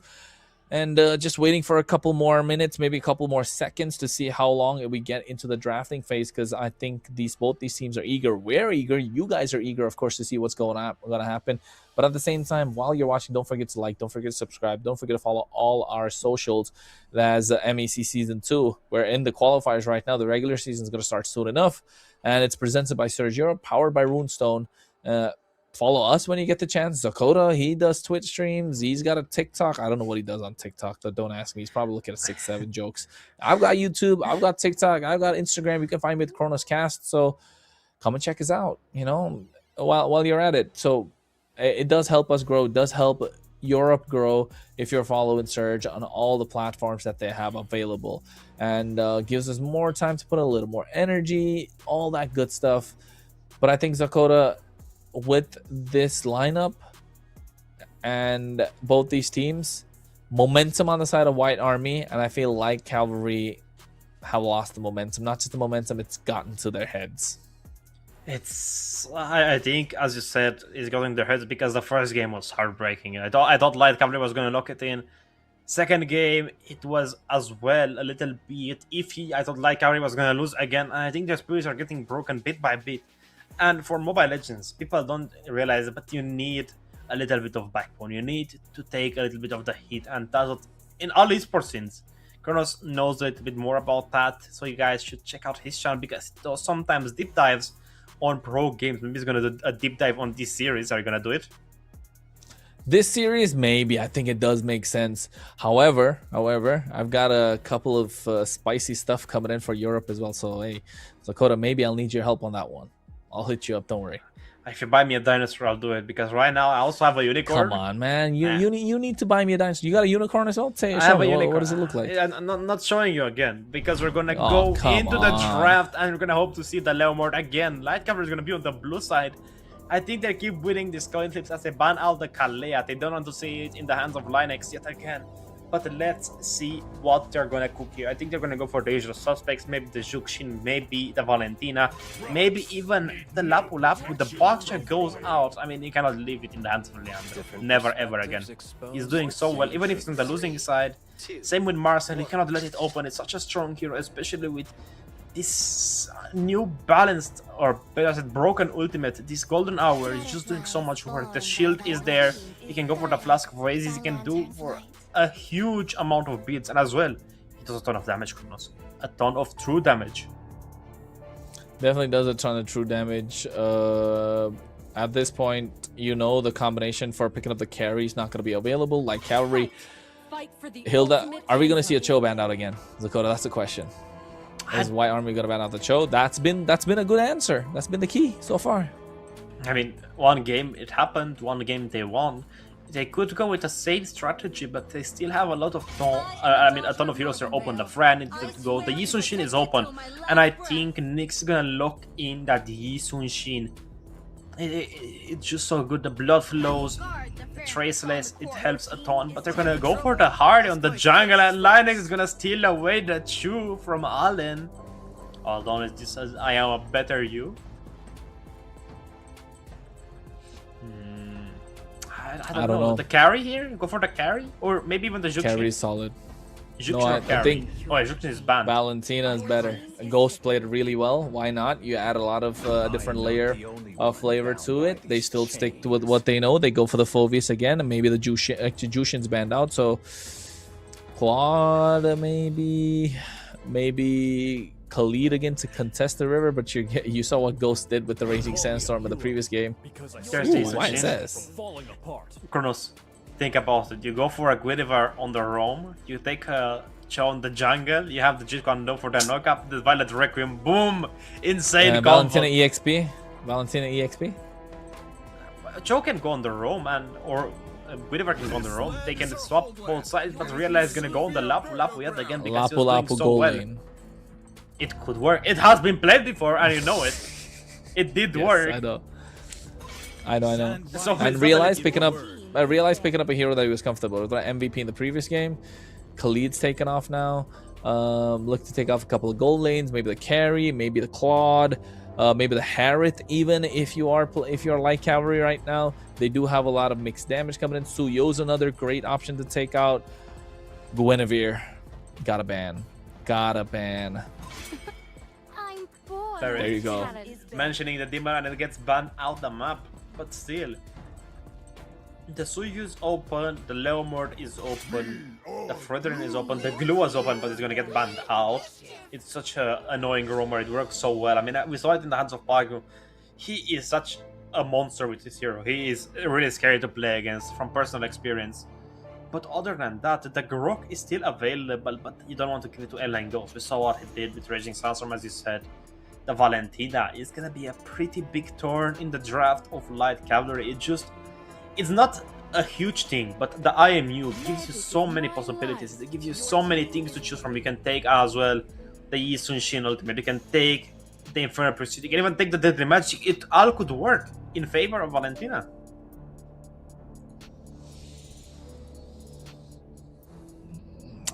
This is the layering in the draft that requires a lot of skill, just because of the fact that the Valentina was picked up. So how are they going to make this possible now if you are Light Cavalry? If you're White Army, I think just lock in the carry here, Zakota. Don't think too much. You don't have a lot of range, yes, but you have the front line, you have the peel, you can play for the full dive. Maybe go for a Fredrin in the jungle if you want, just because it's expanding rivers as well. So Moskov, still solid, still solid. Do you prevent the Harley from doing a lot of work? Oh, the I don't know. I don't know, Kareev. It's your birthday, but I don't know. I don't think they're gonna go for the Kufra mid lane because they're gonna lock in the Selena, and it's one of his best heroes. Alan, think about the Gacha, it could work. They could go for the Taunt with the AOG, combo with the Infernal Pursuit, with a Dark Wave. You could go for a ton of plays here. Same, but with a Monster Shocker, you could also maybe go for a play there. You hit the bolt down, Alan goes in with the AOG. But the thing about the Uranus jungle, I don't think is the right choice here. Panda could work. But the Leomord is the way to go, the man on the bike. I forgot what brand the bike is. I forgot the Ducati. I have the I have the. Don't tell me you have a Ducati. You have a toy version of a Ducati. No, I have the original skin for the Ducati. Okay, you have the skin. All right, that's okay. I thought you have the mini version of the Ducati, or you have a Ducati. I was like, no, come on, Dakota, you gotta be lying. I have it, but in my imagination, in another. True, me too. You and me on the same boat. I'd love to get a classic Harley, though. I guess so. That's nice. The Triumph's also good. Ones. I just like the sound of the exhaust. It's so calming. I don't know. What about the Fat Boy Slim? What about the Fat Boy Slim? It's the Harley Fat Boy Slim. Really good. Those handles are too big for me, I think. They would look Of course weird. They're big for you. But you know what's not big for everybody? We're talking about White Army, Light Cavalry. We're going into match point. Of course, for White Army, it's not too big for them to get the victory. But for Light Cavalry, they hope it's not too big for them to make a comeback still possible. So, match point. Zakota, you saw the draft. What are you thinking? White Army. I have to lock it in. I've been supporting them from match number 1. I think I'm going to support them all the way through because right now... Caster alert. Could be a biased caster, but right now White Army is at match point. They're 1 win away. And look at Nyx, the poke is already starting to come into play. So is the jungle stealing. Harley is well. And don't say... At least... and don't say he's talking about stealing because it's Romanian. Oh my god, I don't know, man. You gotta teach me some Romanian words that are good, but hey, they're looking to contest that Lethal Wanderer. Leandro gets able to get it. Leandro with no retribution, but still able to secure it. That's why he's the GOAT? Question mark? Question mark? But right now, look at Griffiths getting a ton of damage. The Concussive Blast also hits him. But other than that, the game looks pretty even Stevens. I don't know about this fight though. A ton of poke. Alan still has the Revitalize. Is gonna go in a pretty much good deep on Alan Ghost. Oh, the arrow misses! Can they get the first blood? There's the shadows. Deadly Magic. Oh, he's so low. And I think they could have gotten the kill if it wasn't for Deadly Magic coming in. They didn't want to bite the bullet there. Oh, that was so close. I think Macaron doesn't realize that there's a trap around that bush. So he might have been seen, and he should be visible on the map. And you can see Leandro's waiting for the right opportunity as well. Indeed he is. As Deadly Magic is not available, realizes below half HP, he needs to bait him close. As Macaron is gonna go. They still don't know about the trap in the mid bush. It's still there, it's ping chilling. Oh! Waiting for fight on both sides. Leandro is in trouble. Yeah, they're in trouble, alright. I think they go in. Infernal Pursuit comes in as well. Line Ghost has double dash out of harm's way. Oh, Fam has to flicker out as well. Bravest Fighter coming in with the Raging Slash. Dark Wave looking to catch someone. Look no, at he Nyx. doesn't. Gets the nice bit of a land. Oh! Meanwhile, on the back line, they go in. Finds a kill with the help of the Mountain Shocker. Lane X has to get back. L9 goes looking to catch Creeve. This is the second time they've taken out super low.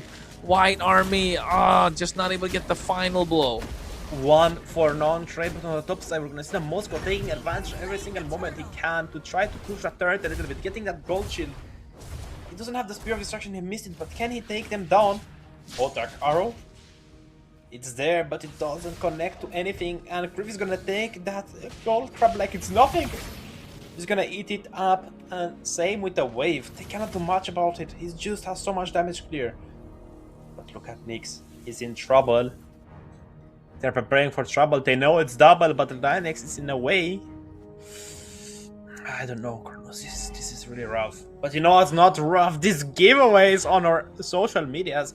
Make sure you guys check out the Linktree link. It's in the description of the live. You can join the Discord, you can join the Instagram, you can join the Twitch, you can join the TikTok, you can join the Telegram, you can join the space, the Mars program. You can be the first colonizer on the moon for Surge. But look at the Deadly Magic. Oh, Deadly Magic getting a lot of damage. Lane should be going down here. He tries Shunpo, not able to do so. That stun kind of catching him for a little split second was a little too much for him to take. White Army not able to pull off the Cho like Cavalry did. Maybe not yet, but right now they're gonna try to take the siege on the top tier turret. But I don't think they're gonna get anything out of it, but they're gonna get a trap out of the Leomord. Third is gonna happen in 35 seconds. Other than that, I'm not seeing anything moving out of the ordinary, but the kills did move from 0-6 to 0-0. You know what moved? The giveaway, Kronos. The giveaways are gonna be on the YouTube always. I know, right? The giveaway is always going to be on the YouTube. You woke me up, man. I was like, hey, where's the giveaways going on? Actually, there's none right now. But anyways, oh, they go in. Phantom Steed looking to get a lot of damage down. They get themselves that War Axe, and they find the kill. Crave is the first one to fall. Fam trying to buy some time. Deadly Magic coming out onto Macaron. Lanex trying to bob and weave. Get the Jeet Kune Do knockup, but Fam finally gets that. Forced to flicker out after he went in with a Phantom Step. Not looking so good. Alan comes in, Revitalize already used up, and Light Cavalry are not able to find a trade on the top side, even to get their hands on the turtle right now. Indeed, they're gonna get the hands of the turtle, but can they contest it? AOG gets popped in, and Leandro is gonna take away the turtle objective. Dark Wave coming in. Lionx is in trouble. Bravest Fighter goes in as well. Realize able to together disengage. Macaron gets with the Deadly Magic is there. Looking to go for a dead disengage. I don't think Leandro wants to use it at the moment, right? He could. It's a really low cooldown, so you know he's not gonna lose a lot, but you know he's gonna lose a lot. Nyx with the Deadly Magic getting buffed upon him. Macaron is gonna try to go back. The arrow is almost gonna catch him, but you know as was gonna catch him. The audience prediction 64 to 36 forward by Runestone. They keep getting in the favor of Light Cavalry. Well, how is this going to work out now? How is this going to work out if you are White Army? You've lost a slight bit of the early game. You don't want to see yourself in trouble. Prepare for trouble and make it double. Linux and Kodar there. Alden is going to get a taunt. Save the world from devastation. Oh. They're trying to unite the people within the nation. Oh, Lanex able to survive with the help of the Shunpo. They get the AOG, but it finally gets a kill. But Nyx had to get shut down for that one. Was it worth it, Zakota? Was it worth it? For White Army, yes. For White Cavalry, pretty much no, because they got the shutdown. For the Leomord, the worst person to give him to, the level gap is gonna be getting huge. And as well, Cold saved just a little bit of Linux's life, taunting.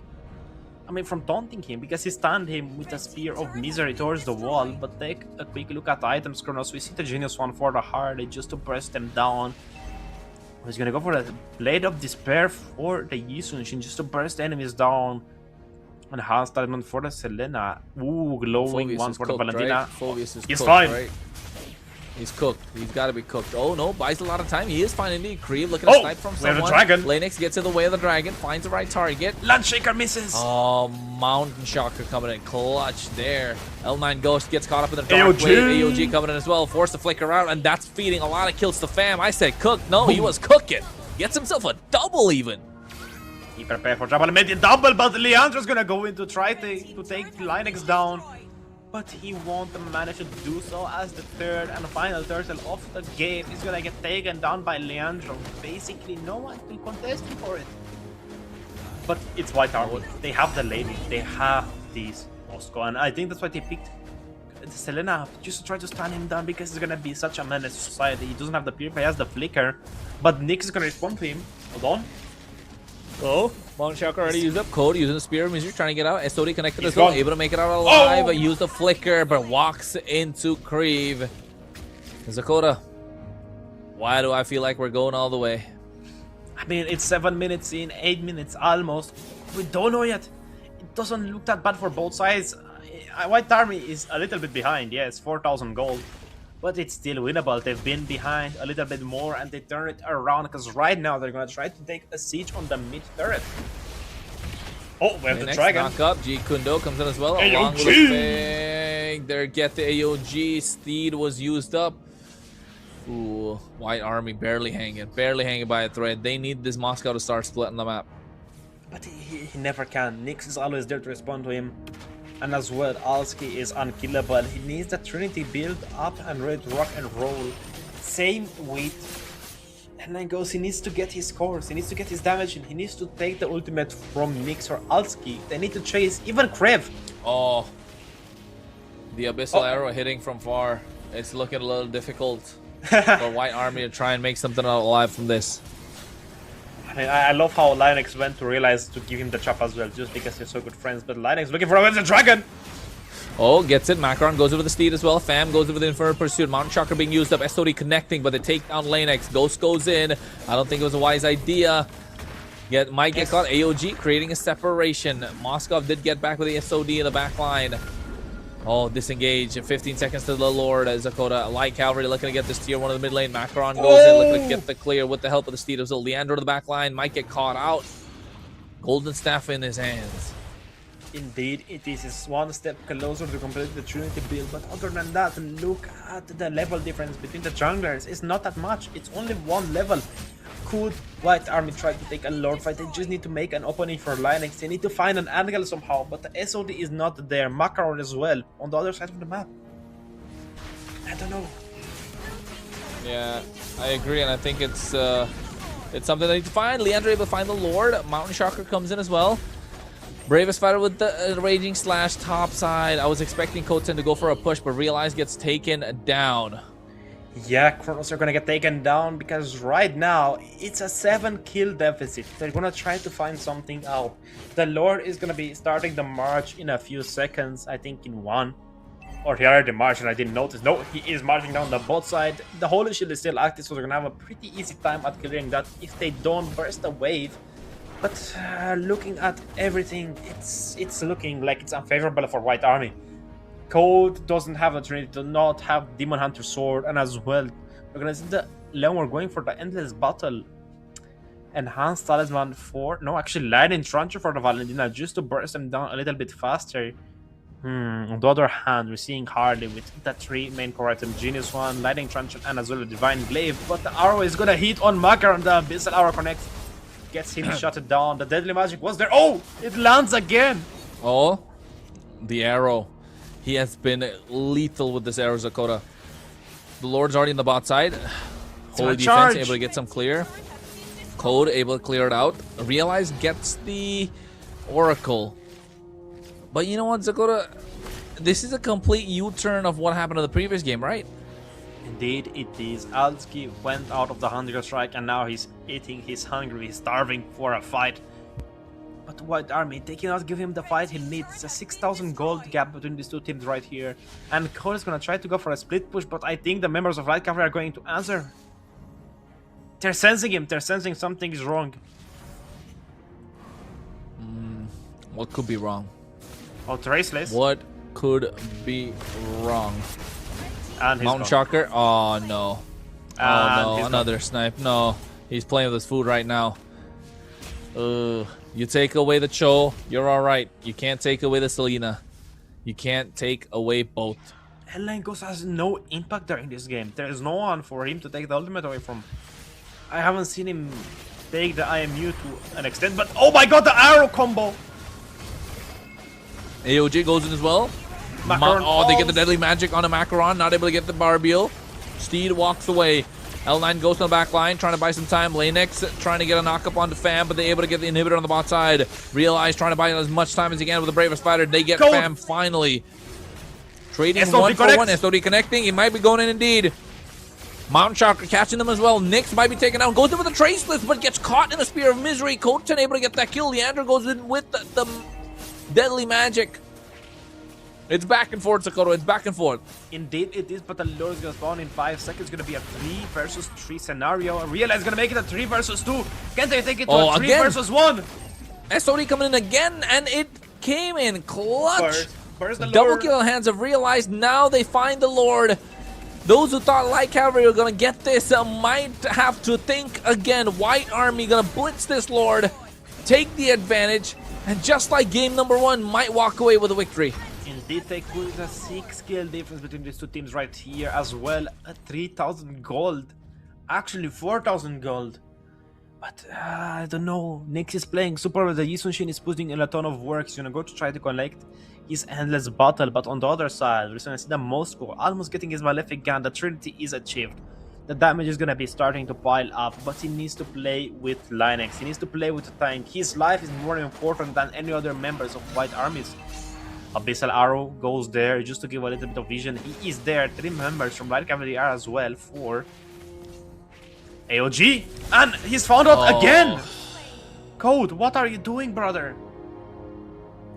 He hasn't cracked the code. He hasn't cracked the code. 30 seconds. This Lord could have been so nice for them. Now the Lord is kind of rendered useless, right, Dakota? Maybe. I don't know, Kronos. It's a rough looking day, but right now, can't they actually do anything? That's Cold. He has the Omnitrix, he has the power of Ben 10, but he's not using the right monsters from the Omnitrix. He's not using anything great. I think he's using that ghost one. You know, have you seen the ghost one? That's pretty cool, right? I think I remember it. The one who would go through walls, right? Yeah, it became evil and stuff in the end. Yeah, I mean, I remember the Voidor. I forgot his name. Which one was your favorite? Ooh, forearms. I knew it. Of course. Bronze over brains. That's what this guy is. I would have even been alright if you picked Diamond Head, but you want more arms to grab more stuff. That's what you're all about, Dakota. Grab more of that meat to be butchered and done down. But at the moment, White Army wishes they had more arms to catch somebody on the other side, because Light Cavalry are so slippery with their composition. Easton Shin with Traceless, hat trick from the Harley. Kreve is dashing out freely. Fam has free reign over them. Allen's just jumping in with the AOG. So White Army, 5k goal lead given back on the side of Light Cavalry. Light Cavalry is like Arsenal. They're one step away from losing everything. Maybe. Definitely. You're not an Arsenal fan, are you? Let's talk about that another day. I'm not really an Arsenal fan, to be honest. Of course you're not. Are they going to win this time? No. Did they throw again? Yes. And then are Light Cavalry going to throw again? Or is it going to be White Army this time? Let's see which... I mean, I think Light Cavalry suits more for Arsenal. This guy. But hey, that's another league we're talking about. Right now we're talking about the MEC, Mlbb European Championship. The online open qualifiers. Waiting to take it to the regular season. Ooh, that's a winner great gets a vision. slot. SOD misses completely! Oh. Code, you need to go to marksman training. Look at the bot side. Bot side's pushing in. it's good news for White Army because they don't have the inhibitor. So they have found a way to keep it neutralized, but not for long. And you can see Light Cavalry are starting to blitz it. Here comes the Steed. Looking to take down Fam. Goes in with Infernal Pursuit as well. Allen taking a lot of damage onto Code. Again, he gets taken down. And Ghost is going to be the next one on the chop and block. Fam finds it, finds a third. I think Light Cavalry have this one locked down. Zakota. Nyx finds himself a double. Macron's the only one left standing. He will get taken down. He's running. He's trying to buy time, but you know it's not going to be much. There comes the Steed, but only the bike. Nobody there to mount it.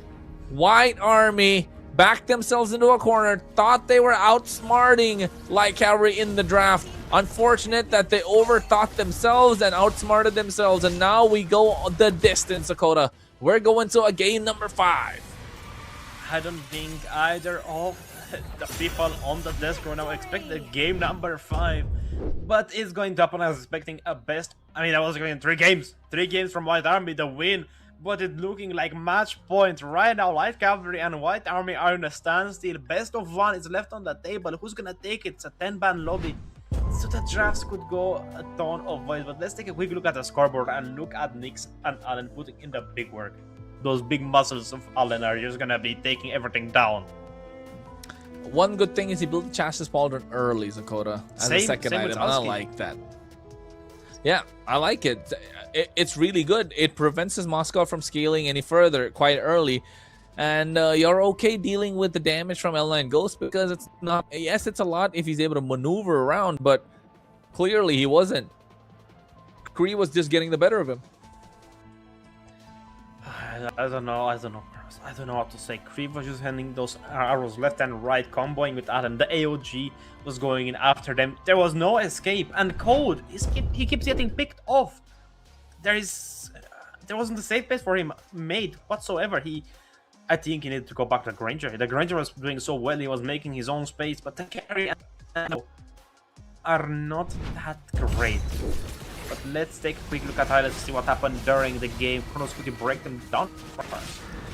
I mean, yeah, surely.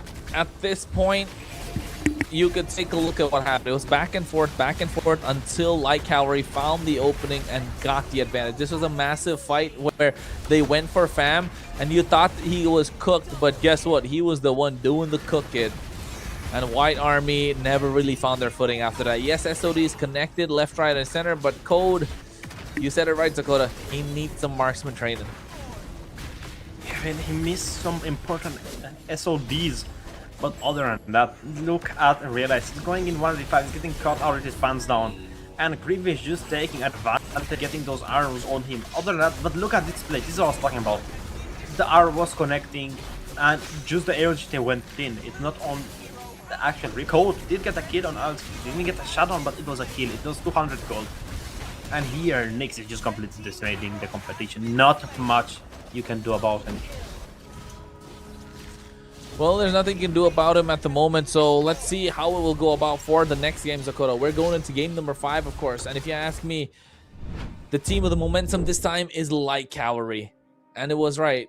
With White Army going to the draft, they kind of overthought it, right? That's what I was saying. If you overthink it, you're giving the win to Light Cavalry. If you're keeping it simple, you might keep it too simple. So White Army really biting the dust. So keep it simple, stupid, so that way you get that victory. Unfortunately, they complicated it for themselves, try to be a genius, weren't able to get the victory.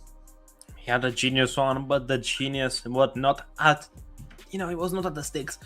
But what I want to say, Cross, is that White Army, they're playing good, but they're not playing for the comfort of 10. I mean, the Code 10 is doing great on laning phase, but other than that, he's just overextending too much. Is just, I don't know, the ego's taking down, he's getting corrupted by Dominatrix. Yeah, it's a rough day to be a fan of White Army, but they still have a chance because it's a best of 5 series. It's the match point, the deciding factor. Who is gonna promote first? Zakota, you gave us false hopes, man. You said 3-0. We were all rooting for White Army, and I know the chat was too. And then now all of a sudden you're saying it's a best of 5. The most biased caster ever, Zakota. Whatever. Bias? Yeah, you're biased. Of course I am. You're biased, but not like me. But I'm the GOAT. But other than that, Guys, make sure you follow Search, follow our social, follow everything, join the Discord, join the blah blah blah blah blah. You heard this a billion times. But of course, these beautiful games are presented to you by Search and they're powered by Runezone. And it is not the last game of the night. There is still one more series after this on Kronos. There definitely is one more series after this one, and there are other casters going to come in, fill a spot. But we still have this one going in. A best of 5, and I don't think you want to miss this one because it's gone all the way. If I were Light Cavalry or White Army, look to blitz this game. Look early aggression, get control, have a late game insurance, but don't rely on it, right? Don't rely on it. You want to take the fight to the opposition, and it all comes down to the draft, Dakota. How is the draft going to go? I think it's going to be the usual suspects. I think White Army is going to think a little bit more about the draft. They're not going to pick for comfort. They're going to pick to play to win. The Sora was left open so many times where White Army could have taken it up. And same with Light Cavalry. They could have Banda Valentina taken advantage of the Sora being open. Yes, he got a little bit of a nerf, but he's still one of the strongest duelists in the game. He can take basically every single fighter down in the 1v1 after he gets his shifting skies up and ready to go. The Thunder form is monstrous, Kronos. True, it is. Come on, Dakota, you can do it. Nah, how fast can you go? Double it and give it to the next person. Just double it. You're the next person. No, the next person is gonna be hero in production. So let's see if he's gonna do it for the TikTok. But guys, if he's doing this, he's not gonna be able to press the buttons first to get the new screen on. It's fine. It's okay. We're gonna see each other a little bit more. But it would be fun if Surge did a 6-7 trend. That would, I think, would be either the best thing or the cringiest thing ever on the planet, Let's do it. Who can do the fastest 6-7s? You wanna do it? Nah, I'm not gonna do it. You do it again. You're just better. Come on, man. No, man. You're the one who points it out. You're the one who points it out. I point out because it's a funny number. It's like 6-9 a few years ago. I mean, but why is 6-7 so funny? I don't think it's funny. I think it's just really annoying to mention when you see it because people are gonna say, 6-7. This guy's with a 6-7 joke in April 25th, 2026. At 9 p.m. on a Saturday. I mean, what can you do?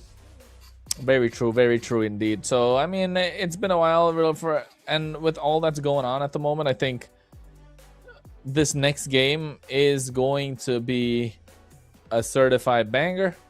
Dakota, what do you think? It could be. I think it's gonna be. I mean, I think already this game is such a certified banger. The first game of the series was a banger. The first match of the day was a banger. It was such a huge upset. Takeover lost. We're expecting Takeover 2s to Ball Force, Kronos? Yes, you are. I mean, Ball Force were pretty strong, right? Ball Force were pretty strong, not gonna lie. I think Scared and Warren's favorite team, of course, so you can't count them out, especially with the way that they were playing in the first qualifier. So I wouldn't be surprised if I see them again. But yes, a little disappointed with what Takeover had. Walkie, your favorite jungler, as well as Wicked, our favorite goal laner, is just not going to be there in the MEC regular season. So who would have known there would be a European competition without Wicked and Walkie in it? You? Yeah. If I said that a year ago? Yeah, still. The best jungle, you're just a hater. the best jungle on Takeover's team was Jackie. But other than that, let's get straight in the final games draft, because there's a best of one. Whoever's gonna lose is gonna be taking the loss. Calais, Yisun shouldn't getting banned out. White Army learned that lesson. Nyx shouldn't be left with his Yisun Shin on the table, especially it's such a dangerous hero. His takedowns were immaculate. He also did a ton of work. He rotated for the bot fight. He did a lot of work. You cannot put blame the man. He was basically Yisun Shin. He was him. He definitely was him in that previous game. So I think at this point, with Light Cavalry and the way that they're playing, maybe they want the Cho on their side. Let that go through, and I don't think Lanek's gonna pick that up. Marcel's gone. Freya's gonna be taken out soon enough as well. Boxy has another heal that's available. Indeed it is, and as well the glue is still left open. Same with the Jukshin. I think they need to trade for her. I don't even know. I think trade for the Baksha.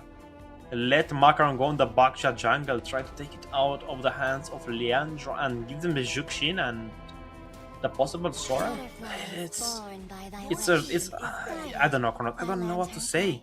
It could go in so many ways. The draft, that's why I like it. The Jotun gets banned out by the blue side. They don't want to take it up. They don't want to give it to the red side as well. Because as you mentioned a few days ago, I think it was the last week, I believe, you said that right now in the 10-ban lobby, it's better to be on the red side. Compared to the 6-ban lobby, it's better to be on the blue side because you have the first choice. No, I said even on the blue. Right now, last week, it's better to be on the blue side, even though you don't get the 2 prio picks, just because of the way the games have been going so far. You're trying to throw me a doozy, Zakota. I know what you're trying to do. Take all the credit for yourself. What a guy. What a guy. Credit. We're getting credit here. But Makaron is going to pick up that backshot as I rightfully mentioned. Same. Creep is going to try to go for the Eve. Eve is a great choice. It's a really strong mage. I think one of the best in the game just because it's an RWM. It does so much work. But I'm thinking, are they going to try to go on the left side for the Chokimi? Or something Kashakimi? Maybe even trying to go for a Kasha carry. Just go for a Kasha here, I think. You can shut down a Creep because a standing still target. He's gonna have to either waste a Purify or a Flicker to get away from the Kasha. They're gonna counter with the carry for their own. I don't know what to like say, it. Kronos. I like it. I like it because it's the carries allow the protection of the RWM, right? That's the problem with the carry, the short range, but the RWM around, you're okay. Harith being picked up on the other side, still a solid choice. You want some sort of a stiff arm, something to stop this carry. They can't really go for the Kaja. Maybe the Khalid is a great option to go for the dive if you're looking, or lock in the Valentina, so you're already magic heavy, and then you can focus on taking some physical roamers. But Khalid, never mind. Phobius is always a good choice. Indeed it is, but it still leaves the Alice open on the right side. Same with the Suyo, I was gonna mention. It's really great into tank jungle just because of the damage it does with its executions. And as well you can just burst down code 10. And as well realize you will be able to touch his monolith just coming from the sky. But other than that, what? I think they should pick the roam here. Let the jungle be picked a little bit later on because there are still so many choices. Pick the roam. Take a look in the Suyo. I don't know, Kronos. I like it in a way, but in another way, I don't really like it. My legacy shall endure. Great ban with the Zetian there, I like it. That's a ban I like. Still, the Kimi is there, the Cho's gonna get banned out. Cho with Nyx and Grieve as well would be a big problem. But the Kasha is still on the table, and it was gonna work, and it should still work. I agree with you too. I think they should have gone for the roam instead of the jungle here. A jungle pool was a little bit more open, and you know how much of a problem that Cho was. So why do you want to pick it? Why do you want to give it away anyway? So here Kaja's gonna get banned out if I'm not wrong. Just a good combo with the carry if you're white army, but if you're light cavalry, you already banned out the Valentina. You already banned out the Zetian. I think the next pick, this is gonna make a big difference if you're on the red side. Possibly lock in EXP, Lapu Lapu, Yuzhong.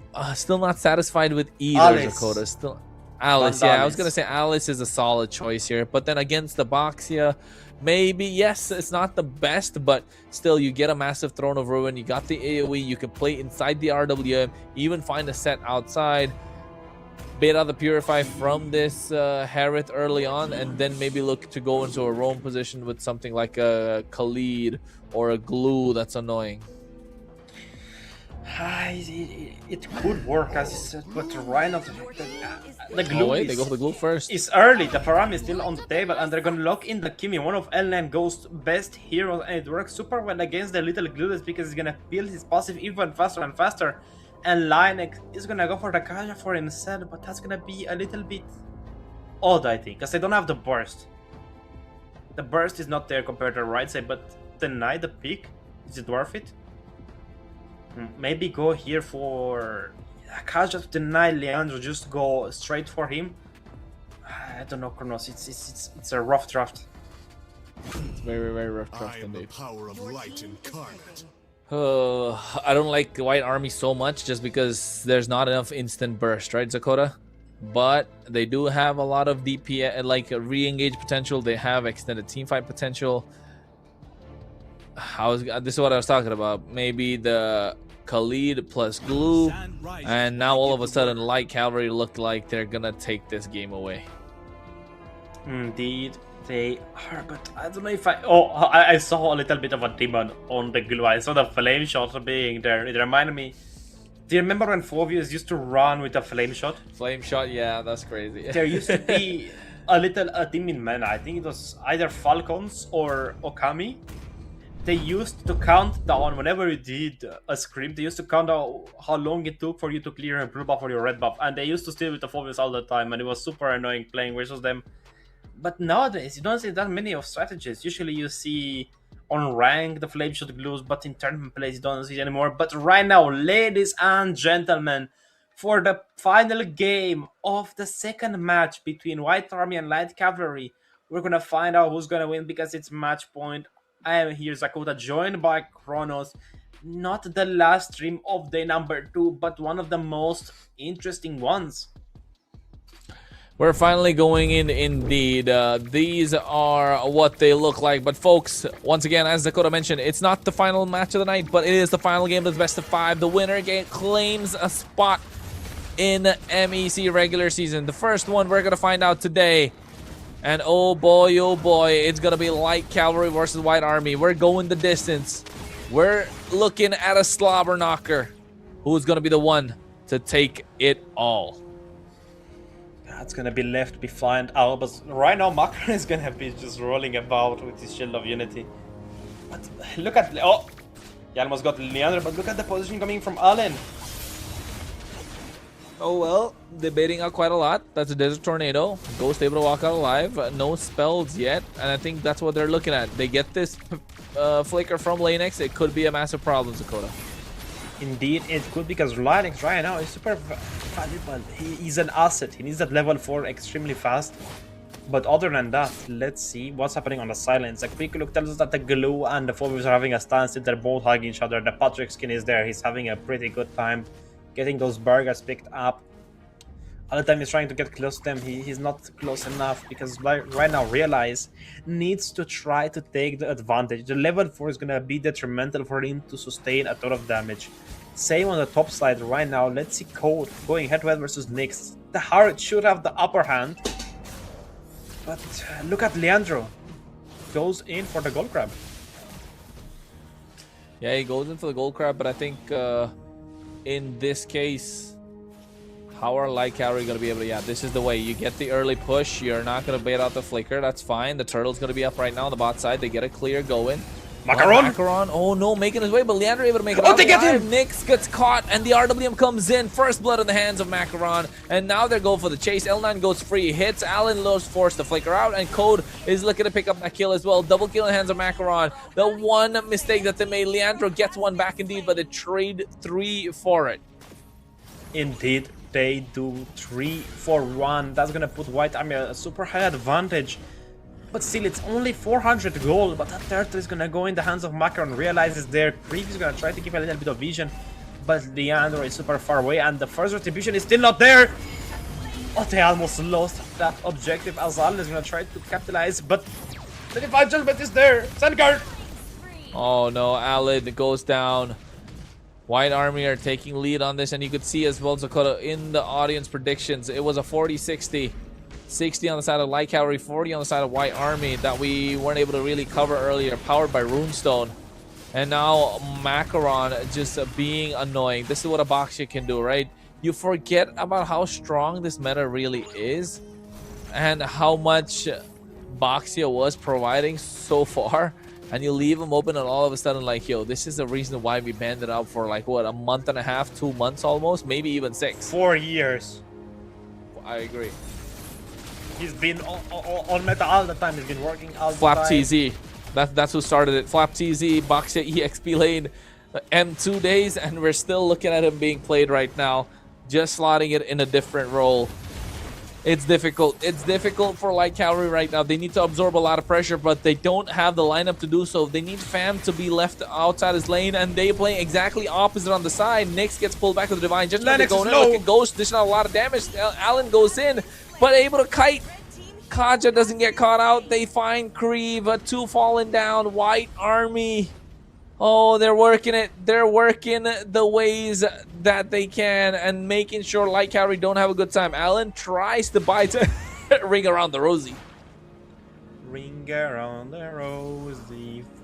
Pocket full of posies. Allen Phoveus is not gonna catch him.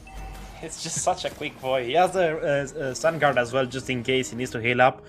But let's take a quick look at the build. We're gonna see the Skypiercer is almost getting built up by Leandro. It's already finished in the hands of N9 Ghost.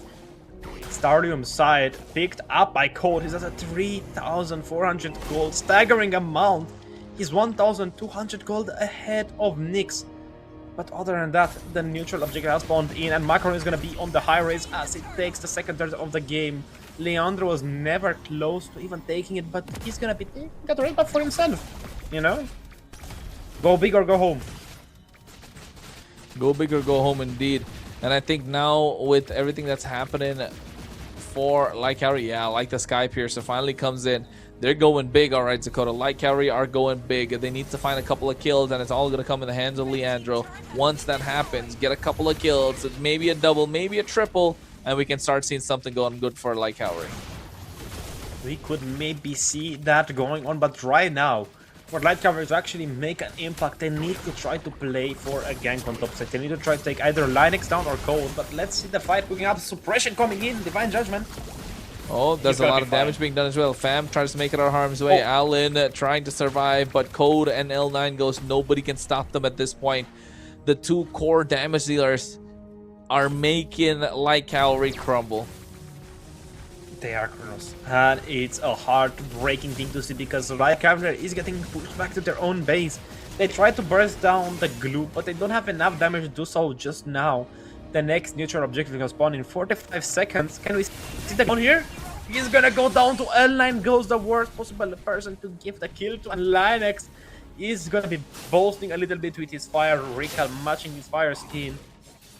But I don't know what to think about this one, Kronos. It's a 4,000 gold difference.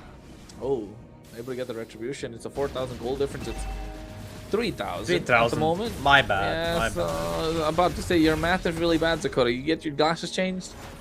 Not recently, no. I think next week I need to go for my changes. So makes sense, because I was like, because you told me you were gonna get them changed, right? I thought you got them changed, and then all of a sudden you took Scared Yet's glasses. That's why you're not able to see it. But look at that pull.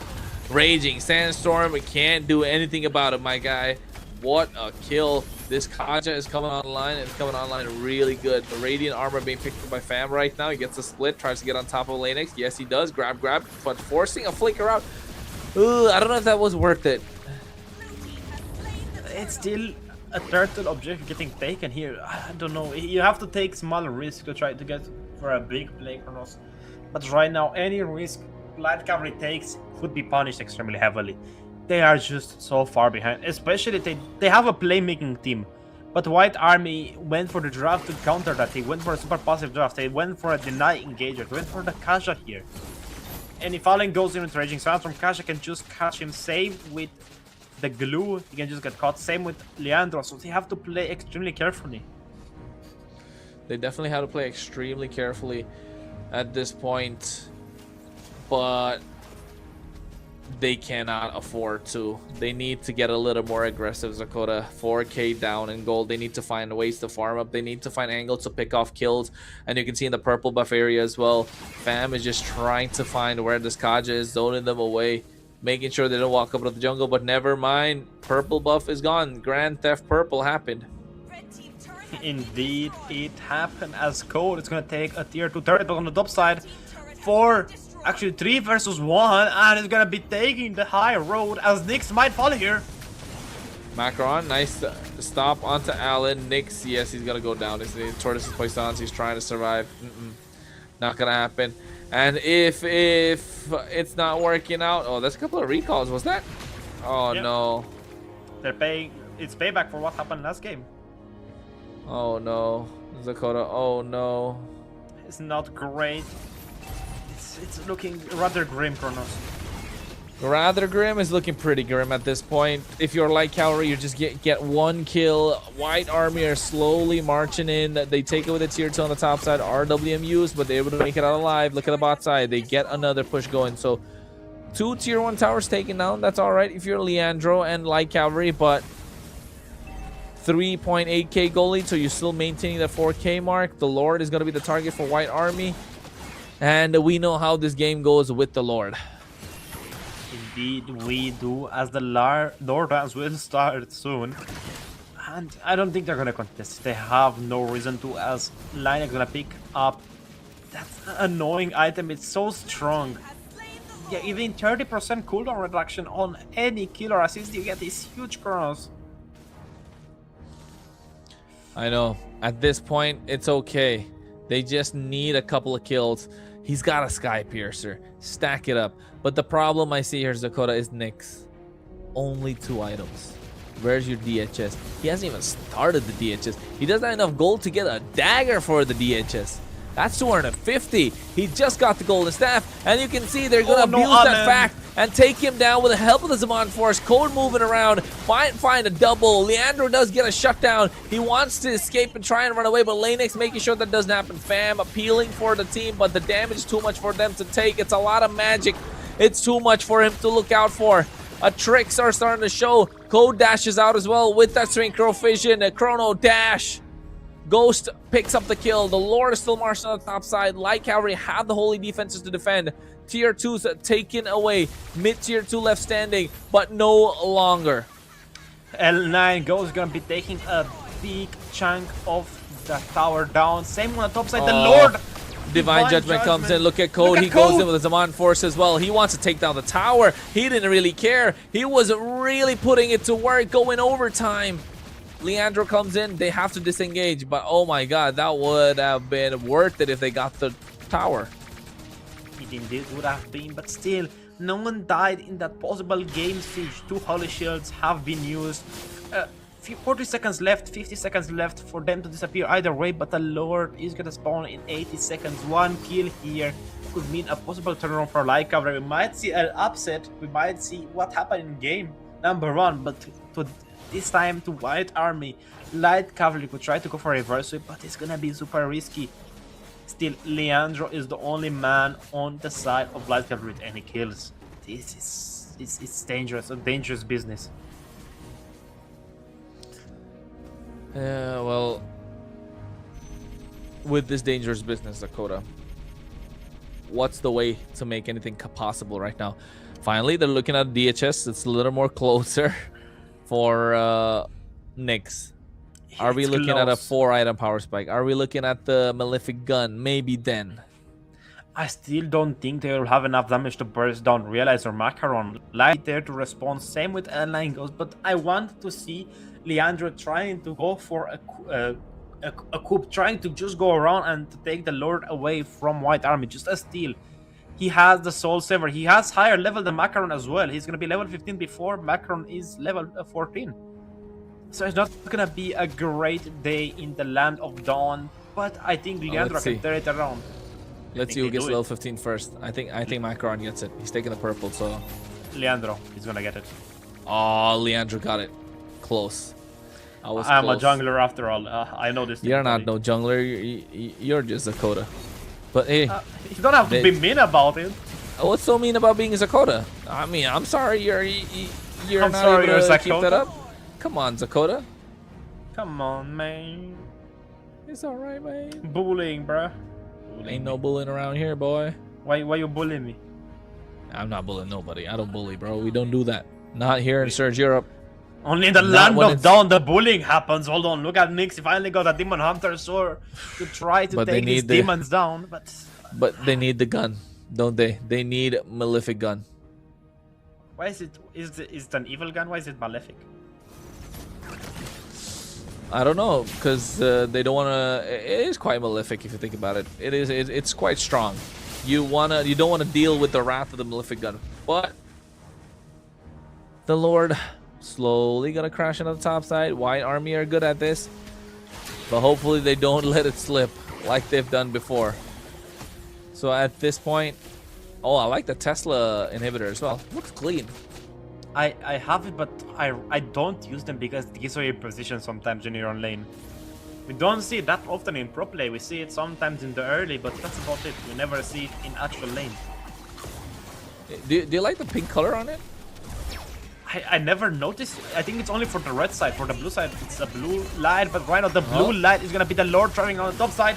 Hold on, They go in, Raging Sandstorm as well. The Mod Force drop down as well after the RWM. They get the first kill, and that's going to be next. Then they follow low with Allen. Lane X goes down. Ghost finds a double. Only Creeve and Leander left standing. And I think White Army have realized what the answer is. It's going to be a wipeout. It's going to be a march down the mid lane. It's going to be the minions that are coming in to take the base crystal. White Army have now made their way into the regular season of the Mlbb European Championships. Indeed, they do. And they're going to take it gracefully, the full best of 5 series. They made a huge upset in the first game of the day in the full best of 5. They managed a reverse sweep. It was a hair. It was a particle. It was just a dust on the base of the HP. But right now, let's take a quick look at the scoreboard. And it's not looking great. A 3-16 kill difference. 13 kills between these two teams. L9 goes on fire. Same with Code 10. He heard us talking. He heard what we are saying. But Kronos, I don't know if it's the right time to celebrate because Light Cavalry still have a chance in the lower brackets. You know what, Zakota? They definitely do have a chance in the lower brackets. But for the next one, which is going to be covered by Scared and Warren, hey man, you spoke about how difficult it was, how they were able to win by a strand. They're going to go, it's Ball Force and Void Kids next one. Indeed, it is, Kronos. I cannot wait to see what's going to happen. But let's see a quick look at the highlights from the last game of the series.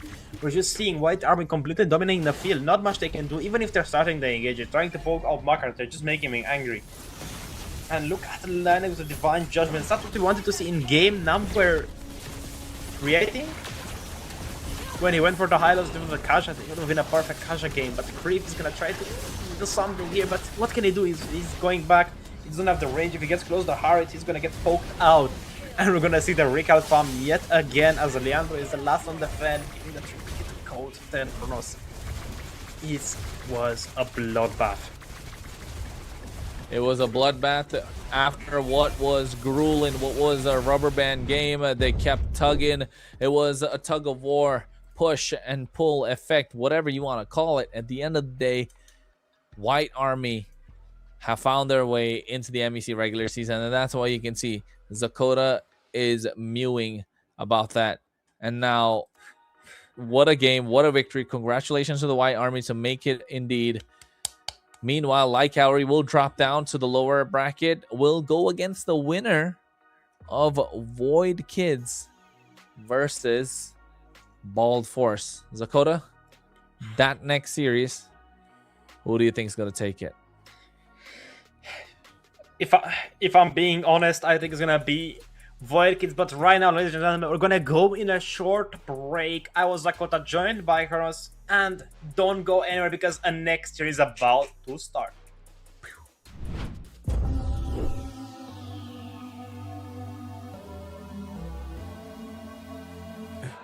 For the record, for the record, for the record, for the record. Been a little too nice to y'all. Now I gotta up price on y'all. Snake eyes on dice for y'all. Shoulders on ice for y'all. 8-6 all the hay.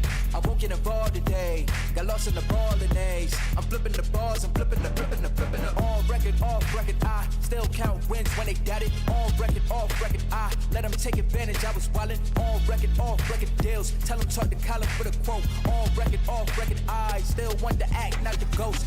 For the record, I'm done trying to make y'all comfortable. For the record, you ain't trying to grow, they ain't stunned for you. For the record, lab on me going all the way. For the record, ain't trying to make no time to waste. Run running through it with the young influence, adolescent presence. I'm succumbing to it. I've been giving yeses when I shouldn't do it. I complete ejected, but the moves elusive, and I'm barely moving, but I'm still gon' boost 'em. I can't work on winners when I know you're losing, so I work the winners and they throw the deuces. Guess I have to pivot, shooting no bazookas for the facts. I need racks, paper cash, fuck a tax. That's a joke. Tell 'em that Uncle Sam, fuck out the bag. Brody plot, we get a whack contract. Give me the facts. I got lab on my back. You ain't that, then it's raps. Whoa, whoa, whoa. For the record, I'm done trying to make y'all comfortable. For the record, you ain't trying to grow, then it's done for you. For the record, lab on me going all the way. For the record, ain't trying to link no time to waste. Facts, I need racks, paper cash, fuck a tax. That's a joke. Tell 'em that Uncle Sam, fuck out the bag. Brody plot, we get a whack contract. Give me the facts. I got lab on my back. You ain't that, then it's raps. Whoa, whoa, whoa. For the record, I'm done trying to make y'all comfortable. For the record, you ain't trying to grow, then it's done for you. For the record, lab on me going all the way. For the record, ain't trying to link no time to waste.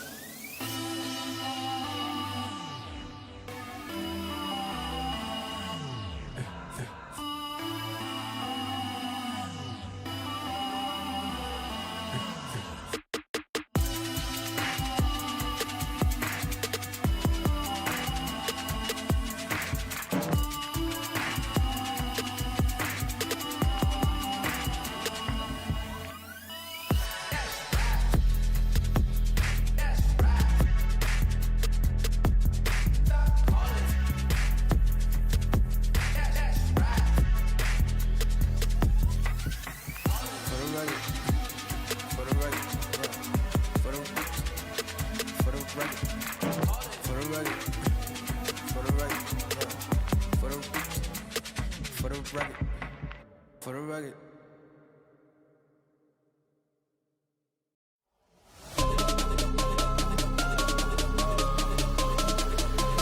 Who the hell can stop me?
Stop me. Go!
highs with the lowest lows. That's like these days. World chained up, he on lockdown. Phone call 3 ways. I just pray that he find God now. It's no replay. On my way up to the top now. That's on me, ayy. The highs with the lowest lows. That's like these days. World chained up, he on lockdown. Phone call 3 ways. I just pray that he find God now. It's no replay. On my way up to the top now. That's on me, ayy. Any day could've been dead. High school price on my head. Paranoid lying in my bed. Pray to God they don't turn my shirt cherry. I was lost, didn't know me. Introduced myself to codeine. 6 months was a dope fiend. Philly didn't even know things. There was a low me. Swear to God that would've owed me. Everything you ever told me. Everything you ever showed me. I forgot it. Caused me drama. I used to stay on one. Now I changed on them. The highs with the lowest lows. That's life these days. Bro chained up, he on lockdown. Phone call 3 ways. I just pray that he find God now. It's no replay. On my way up to the top now. That's on me, ayy. Hit the highs with the lowest lows. That's like these days. Bro chained up, he on lockdown. Phone call 3 ways. I just pray that he find God now. It's no replay. On my way up to the top now. That's on me, ayy. I just saw Jizzy got a plane. Guess that's what he meant when he said nothing was the same. Lately I've been grounded, energizing off the pain. Some things gon' change, I'm just soaking up the game. Through the mud out the rain like I remember all those same nights. Now I'm on top, no stage fright. Now I'm on go, no brake lights. Hit the pedal, hit the engine roar. No fear like a matador. Breaking trends and I'm making more. Going up, climbing ladders more. I can't be stopped. Now I do what I want. Real, no front. All the way to the top.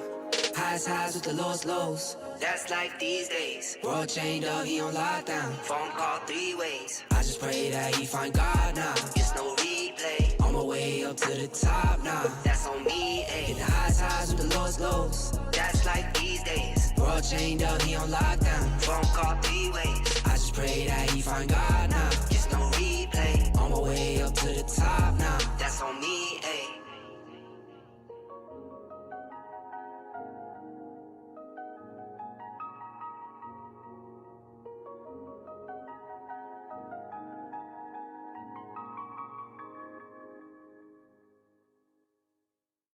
Call my phone, hit my line. Only ones who down for real, down for line. Keep it super thorough my way on this side. Keep it super thorough my way on this side.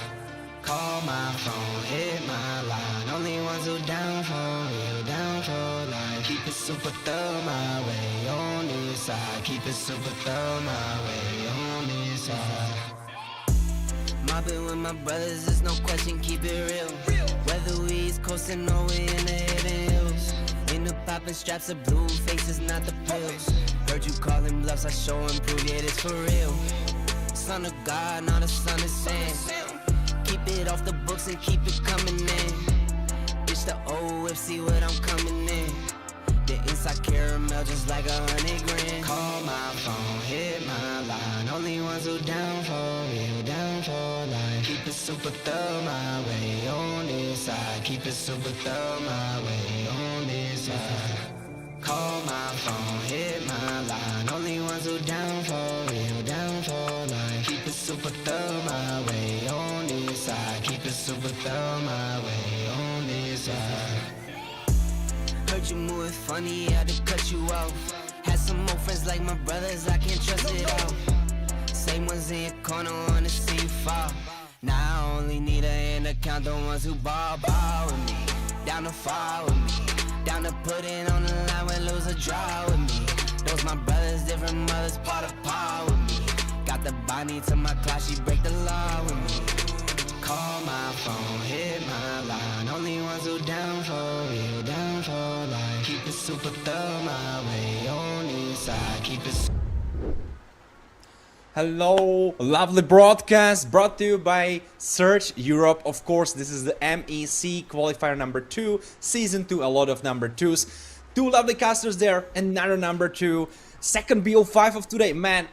We have so many. I could go on and on. It's the day 2, man. Like I can find the 2s anywhere I want. scared, welcome to the Castle Desk. It's your first time today here. I hope you were tightly watching with your peepers all the games that we had, because wow, it was crazy. I had couple that I casted myself, then I saw a bunch of games being casted now, just a second ago, by Kronos and Zakora. Man, the BO5 was crazy, wasn't it? I will not deny, man, that was absolutely amazing. This is one of the big reasons, right, why we always sit and see all these games. White Army eventually moving up, qualifying onto that position where now they are in at least the top 2 out. They showed a fantastic performance, and I understand the fact that a lot of people thought White Army might actually clean sweep Light Cavalry, but hold on, man, hold your horses there, because Light Cavalry never really wanted to stop. Out here right now, this is going to be the big game, Warren, because it's the lower bracket game, Void Kids taking on Ball Force, but only the winner gets to qualify in the MEC Season 2, right? In the previous one, it was for the position, but this is where the stakes are the highest. That's why we both are here, man. That's why we are here. Yeah. The previous one, well, actually, isn't this before the third place match, or is this the one that puts you there? Because this is the one which puts you in the top 3. Yeah, exactly. So that means that the loser from the last one, they got dropped down in the loser bracket, and they still have to fight.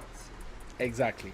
But the big picture here is the fact, Warren, that once you're in the upper bracket finals, you've already qualified for the MEC Season 2, right? So both Light Cavalry and White Army, they both had qualified. They had no problem there, because either way the winner moves in the upper bracket, the winner moves in the grand finals, while the loser hops down to the lower bracket finals, which happened to Light Cavalry.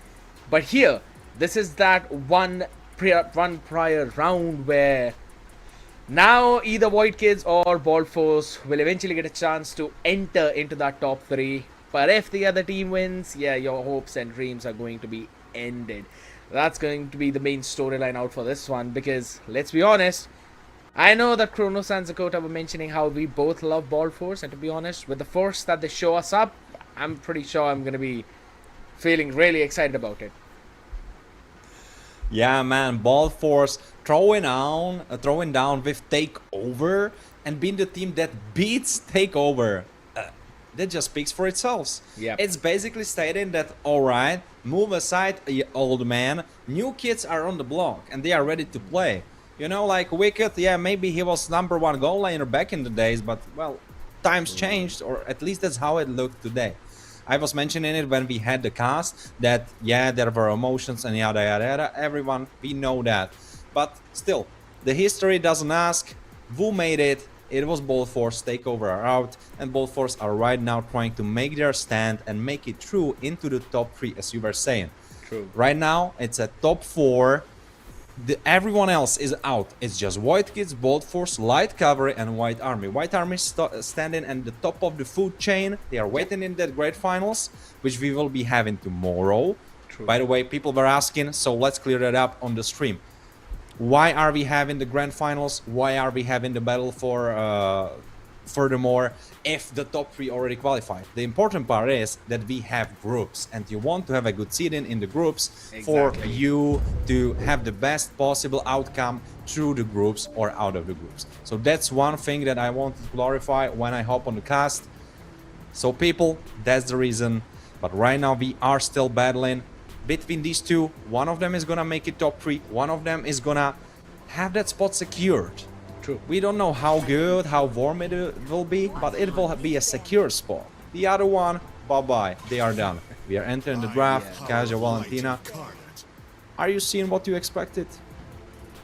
Kind of, yeah. I mean, considering how strong Valentina is, you really want to see her up. And on the other You're side not of the surprised, spectrum, right? Not at all, man. It's like the straightforward first 2 bans, though. But finally, we're having a look at the roster as well, right? I know that we've been seeing these players before: Dev, Stonix, DA, Dirty Diana, ESQ Power. This is that entire roster which we've been kind of witnessing a lot around the European bloc, right? And they've been performing pretty decent. In a lot of events, they've reached till somewhere around, what, the grand finals, maybe the semi-finals. They end up losing at the very end, but at least they show up there, right? That has been the big thing. Void Kids on the other side, a roster which was the participant of the Thunder division, eventually lost out later on, but still showed a phenomenal potential. It was all the way back when Mlbb used to be the part of this lineup, but now they've got an entirely new players, right? Xenox, Hamdax, Papiji, Haru, Nirvana, new faces up, and now I want to see what this, let's just say, young roster has to show up. On a quick note, Mlbb actually attended, but he didn't make it through. Yeah. So he should have stayed with Void Kids, because he could have been fighting for the top 4, for the top 3 eventually. Well, unlucky for him.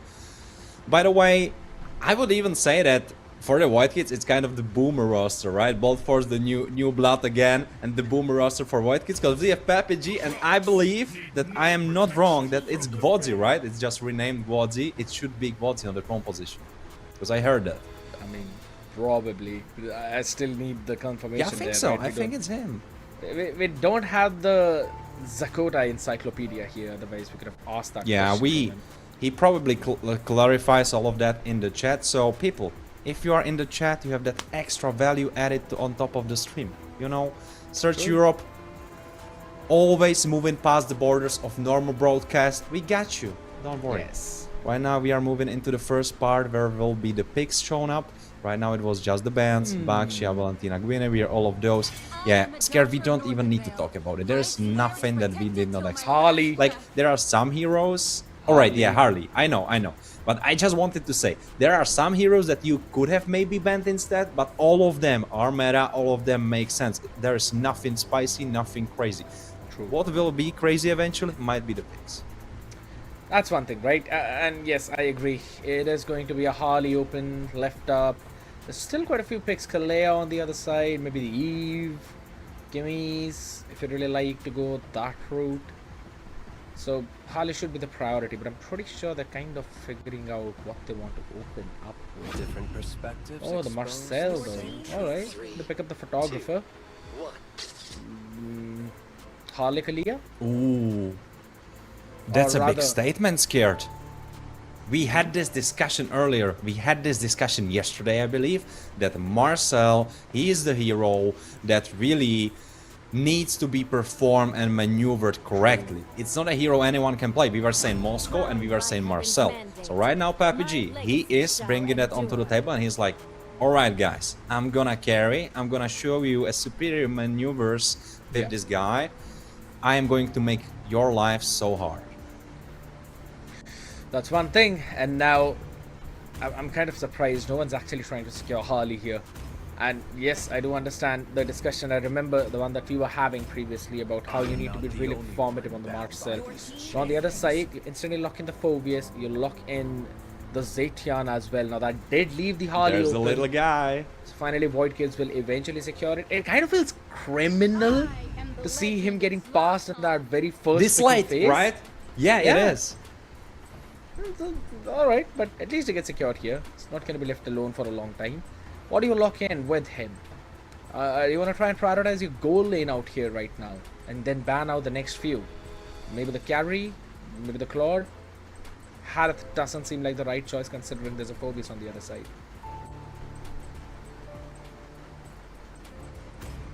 I mean, depends on your mid lane pool, but 3 heroes for mid lane are already gone. I'm saying lock in mid. You call for it. Yeah. Because what could eventually happen is that you get 2 bans from the opposing side, another 2 gone, it's 5 heroes gone. You don't really have much choices after that. I really like the idea to go for Gork right now. True. It's kind of straight up, right? But for the other side, now you can eventually lock in the gold lane. And if anything, you can simply pick up the Harith right now. Considering the amount of buffs that little dude has received. It's like the Harley and the Harith, both of them, they're just so very strong right now in their specific roles. But they want to go safe. Yeah, they simply lock in the Roamer, locking in the Khalid there, making sure that the roam pool does not get reduced. But now here's the thing. If you're Void Kids, you ban out the junglers, take away the Fred. Do you want to go Fred? Nah, never mind. I don't think so. It's gonna be a Fred. I think Leo Mord. Suyu and a Leo. Feel Yeah. like. Suyu Leo. I'm not sure about the matchup. Harley into Seo. I know Seo can make it a little bit like last longer, but from all I know about Seo, he doesn't really like mages, and I feel like Harley can pick him off pretty easily. So I feel like the more, I don't know, like objective choice would be, as you mentioned, Fred and Leo, because those two, they could really make it troublesome. Though, on the contrary, if they are locking in Fredrin, I think they are locking damage. If I'm thinking about it. Exactly. That was the main reason why I was like, yo, hold on. No, never mind. Not the Fred. Maybe something else. Something that can actually burst you down. And which was the reason why I was saying the Su Yo. As much as he does not really like that magic damage matchup, you've still got a really solid snowball potential with him. But to be honest, with the way how we've seen Nolan kind of prop up multiple times, it is possible that Void Cage might want to ban out the Nolan and maybe go that route. Nolan. Especially against a hero on mid lane that doesn't really have any movement abilities of his own. He just relies on the stun. He needs to land that. Nolan, really quick guy. A lot of dashes. I feel like they should consider. Maybe. Man, can he pose a lot of problems for Harley? I don't really think so. Maybe ban out a Kalea here instead. Oh, never mind. I mean, since the Khaleeda's already been logged in, you don't really care about Kalea. Oh yeah, the Kalia jungle, right? Scared after the last patch notes? No, I was thinking... It's very broken. It's very yeah, I know what you mean. I know what you mean. I was saying a Kalea goal lane, but alright. Ah, alright, yeah, let's cut the nonsense. We need to lock in as do the drafters. We are moving into the second phase of the bans, of the draft. The bans are already done. Glue and Alice, they really want to make it as easy as it can be for the XP line. Because what else is there? Like Yujong, Lapu? What are the options for the XP? Yujong, Lapu, Arlott, if you're bold enough. I mean, if anything, we've kind of seen the Hylos as well as the Hilda in the MPL Malaysian League, right? So I want to go that route if you really want, but I don't know, man. They'll really be lacking that front line if they want to go in for the carry along with someone. Yeah, I don't think carry is the pick. Granger. No hurry, no carry. Granger, go for Granger. I don't think Uranus fixes that, because Marcel, from all the games I saw, even if you go the tankiest you can, you are still squishy. Like, it's true. You are not Uranus, you are not Hylos, you are not Garot, you are not any of these. You get one shot if you get focused. That's the thing, and I don't know. Uranus is probably just to try and keep Dirty Diana away from the fight. Just to throw her out, because that poke is going to be different. But now you've got so many options to pick up from in the jungle position. The Leomord, the Suyu, Lancelot. Leomord. You've got everything. You've got a full party out here. And with the Leomord, I think so Bald Force have kind of logged in a good draft. If anything, winning draft. I have to support you on that fact, because as I mentioned before, I really don't like what White Kids have. It's not like their separate heroes are weak by itself. They are kind of strong. If we are looking all over the board, all of them are meta heroes. You could be maybe questioning Uranus, like he's not the biggest prio, but still decent part of meta. Anyway, yeah. But what I'm trying to get to is that White Kids don't really have a strong identity of the team, of the roster. Couple of them, their heroes want to play slower fights. Couple of their heroes want to play fast fights. I don't know how well that's gonna fit the bill. Whereas on the other side, you just have the AoE, you fly in, everything is working perfectly in synergy. You can basically pop all ults, except the Phantom Steed, logically, obviously. But other than that, you just pop all the ults, you hop in, and that's it. Yeah, that's all. If you're talking about hopping in, I think so the Phantom Steed is also going to be counted out, right? Oh yeah, but I was just like thinking in a sense that it doesn't have to be clicked. With the other ults, you're probably doing that before that, then you're running in. But yeah, Scare, catching me on what I'm saying. But you know, that's your job, you should be doing that. But you know, what's your job, dear viewers? You should be dropping likes, you should be dropping follows, you should be following on TikTok, Instagram, so you don't lose any of that action. We have a couple of seconds before we are jumping into the line of dawn for the first match of this BO5. Second BO5 of today, last series of today. But Tomorrow will be a day free, but right now it's super important because Void Kids and Bold Force want, both of them, they want to make it into the top 3 to qualify for the Max Season 2, but only one of them can do it. And this BO5 will give us the answers. Yes. Scared, we talk draft, we talk teams. Now we just need to hop into the Land of Dawn. But in the meantime, did we catch what map we have? Do you think the map is gonna do something? Before you ask me that question, right, it's probably broken walls right now, is what I'm thinking. And yeah, it is broken walls. No, it's not. Look, if you look at the map, it's not opened up. Because I think it shows on the map. No, it does not. It is broken walls. Oh, it does not? Yeah, you are absolutely correct. Oh my, how could I ever doubt you, Scared? I'm sorry. Don't worry about that, man. For a second, even I did not realize that. But right now, all of it was the bottom lane. Haru getting a bit poked down there. It's kind of losing in onto that lane matchup against Onyx. And that is because, again, we have been seeing these rotations from Bald Force, making sure that they give the priority to the Fovier so that they can have a better time in towards the turtle. Also, SQ Power almost level 5. First turtle fight will be coming right up. Yep, they're already going for the Fury Phoenix, though Dirty Dana will be alive. SQ Power secures that one with the Retribution as Tonix tries to catch them. Did not really catch anyone with the Dark Wave. Haru will sustain through it all thanks to the Consecration now. No casualties, turtle for Bald Force. Conservation doing wonders for Haru. He is left alive, half HP even. He can basically lane on the wave, though I'm not sure about Stonix. Audience predictions powered by Runestone. 64% believe in the Void Kids and only 36 in Bold Force. Well, so far it doesn't look like our audience got it right. But right now another scuffle might be happening.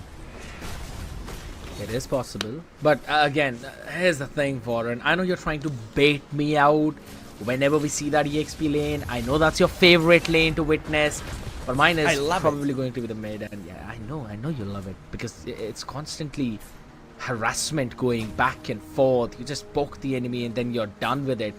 You just try and if you don't want to get harassed, join the Search Fit Club. I told you before, if you don't want to get bullied or harassed, have a bigger biceps than the bully, then you are alright. Don't worry, we got you. We got you with the challenges. Zettel got you. Everyone who's making the challenges got your back.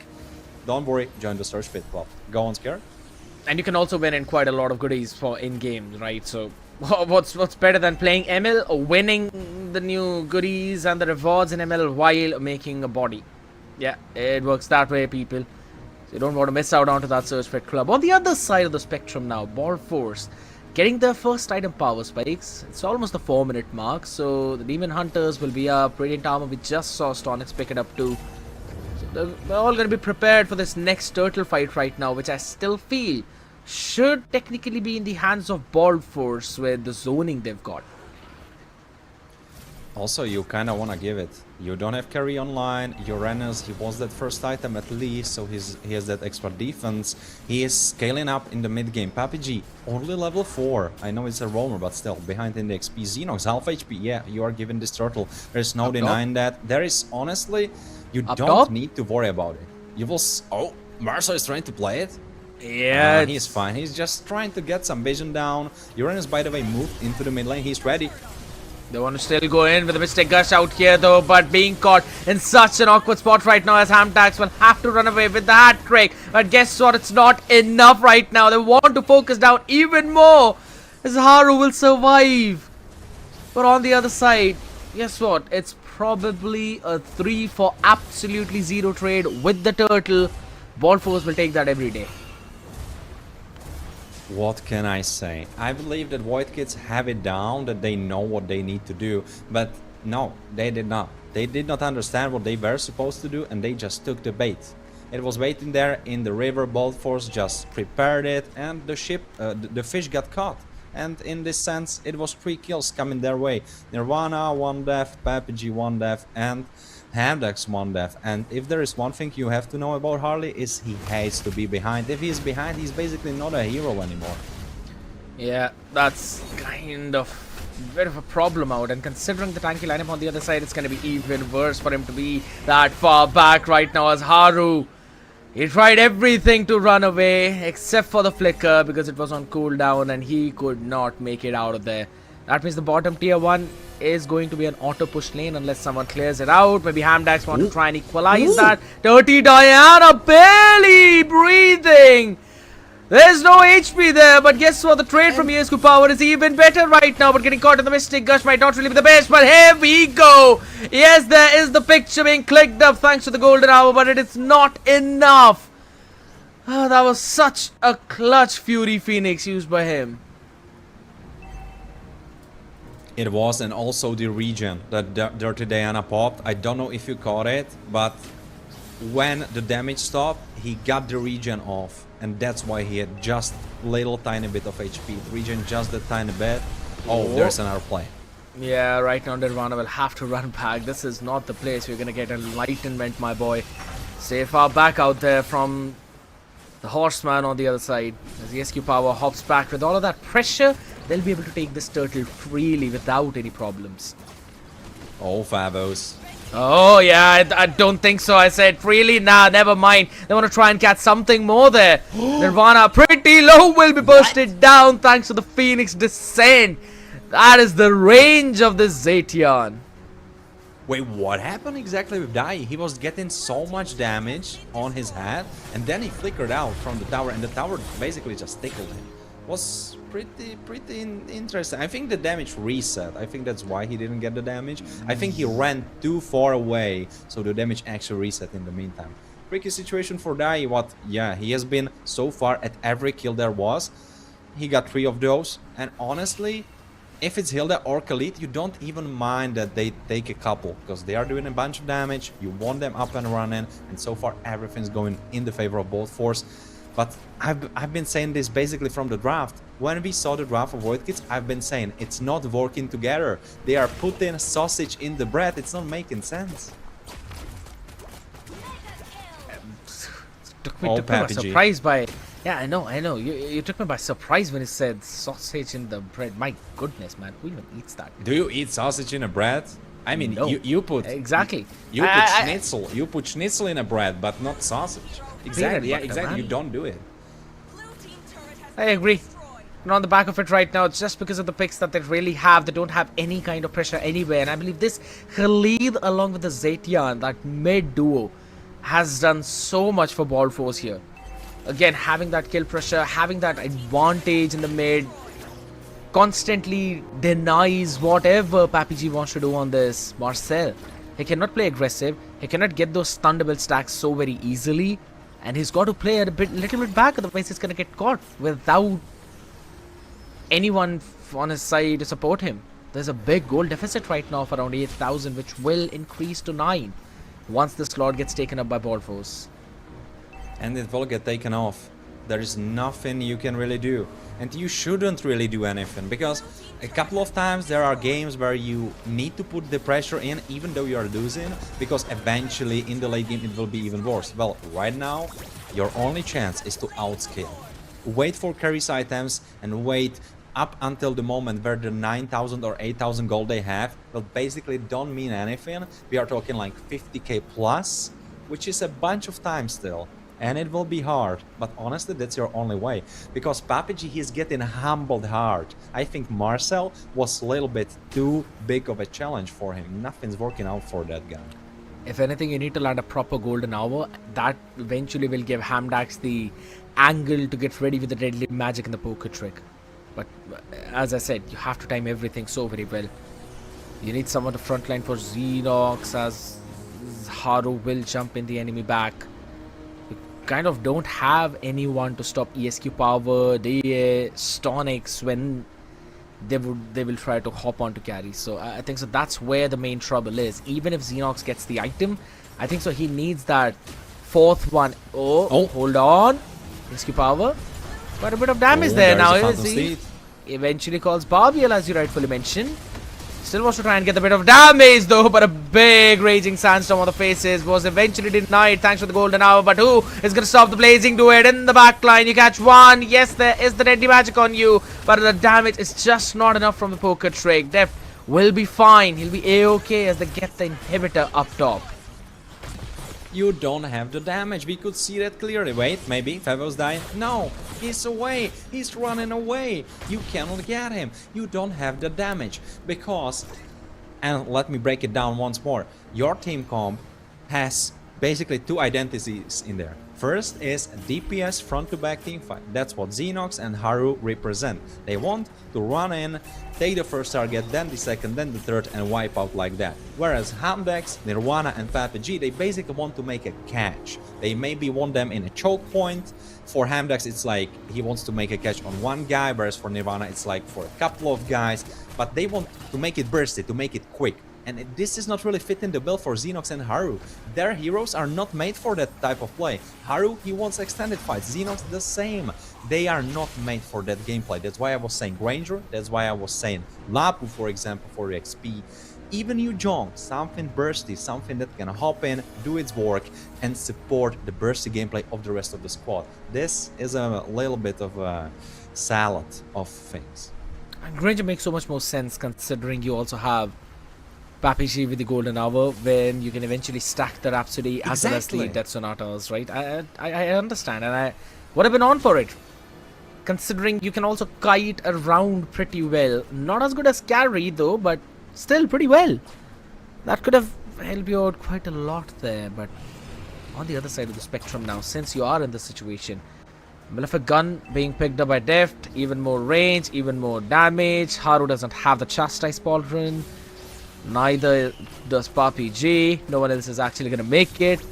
So yeah, it's going to be a free farm and free damage for the Claude. I don't like what Void Kids are doing, playing in the opposite lane, but I don't think so it's going to give them enough damage or gold. Also, I think they are too slow. I think they... Alright, Xenox recall. Okay. Yeah, he's fine. My God. That's important. You get a little bit of that gold. Yeah, they got the recalls off. That's important.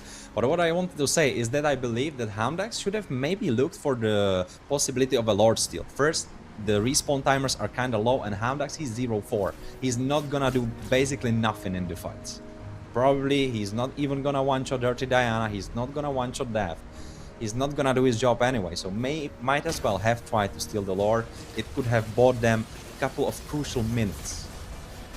Yeah, that is true though, but whoa, hold on, Haru. Yeah, I mean, go back, lad.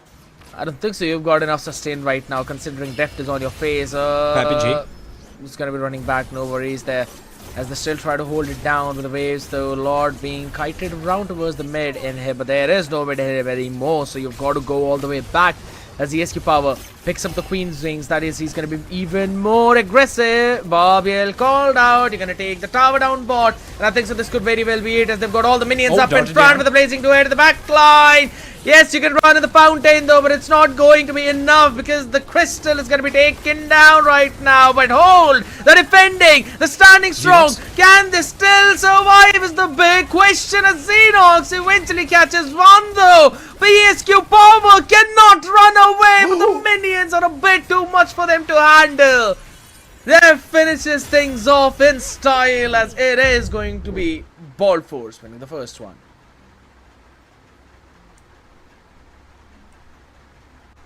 Makes sense. Makes sense. How? I'm just saying how.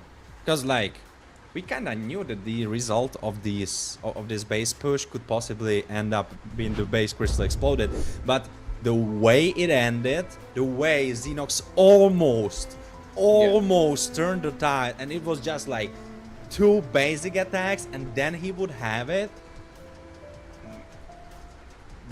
This is crazy.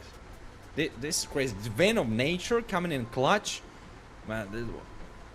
It's like literally, if someone had a kill, one more kill on the side where Xenox was, or even Xenox himself, the defense would be successful. True. And Xenox would be on a killing spree. We saw the power of Carry. When she has that Vein of Nature, she would even have a Malefic Gun. She didn't have it so far. She was probably gonna build that as a last item. But that's the issue. That's the issue. It's the reason why this fight worked people might be thinking, all right, why this fight works, so late game was theirs anyway. Well, the reason why this fight worked is that the base crystal was the biggest tank they could have wished for. The base crystal tanked it all up. It kept them all in one place. They had one reason to stay, and that was trying to end up the game to close it out. But Xenox, he had free damage, he had free reign. So yeah, when you have a big beefy tank, how much does the base crystal have? 8,000 HP, 10,000 HP? Yeah, well then it's gonna work, but Uranus is not gonna cut it alone. He needs Papi G on something else than Marcel. Marcel, he was getting bursted down. Yeah, the draft was already made so hard for White Kids. And that was one of the big reasons why throughout the highlights we saw exactly the same thing. I mean, it was a clear-cut, straight-up game where, yes, over towards the end, Haru was trying to survive through all of that. We had a couple of people hop back in, but then we've got Stonix face tanking everything. Def, once he was low, he was like, alright, all I need to do is just keep the distance. Haru gets destroyed. And even though you traded all down for ESQ power, but there's just so many minions up in front of you that it just the base can't really tank anymore, right? You cannot do anything else. You don't have enough time to clear the waves. You don't have enough time to burst down Deft or even the Khalid in that sense. So pretty solid fight for Ball Force. Onto the faces, they got the better draft. We've been talking about it. They had their own win conditions set up, and once they executed them, it all worked out perfectly well. Yes, it worked out perfectly well. Ball Force looking good, looking strong. It's basically what Alice said. They are on a win streak. They want to keep it up. They are sprinting away with the money. They are just running through them. And White Kids, yeah, they didn't stand a chance in this one. But yeah, we have to keep in mind the draft was butchered. It wasn't well executed from the side of White Kids. I have to give it to them. Let me repeat it. They had good picks by themselves. They had good meta picks by themselves. But together it wasn't making sense. It wasn't strong together. I mean, it could work into a different draft that wouldn't have such a strong foundation and such a strong identity, but Bolt Force, they had that identity. They knew what they want to do. They knew how they want to play the fights. It was AoE, it was jumping. That was their plan. All of their heroes supported that idea, and that's the result. Which is one of the reasons of their big streak right now. How many games they've won in back to back? I think this is 6-4 for one. All right, let me count it. And in the meantime, Scared, the desk is yours. Wow. I mean, in terms of the total matches that they've played, this is the 4th match which they're playing. But if I'm just looking at their lower bracket journey, I believe it's 1-0 against Manticore, then 2-0 against Takeover, 2-0 against Crown Esports, and now they're 1-0 up against White Kids. So 7 games back to back. 6 rather. My math is not mathing. But yeah, I'm pretty sure that they might have an even longer win streak considering whoever they faced up before Manticore was. Maybe once they hopped into this lower bracket, they were like, alright people, no looking back, not even dropping a single game here, let alone the series. This is the 8th game. This is their 8th singular match won. This is their... Wow. Alright, I'm gonna say it like that. They won 5 series so far. 3 of them were BO1s, 2 of them were BO3s. And right now they are in their 6th series. And right now by matches themselves individually, this is their 8th one match consecutively. Wow. So yeah, they are definitely on the win streak. Rolling, man. I'm telling you, Scared, if they are gonna make it, into the grand finals, and then they are gonna win the grand finals, this will be the craziest loser bracket run ever. True. Like, man. I remember we haven't really seen anything like this ever before, right? So this is going to be one of those new things, the first ever thing, and that too the first time ever of these open qualifiers round number 2, or rather the second open qualifiers for the MEC season 2. Imagine, this is just the season 2 of MEC here, Warren. You could already see the number of new things that have been happening, the records that are being made out here, and I really hope someone is keeping the record of that too, because we'd eventually be using all of that down the line in the next few years, maybe 4, 5, 10 years down the line. So we need Hall of Fame for that. We need some good Hall of Fame for all those crazy records being dropped by the European players. I love it, and I am glad to be part of it. But right now, it's not over. Let's not overglaze Bolt Force. Yeah, they were going strong, but can they keep it up? Because I said it, you agreed with it. Void Kids, they butchered the draft. But if they fix it, if it's a good salad, you know, they put the right amount of tomatoes and whatever and it works, well, then it's a whole different story. In the Land of Dawn, it's going to be a whole different game for Bolt Force. That's the thing, man. I mean, the big question is, will you be able to do it? Will you win 3-0 against Void Kids? Because I'm pretty sure Void Kids are not going to let this one slide through.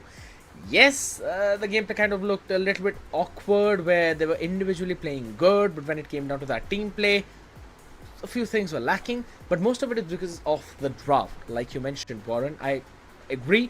Individually, good picks. Together, not really working so well. Marcel, I understand, right? And with the God, I do see the pairing of what you want to do. But it doesn't work that well with Carry. Something else. Maybe even instead of a God, if you would have wanted to go in for an Odette, let's just say, that could have been a pretty solid pick. Yes, I understand. I understand. A lot of people might not actually like it, but the damage from the Swan Song stacks up. Just like how a Changa's Meteor Shower gets stacked up on that golden hour. So, you could eventually use that. Pop. Yeah, it's just going to be a pop instantly. That kind of works out on the other side, but now we're going to see the sides being swapped. It's going to be Void Kids onto the red side. We'll see Bolt Force on the blue. Let's see if this changes anything. This is interesting because I heard some stats. We were talking with Kronos and he was saying that the blue side is becoming more viable, sorry, not more viable, but more win rate heavy in the MPL against the red side. That's kind of the story. I think it has, I don't want to butcher it, I don't want to say it wrong, but I feel like 10% more win rate than the red side, something crazy like that. So it's surprising that Void Kids are going for the red side, even though they could went for the blue. I mean, I think so. It's more about region dependent, right? Most of the regions out there, yes, insert some of those MPLs, they've kind of moved towards that blue because they've been cooking up some compositions, but I still feel that it is red that is going to be prioritized more. Again, just a personal observation out here, so it could very well be biased, but I just feel that there are just so many picks opened up in the draft that you can still leave one, pick two solid ones for yourself, and that one will still not be able to do enough than what you are trying to do here. And then for the third place, you can simply lock in your gold inner, which we normally see for the red 3. That is something which once offered to you, you'd not really want to let it go. And also the red 4 has the priority pick, so you can just simply ban out the other team's comfort or maybe good heroes that are fitting their composition and lock in the next few ones for yourself, denying everything and forcing the last 4 picks, or rather the blue 4 and the blue 5 pick. So I kind of like the idea there to be on the red side. I do see what they might be looking for, but let's see if that actually is going to work out. Perspectives expose the same truth. 3, 2. I myself also am a little bit of a red side connoisseur. I'm rather on the receiving end, where I have a little bit more time to kind of think everything through, and I have the definitive final word. So I see where you're coming from, Scared. But I just wanted to drop in some stats. Of course, as you are saying, it's region dependent.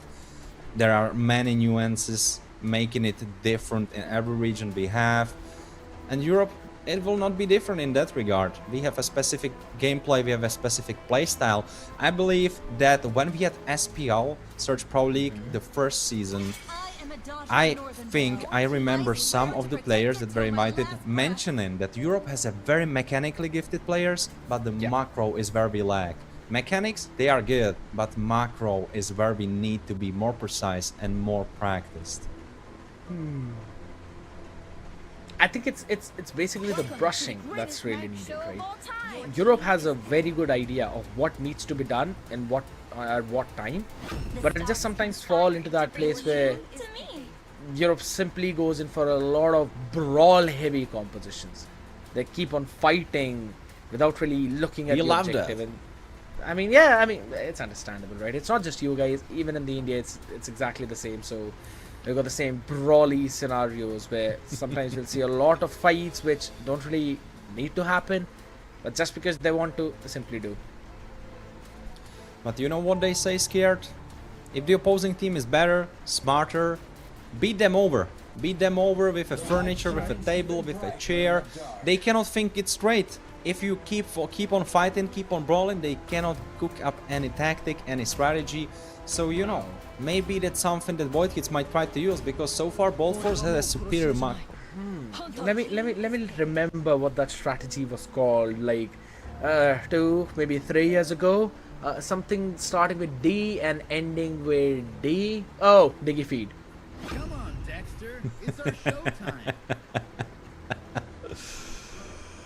Yeah, I know what you mean. I know what you mean. But also, there is some merit to what I said, of course, to some extent. That I agree. You need to have some boundaries. You cannot just keep on jumping. Well, you know who's gonna be jumping? A lot of people actually. We have Leo Mort running on that BRBL, driving on that BRBL. Harit.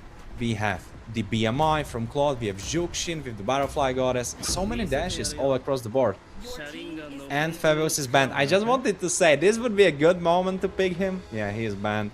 Seo being locked in. So even more slippery composition from Bolt Force.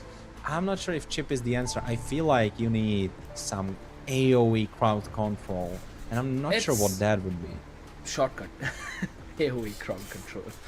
Not really the best, yes, I agree, but probably to reach Dirty Diana. I don't really, as I said, as you said rather, I don't think so it's going to be the best pick here. They're actually locking the Hilda to have that early priority, maybe just to deny ESQ power into the jungle. Now, you know with this, you could banner the Hylos. Tell, I know you wanted to say something. Oh yeah. Well, you don't need to stun them if they are dead. That's exactly what Pepe G thinks. And we saw a couple of Hildas from him. Honestly, a bunch of Hildas. He was probably, at one moment, I think he was probably the second guy that had most picks on Hilda. The first one was... and I lost the name. And he will be so sad. He will be so sad. We'll remember him, don't worry. It's alright, we move in with the draft, Khalid, Alice, so that's telling me, honestly that's telling to all of us, they don't really want that mid lane prio on the other side. Khalid natural choice. Right now the option is in their hands, but what's it gonna be really? What's it gonna be, Kaja? Hylos, man, I think so. Hylos is a better option here though. They can work with the Kaja too, considering you have got ESQ power on the Suyu. But I think so Hylos is a better option. So simply take him away. Now you kind of force, since the Kaja has been banned out already, you kind of force Bolt Force onto the Kalea. And if they don't want to go the Kalea route, what else? I mean, I don't really see a lot of options for them in terms of having the sustain or denying that early priority on the other side. You need something that wins the lane in the EXP lane to rotate faster and help ESQ power in the jungle. Maybe something like the Terizla. Oh, are we going Lucas? Oh, we are going Lucas. Let's go. That's fun. That's exciting. And you know what it also does? If he can lay up some good first spell 2 stacks combos into ult, he's going to burst them down like crazy. There is Leo who can get bursted down before Queen's Wings, or even Biff if he doesn't have the cooldown. There is Harid who can get caught. He has kind of short range, so it's not as hard to catch him with that. There is even Glue, honestly, because if you CC him up, he cannot ult, he cannot do all that stuff. He's burstable as well. Zetyan, another one. You block that passive with your first spell. You are CC immune through that. Honestly, if you were to pick Lucas somewhere, I think this is the game. Probably. And now Nirvana also locks in the Zetyan. I personally feel like that Lilia would happen a lot better. Again, personal opinion. She's been rising in popularity quite a lot all across the world, if anything, right? We've been seeing her pick more in the MPLs. She's being prioritized because not just with the range you get the better clear in the mid, you also have a ton of burst damage, especially because of the enchanted talisman boost, even the Ice Queen Wand boosted up. So she gets a lot of priority and a lot of burst, which you don't really expect her to show up. And with all of those things combined, she becomes like one of the best mages out there in the mid lane. So could have been a really good route, but now with the Zetyan locked in, good amount of poke, But I still feel, yeah, that Lucas might actually be a really good pocket pick for the side of Ball Force, and they might actually win this, Warren. And he also is rocking that Revitalize, so he's not gonna be as squishy.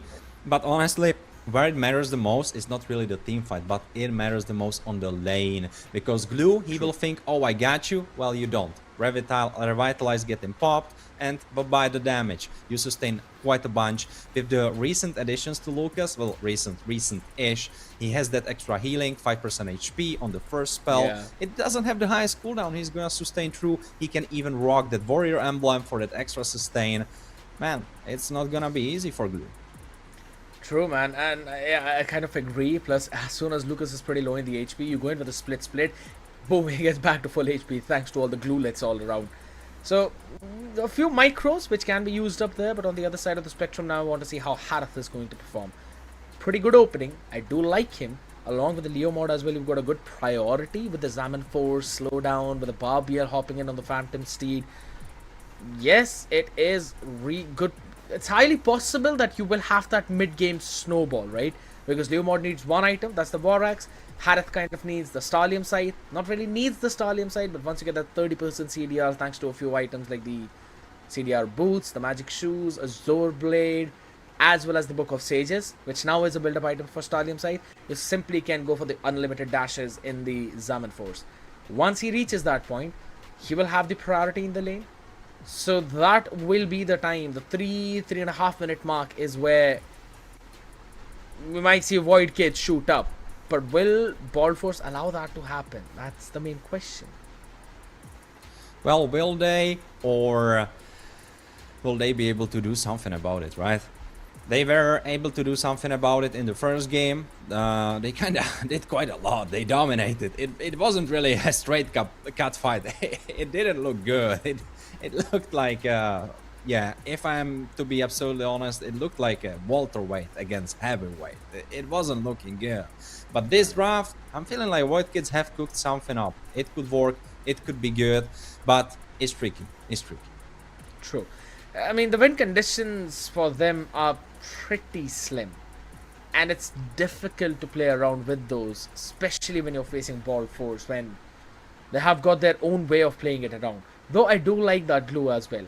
Yes, as much as Lucas might actually benefit quite a lot from him, I still feel that he's going to be a big threat on that backline, especially the Claude with a BMI, when you will not be able to have a really fun and easy time against the Glue, right? With that flicker slam combination, you can instantly surprise anyone, get those stacks up of the passive, and just take them down instantly.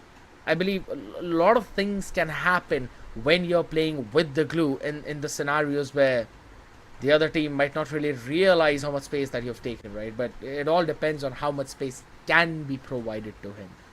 With the Hilda and the Gato on the other side, I don't think so you've got a good early game priority as much as you wanted. Well, yeah, Gato will definitely be that brick wall. He will try to cancel out all the actions that might be coming from Hilda. But still, has to be considered, Hilda is faster. He's not running that fast with his big gauntlets. He has the dash, but he's not sprinting fast. Hilda moving, zooming all across the map. So that can be utilized. If Quadzi is able to catch the right angles, find the right windows, and he is able to honestly squeak in even a single kill, and his jungler can utilize that and just sprint away with the gold farm, that could be it. So I know you were saying that the chances are slim, but the thing is, there are a couple of them. It's not just one of them. It's hard to execute, but it's a couple of them. Glue catching off guard some of the carries, Hilda invading, some ganks. The Harit could be proven deadly, you know. Having the mid lane priority with Zetian. I know the clear is going to be a little bit difficult, but you can still try and freeze the wave, try to zone out the enemy mid laner with the Phoenix Descent. So that's something which can work in your favor. It all falls down to, again, how you like to play around the heroes and the specific combinations, because the Zetian Hilda in mid could be devastating if in case you instantly clear, like maybe in half a second, that entire wave and then take the priority towards other objectives, especially the pair camp in the early game. You don't really want to let the other side go in for a straightforward snowball, right? So that's going to be one more thing which I am pretty sure Void Kids would be looking forward to. Maybe just playing aggressive, maybe just denying the farm on the other side. Especially with Leo mod in your hands, you want that early level 4. Because yes, that's the first power spike, and then the second power spike is going to be the Vorax. Absolutely. Great analysis from you, Scared. And people, you the viewers, if you are thinking, oh, what's going on? Where's the game? Well, we are making sure that all the connection is stable for all of the players, so the match can be concluded in a good fashion, in a good manner. So everything is up to the standard and we don't have any mishaps. It was really unfortunate that we had one of them earlier today. It was with that Fabius who has been stuck in the base. He didn't have a good connection. It's really unfortunate. Those are the moments that we really want to avoid. So we are just making extra sure everything is up to a T. In the meantime, if you didn't drop the like, didn't drop the follow yet, check it out. We have some giveaways already ongoing. We still have the hero contest, Scared. We have the hero contest. Will you attend this time? Because I did the last time and I won actually. Do you know that? What? You won? Yeah, I won. Yeah, with Holy the hero. smokes, man. With Carlo, yeah. Alright, man. Make a ball hero now. Yeah, I was thinking about making another guy, but I'm not sure if I don't wanna make it so hard for everyone else, you know. Make a bald hero who headbutts everyone. Alright, I will think about it, Scared. I will think about it. Because if you don't, then I will participate and I will eventually come up with something. Alright. And guess what? I'm gonna give him the marksman status. Marksman status with a bald head who headbutts people. That sounds fun. That sounds fun. Honestly, Scared, I think if when you get older you feel like casting is not your strong suit anymore, I think you should be a developer in Moontoon. I think you could cook up some crazy stuff. I'm just hearing this from you now. I think it could be good. Stop feeding my imagination there. All I want are just meme heroes, man. How can you have someone who headbutts, and especially at a big long range, until and unless you can just pop the head out and just kick the heck out of it like a Bruno kicking the football. But guess what? We ain't having any Brunos here, ladies and gentlemen. All we've got are Claudes and Harith in the hands of Deft and Xenox, both with their own win conditions. As we hop back into the Land of Dawn, it's Bald Force taking on White Kids. Lovely introduction from you, Haru. So far getting some damage done on his face actually. Not having the best time. Level 1. Usually level 1 glue strong suit, but well, with Lucas is kind of tricky. PPG with trades into Dai. Yeah, glue actually getting pushed in. Audience predictions powered by Runestone. People, yeah, they switch sides kinda fast. They are going for Bald Force all the way, man. The power of the ball, man. That's may the ball be with you is something which they eventually go for. It's been working out for them for now. And I'm pretty sure it's been working out for you as well, Warren. I mean, it was alright. Especially now in the summer. You know, I have much better cooling than with the hair. I was rocking a long hair, if you can believe it, for some time. And it was crazy bad in the summer. But right now, you know what's crazy bad? That Dai got first blooded. The first blood powered by Runestone. Taken by Void Kids. Void Kids! Let it be known that they still have the will to fight. The first game, it didn't break them. It just made them sturdier and more ready to rumble. And I mean, one of the big things here, considering that you've got the Hilda as well, you'd be the ones who want to try and aggress. But it's there on the other side from Bald Force, who eventually overstayed his welcome, overstepped down. Do we want Lucas? Lucas is dead! Hamdax actually got the pick off, but now he's on the run. There's Diana. No, she got him. But you know, I don't think it's that bad, because all things considered, his jungle is just respawning. He's gonna be there in time, and he might be even thinking about running to the turtle, because he's just right now deciding to do that. Papi G running around, kinda getting the vision down. Dirty Diana, she has the ult. This Jukshin could be using that Stonix. He has his own ult, Sacred Beast. Yeah. Oh, Haru got one shot. He could not do even ult, but the Sacred Beast has already blasted. The ball is not there. Papi G. Oh, you need to run, Papi G. Papi G. Oh, he got it. Oh. Diana. He wants him. He wants him dead. And he will get him dead. And SQ Power in the meantime actually still securing the turtle. And Hamdex, he just died there. He went in and died. What else can you do at this point right now, man? If you are Void Kids, you tried everything in this early game right now, but none of that worked out for you. And even on the other side, it's Xenox stealing away with a synchro fission. And that's the thing, he's kind of got that better execution line than the Art of Thievery, so Deft will never get that gold crab until and unless Xenox messes things up, which is not really happening right now. Even the EXP lane, you got Stonix having that priority, even though he was taken down once. Yeah, it's looking bleak for them again. I just love the way Stonix plays this lane. He completely ignored Haru. He did not even bunch. Just cleared the wave, went for the gold crab. He's not even playing against him. I think he doesn't even know the opponent is there. Alright, he might know. I think he might know because he's going for that kill. It's a 2v1. Yeah, Haru, you are getting cooked, my dude. Yeah, at the start, I was a little bit questioning his choice. I know he wants that extra damage, but he doesn't have that much sustain. Oh, Dirty Diana. She will get the pull in. This Juxin gets the mega kill. Locked and loaded for SQ power. This is looking bleak and even bleaker, if you could say that. Void Kid's 2000 gold difference behind, even with Hilda. This is not looking good. Haru is being harassed there in the bottom lane, man. That's all I'm gonna say. SQ power with the 4-0 start. Yeah, Xenox, alright. Zaman Force popped up, but I don't really think he's gonna be having any kind of problem. I do like the idea that Deft eventually went in for the Demon Hunter Sword instantly without any boots, with just the magic robe there to have a little bit of magic damage reduction on the other side with the Leather Jenkins taken up on the hand of Xenox.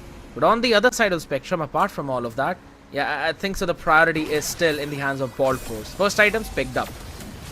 Well, right now, Barbell being locked and loaded in action. AOG, oh, Haru is dead, Pappy G2, and now you have to run, Hamdex, run, drive away from that onslaught. No, it's too late, double kill, Nirvana, no, wow. She's dead as well. Nirvana being killed, it's almost a wipeout. Deft even thinking about 1v1 in that Xenox under the tower. I know he's thinking it. He's like, guys, I got it, don't worry, he's thinking it. He might, nah, he's not gonna. He doesn't want to risk it. It's a smart guy. He knows they are winning and they can dive any when they want. Xenox, you are dead. Even though the kill goes to die, you get a turtle as well on the other side. Dare I say it? This game is even worse than the first one, Scared. Oh, hold on. Maybe Hamdax has something to say about it, but placing duet in his face through the DHS. Demon Hunter Sword proven super useful. You were mentioning he skipped everything. He wanted to get just that one single item, and it's working out. He has a bunch of damage. He was like running away for his life when Papiji was trying to chase him, and in the meantime, Deft is like, yeah, I don't really care about what's happening. I actually want to take the tower. Oh, hold on a second. Out of Thievery. Boom. You're dead. So just takes the tower as well side by side. And the fact that he did not even go in for a single pair of boots, my man simply rushed into the golden stuff at 6 minutes in the game. 6.5 minutes. He's got 2 out of the 3 Trinity. Yeah, I think a couple of records will be broken by Bald Force specifically. I think this might be another one. I think the fastest golden staff on Surge. The fastest Trinity probably. Yeah, the fastest Trinity as well. Dai. Yeah. This is looking bleak. And again, you don't really have any crazy spells because you have Hilda, you have Glue, there's no crazy ult. Oh my, Stonix. Wow, man. Half HP, but don't let yourself get baited. It's the Sacred Beast, and now Haru got baited. He's not gonna get the kill. In the meantime, the fight continues. Actually, they get Dai. It's a 1 kill for them. It's free for Dirty Diana, though. Oh, Hamdex, you need to run, my guy. It's too late. They are too fat. I don't want to crash any hopes of Void Kid fans, but this is looking bad. This is looking bad again. If anything, Xenox is not even having his own fun time, even at the Zaman Force. Drops it right now again. Speaking of the devil, SQ power is so tanky. When did you see Suo being so tanky? He tanked how many auto attacks? I think like 6 from Merit, and his HP was on how? This is what happens when you've got such a big level advantage, man. He's going 6-0-5. Dude's running with a killing spree. So you kind of already know what he's trying to go forward with. He's got both of his buffs, the entire jungle in the bottom lane. It's what, 8 minutes into the game, and this man could eventually turn level 14 in what, 8.5 minutes, or maybe 8 minutes 45 seconds or something. That is again one of the fastest levels up that we have seen in this entire qualifiers, if anything. Not just the second one, but also even in the first one. They're just steamrolling through all of it. Well, right now Haru will try to do something, but well, he at least tried. Unstoppable there. Hamdex ran away. Oh my god! Backhand. It's an onslaught. Double kill. So much damage being thrown. AoEs all the way. Stonix. Xenox run. Xenox run. I'm not sure if he can. Triple kill for Dirty Diana. The Sky Pierce proves superior. Does he even? No, actually, SQ Power has it. He just has the anti-heal and the other items, but he doesn't have the Sky Pierce, I believe. It's just the damage of Juxian is 7, 0, and 8. We were praising SQ Power, but look at Dirty Diana. He's cooking as well. I mean, bro has what? Assists, or at least his hand in 15 out of the 17 total kills Ball Force has. Beautiful. So you can already see, and now he's also going to take away the purple buff too. Half the mana usage. Double the stacks on the other side, considering you don't really have a lot of mana problems with Jushin either ways now. It's gonna help you out so well. In under 10 minutes, you're down to your inhibitors. The Lord is marching in too. Deft, I'm pretty sure, yeah, he's completed the Trinity as well. 9 minutes, 27 seconds. ESQ Power has got his main core items too. War Axe, Hunter Strike, Malefic Roar, Sky Piercer into the hands of Dirty Diana with probably 60 stacks maybe. It's difficult, man. No Holy Shield as well. Damage? Did you see the damage on PUBG? He just walked right by Deft, and Deft, he shoot probably like 1000 bullets into him with that attack speed. Right now Lord will be taken care of, probably. But this doesn't mean that the onslaught coming from Bolt Force doesn't stop, or does stop. It does not. Hamdex there with Barbiel, but it doesn't matter. Big He's catch. Pony for all they care. Both Force going in. Godlike SQ Power. They are going for the tower. Stonix tanking it up. He doesn't care. He doesn't mind. He jumps in. He jumps out. He's tanky. Like, I don't even know. Is this Naruto from the last episode? Is that it? Oh, probably, man. Probably maybe someone from Boruto even stronger out there as Xenox. Oh, Xenox. Stonix jumping in with Revitalize. He gets the kill. He doesn't even take damage. For all we know, he even healed up. Alright, he might be going down now. Haru gets the pickup. He has the reset. Maybe we spoke too soon. No, Haru needs to run. SQ Power. Oh, he got it. There's the Sky Pierce. Legendary. 4-2. Kill for Daft. Nirvana needing to run. Yeah, that's it. The base crystal explodes, and the game number 2 has been even more dominated by Bolt Force than the first one. What do you want to do at this point is the big question. How are you going to approach this entire series, if anything? Can Void Kids even pull off an epic comeback, man? Because all of these questions will be answered soon out here as the Ball Force are running away without any wind in their hair. Scared you are talking about the series. All I'm seeing is a BO1. If they lose that, they are done. That's it. True. I don't know what's happening. Coming into this clash, I know Bolt Force were on the win streak. We talked about it, we spoke about it, we knew about it, we saw it on the stream, but I expected much more from Void Kids. I feel like something is terribly wrong in their camp. I don't know if it's communication, I don't know if it's a mental boom, I don't know if someone got tilted, but this is not going good. This is below my expectations for Void Kids, and that's not necessarily meaning that my expectations were low. I'm just trying to get across. They were high. My expectations... Yeah, exactly. My expectations were definitely high. They made it into the top 4. Void Kids, they ring a bell. We all know that team. Let's go over the highlights. Yeah, I mean, you kind of need to see that at this point. This is just obliteration from the entirety of Ball Force. It kind of started in a way where we did see Void Kids picking up that first flood powered by Runestone, which you mentioned as well, Warren. But after that, it just felt like they kind of skipped on to those leg days. They couldn't even walk. And that's why you need to join in the Surge Freight Club as well. Just to make sure you complete those leg days, have those strong thighs that can actually carry on the weight of these games. Because this one was looking out of their hands. It slipped out of their hands. Like the schnitzel from bread. They had the sausage between those two breads and it wasn't looking good. Wow. I never really thought you were going to bring that back. But all. I had to, a little bit of a sneak peek on our Instagram. There is a reel actually being published just about now. That's right out there. So if you missed that part of the first match, definitely hop in there. But alright, let's put on a serious face scared for now, because it's definitely serious for White Kids. They need to make it. They need to make it true.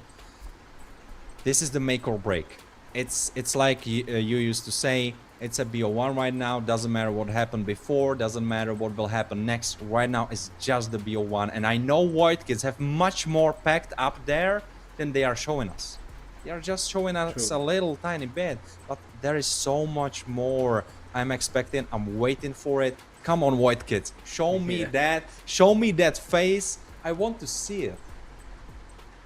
I mean, let's see what they can cook up at this point, right? Because I would say they had a decent idea of what they wanted to do in this draft, but the Lucas onto that EXP lane caught them by surprise. And yes, they were not able to capitalize on maybe catching him multiple times. If anything, it was entirely the opposite. So you hopping in the bottom, taking down the glue with the help of Lucas, and that kind of steamrolling into Deft winning out his lane against a Harith in the early game. I mean, you can talk about whatever you want. They had the early game win condition, they had the mid game, they had the late game win condition. All of that stacked up on top of each other, eventually creating a tower bigger than the tallest dwelling on this planet right now, which is the reason why Bolfors are far ahead, 2-0 right now in the series. And how many games are this now? 9 games consecutively, not dropping even a single one? It is. It is. Try and stop them, man. I mean, if we are talking that you could be high on dopamine, high on all this kind of stuff, they are up there. They are floating on a cloud like Sora. They are so excited. It will be really hard to stop that momentum. And I'm saying, we heard it from Kronos in the last series. You need to break it. You need to break the momentum. You need early game. Go crazy early game. Flip it there, because long game, late game, it's not gonna work out. You are feeling bad, you are feeling stressed, you are feeling tilted, you will slip up, you will make a mistake. If you flip it early, well, you might as well lose in the second minute if it goes super bad, but on the contrary, you might take it away, you might confuse your opponents, you might rip away the hope they already had. Honestly, from Bolfor's perspective, they might be already thinking, we made it, guys. Basically patting everyone on the shoulder, they're like, we did it, boys. That's how they might be feeling, but if you strike when they least expect it, you could make it. I'm still hoping, and when there is hope, there is delusion.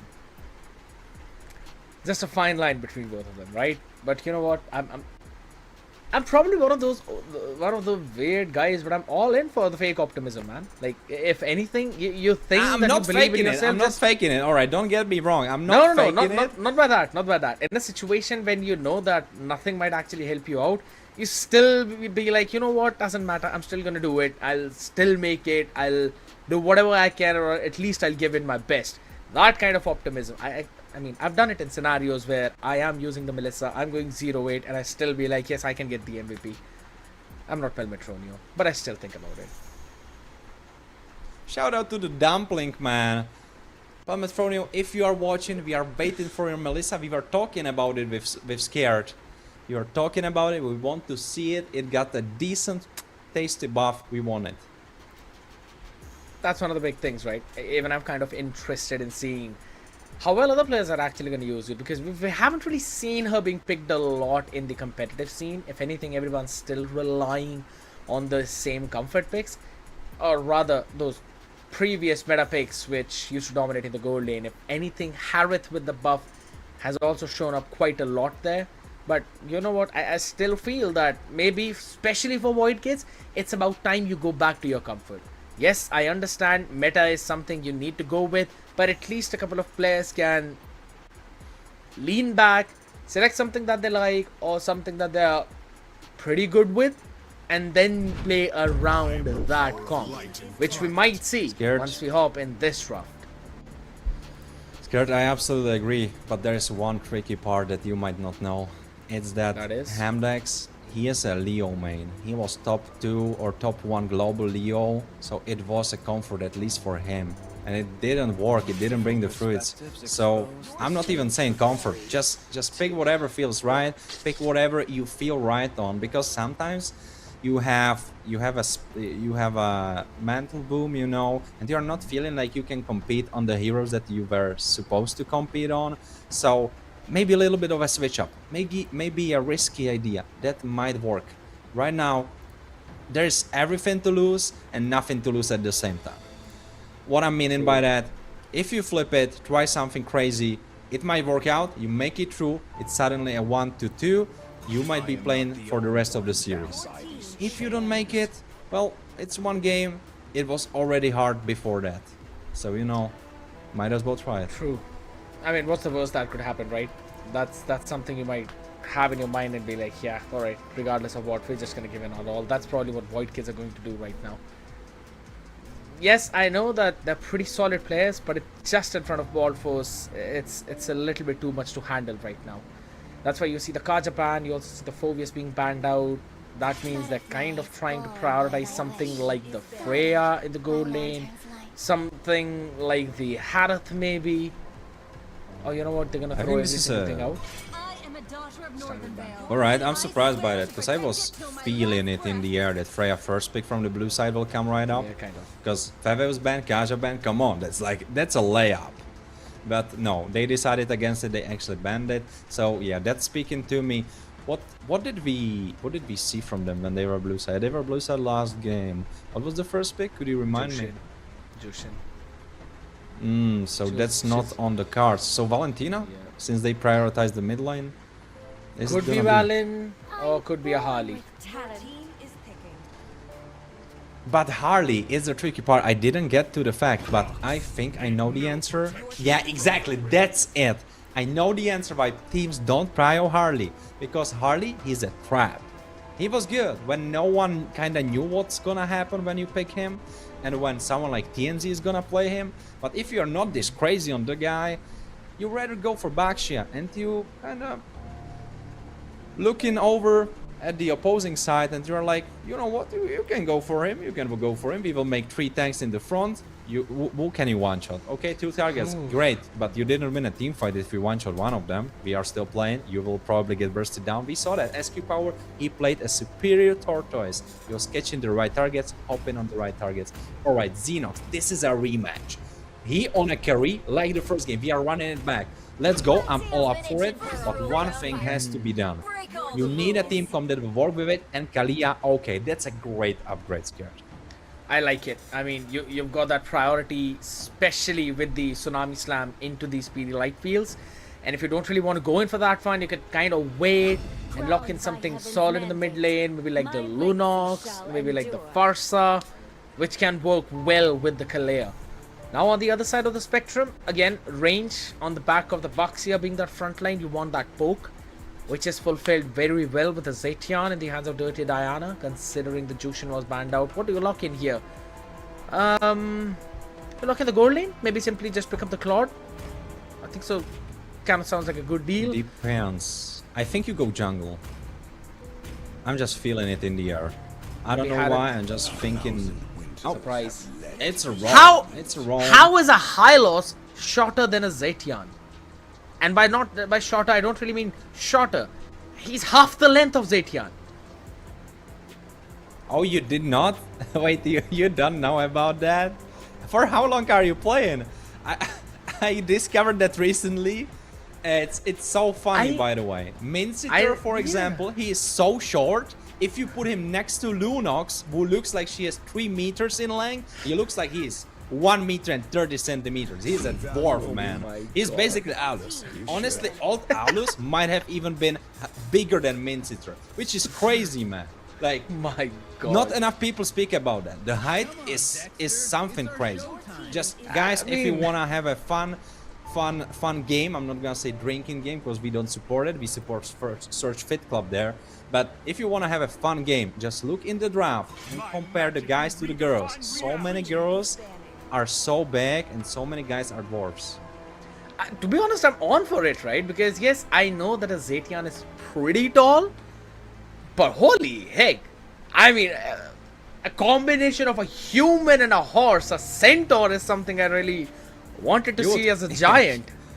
You would kind of expect. Well, the issue lies in the game design. If we go a little bit on a tangent, since we are having the second ban phase, so we still have a little bit more time.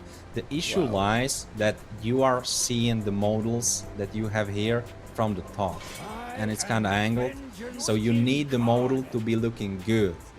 And in this regard, some of the models will be shortened up, so all the animations and all that stuff looks good.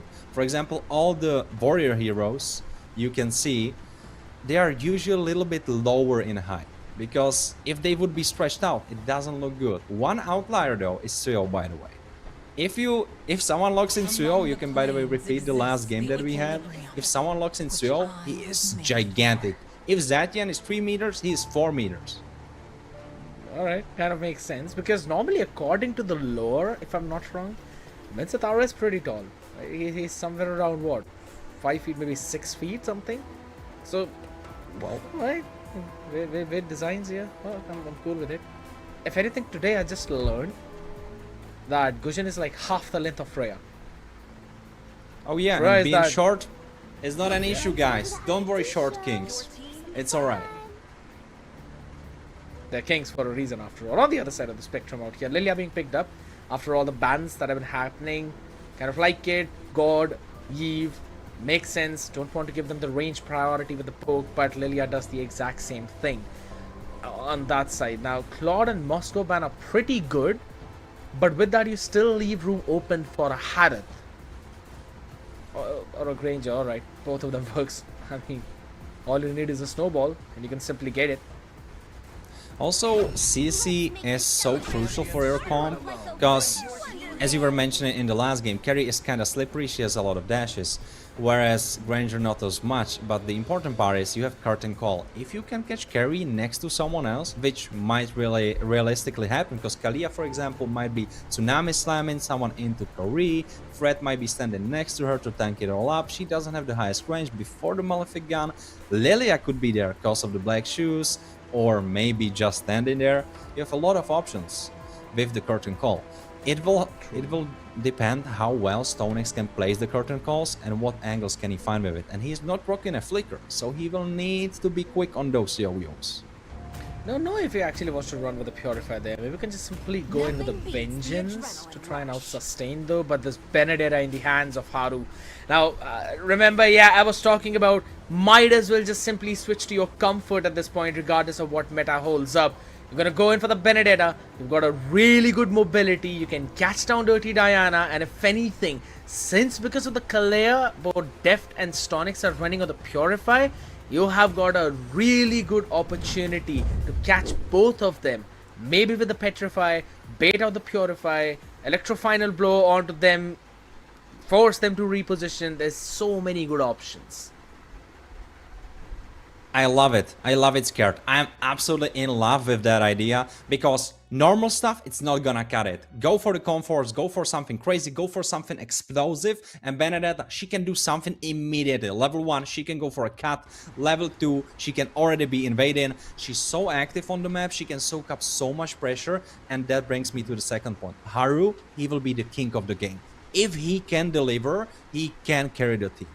There is so much power in his hands, it's all up there for the taking. If he can make it, he might break both force in this possible match point for them. Right now we are going into the Land of Dawn for might be, maybe, last time today. But Haru, he will do everything in his power, and the rest of Void Kids do not be like that.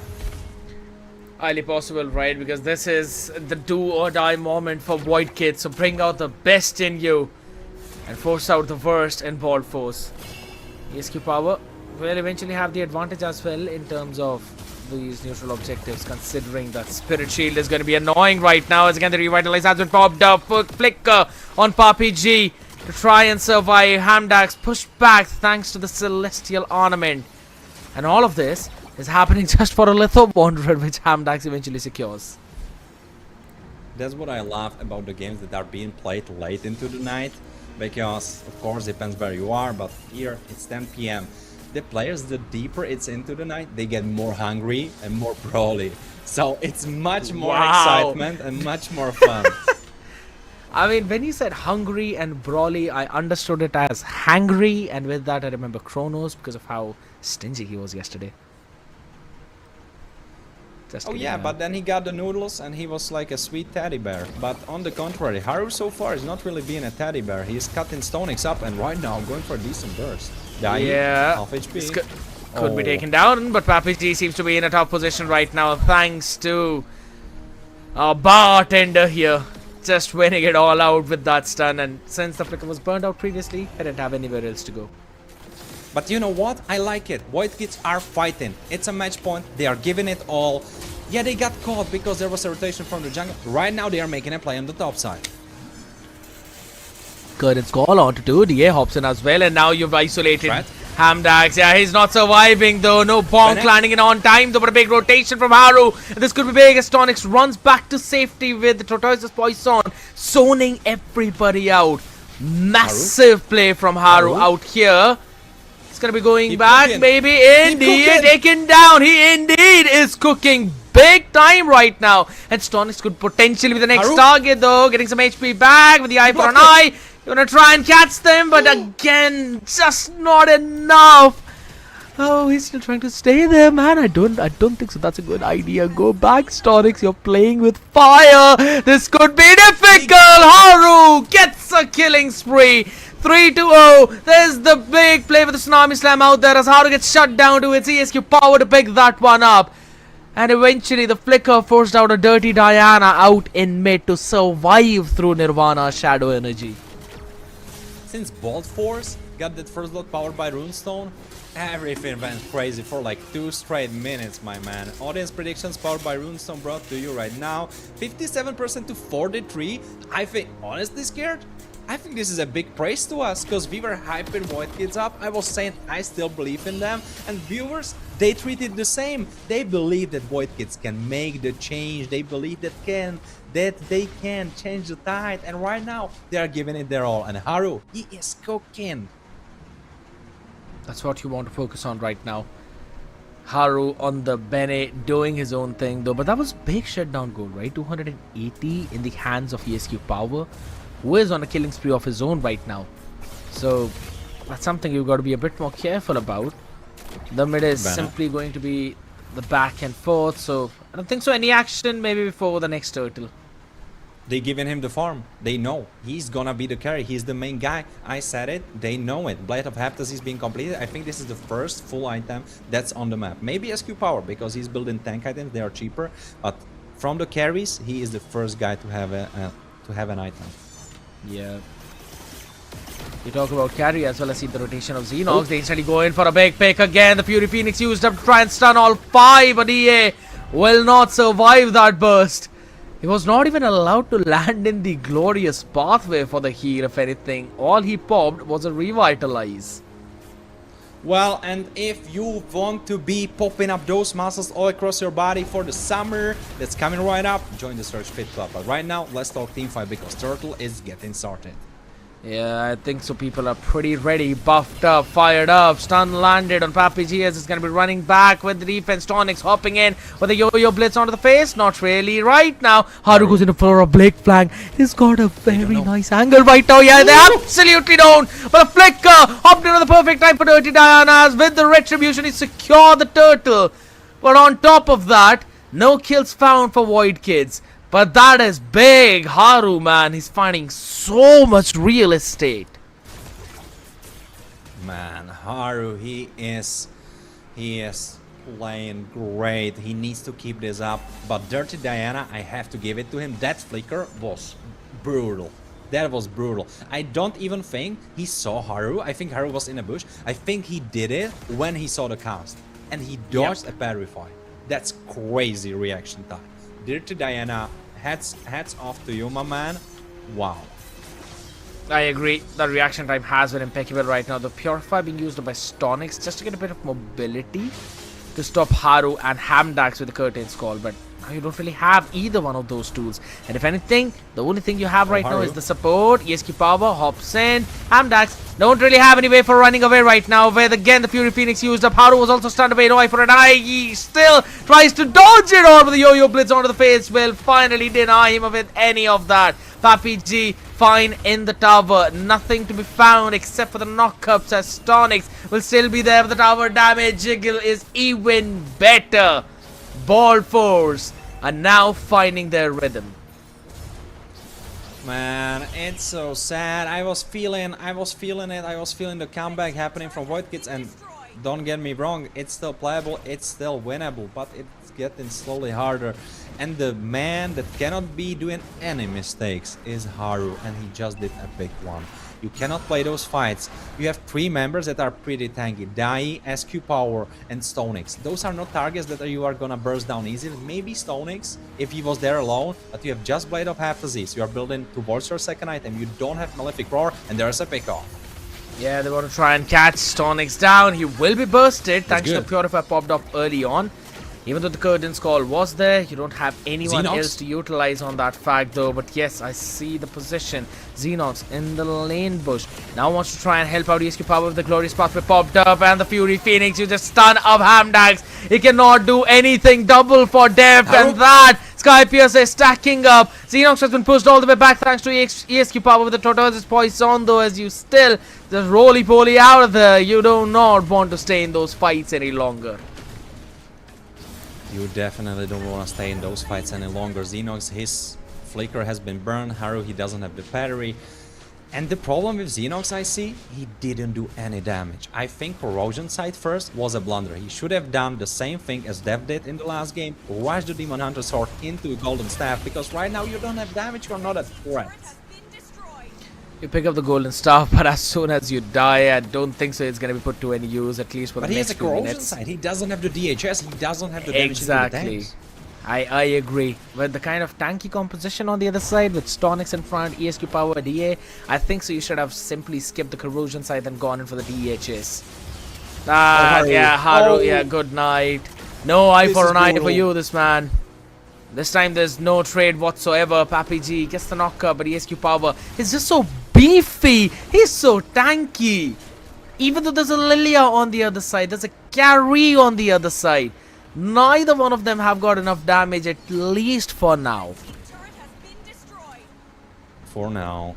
But will they get to that point? That's the question. Haru has been overplaying it, if you're asking me. He started off good, but now he got 3 deaths for basically nothing. And right now there's a charge. Nirvana. Oh, Xenox getting bursted down. Scared. Yeah, Hamdax barely surviving by the skin of his teeth right now. They're being bullied out of their towers. This is reminding me of that game 1. And if anything, 6-0-0 for Deft. He's probably got at least 40 stacks on the Sky Piercer. He might as well have that. That's what? That's how much? 8%? 10%? I'm not sure about the base number. Is it 4? Is it 6? Depends. It kind of increases on the stacks. Oh yeah, I know. But like the base number without the stacks. On 0 stacks you have 4% missing HP execute. That's it, right? I don't think so. It's 4%. Let me actually check. You know, you want I think it's 4%, and with the full stacks you have 8+. Yeah, so we have 12%. Yeah, I think it's 4%, so and then 0.1% for every single stack, which goes up to 80. Yeah, I agree. Yeah, exactly. That's so Deft should be rocking that 8% execute, which is pretty decent. Though it's honestly not as crazy, since there is not many HP targets. I know like Houndax and Papigi is, but those are not really the targets he needs to go for. He needs to be able to take care of Haru. Right now, Sea Halberd, that will help a little bit. not like it kind of matters, right? Even if with the last 12% of HP, you still have pretty decent amount of HP left for both Xenox as well as Nirvana, even Haru for that record. Once you can execute them on that HPs, it's GG's already. 60 sacks are kind of enough with that 10% bonk on your face. Hamdax is just taking so much poke. Holy smokes. At least they were able to defend the Lord, and they've still got the shield up in the mid and bot, so it should be fine. But top is going to be the target. I think if you can defend up until DHS for carry, it could be bloody. Yeah, but it's not playable right now for Hamdax. That's a big cast though. The Tsunami Slam, but how the heck do you stop a Fury of the Phoenix? You can eventually catch one though. Dirty Diana burst it down in a second thanks to the speedy light wheels. Tonix will have to run back to safety. Yo-Yo Blitz on the face. Def immune down. Takes down Papi G, even though that knockup was there. But it doesn't matter as Haru answers back. And major items now being picked up with the Divine Glaive as well as the Malefic Roar. Haru takes care of ESQ power after a long time. Serves that revenge. And you know what they say, revenge is best served cold, and damn, he waited for that moment. Haru cooked it up, but let's not talk just Haru, let's talk Xenox. Xenox, lovely play, lovely way that he navigated through that last fight. He was able to pick up the right targets, prepare it all up for Haru, where he grabbed that, he got that crucial shutdown. So even though the gold looks like, yeah, it's still in the hands of Bolt Force, it's 3000, and it's not really 3000 that's on Deft, it's more like it's dispersed throughout the whole team. So compared to Deft, I think Haru is not really that far behind, and that's what is important for the hope of Void Kids. If anything, they're on the equal level as well, so yeah, I agree with you, Warren. It is going to be same. On the other side of the spectrum, yep, the Trinity completed. It's 1500, that's the difference. Interesting thing, there is no Blade of Despair. It's going to be a Wind of Nature. I mean, the amount of pressure that Haru has on Deft has kind of forced him to... He has to. Yeah, he's kind of forced him to pick up that Wind of Nature instead of the BOD, and this could be detrimental in what's going to happen around this Lord. Well, Haru is moving in. Lord has been started by Bolt Force. Let's see. Hamdax push back. Papi G tries to catch down though. There we go with his Atheon picked off. Now you're going to cast in the Fury Phoenix though. And a good stack onto Haru before he can cast the Electro Final Blow. It's a double kill for Stonix. Hamdax still on the face as Xenox hops in. And the Speedy Light Beast could do enough damage for the stacks of Sky Piercer hitting you like a truck. It's going to be Nirvana forced to use the black shoes into the bullets of death again. And it's a song you don't want to hear because it's being played on your death as Hamdax is the only man standing. Yes, you could be as Chad as a Fredrin, but not enough. And you've got so much burst on the other side. Since Papi G is finally back in as well, the team decides to go for the Lord. It's not over, and I believe that even if they tried to do the last push, it would not really work out. Also, Xenox now has the time to get Wind of Nature of his own, so maybe next team fight, a whole different story. The only reason why Deft did not die was the Wind of Nature. Yeah, and I believe that advantage has finally been nullified. And if anything, that very clutch moment, Fury of the Phoenix, it was so crucial to stop Haru from casting the Electro Final Blow. Well, in the end, it's not just Diana, it's Dirty Diana. He's been playing with those ults pretty dirty, I can tell you that. That last fight especially, but all throughout the game, his ults were great. And they are making it so hard for Haru. But on the contrary, I have to say, Haru, he went too deep. The idea for White Kids should not really be going in, it more so should be going back and waiting for the right angles, because you want to get them in the choke point, because then the ult from Benedetta is going crazy hard. Kite around well, and it will eventually help you to find those opportunities. Inhibitor up top taken down right now. Nirvana is there to maybe just clear out the Lord. As rest of the places are also being worked up side by side for Void Kids. I do like their high ground defense, yeah. It's playable. Maybe not for long. Oh, Nirvana gets destroyed! And that big stun landing on everyone. Yes, it's a trade for the air, but this should be it. This should be over. On the face, Haru, wind of nature from depth is enough. It wiped them out. And yes, it was seemingly a good defense, though, but not for long. As Ball Force will continue their win streak of 10 games in a row now. Absolutely deserved for Bolt Force. I can tell you that, straight facts. There is no denying that. 3-0. Man, we all saw the series. Yes, last game, Void Kids, they kind of catch their second breath or last breath possibly. But it was shaky. But you know what? I'm gonna give it to them. I was saying that I want to see a battle from them. I want to see them battling it out up until the last moment, and that's what they gave me. On this day, they were not better than Bolt Force. Bolt Force was a superior team, but they were fighting to the last moment. And Haru, I would really like to highlight him because I agree, he did a couple of mistakes. If he did not, he could have carried. Honestly, this game was winnable, possibly through him, if he was super duper clean. But from the spot where he was at with the whole team, mental boom, a lot of frustration coming through, he made a great gameplay. And people always talk about the victors, people talk always about the team who won, but I would like to give this little tiny medal for performance to Haru for that last game. I liked it. I agree. I loved it as well, man. He did a phenomenal job, if anything. And we will have a look at the highlights in the same way. And on the other side of the spectrum, I would have to give it... Yes, it was the perfect start, to be honest. You could not have expected that kind of play, especially on a Benedetta, but Haru pulled it off big time. Oh, look at Dirty Diana. This is the flicker. Look at it. Yep. Nah, we did not get it. And this was the blunder scare. Up until now, it was super good. Yeah, but go on. It was kind of flawless. I do not deny that. And on the back of it, these were then those stuns which were coming out. Oh, you see that unfortunate moment? He actually hit the wall there, Haru. That's why he could not move all the way up front. I didn't see it live, actually. Ooh, that stings. Kind of missed it out there. I'm glad, again, shout out to Hero for the replay. But yeah, I agree. These were those small moments. Again, here, getting stunned up for a second by the Fury of the Phoenix. I have to give credit to Dirty Diana here, regardless of him falling multiple times, but he did a fantastic job. And well, you know what that tells us about tomorrow?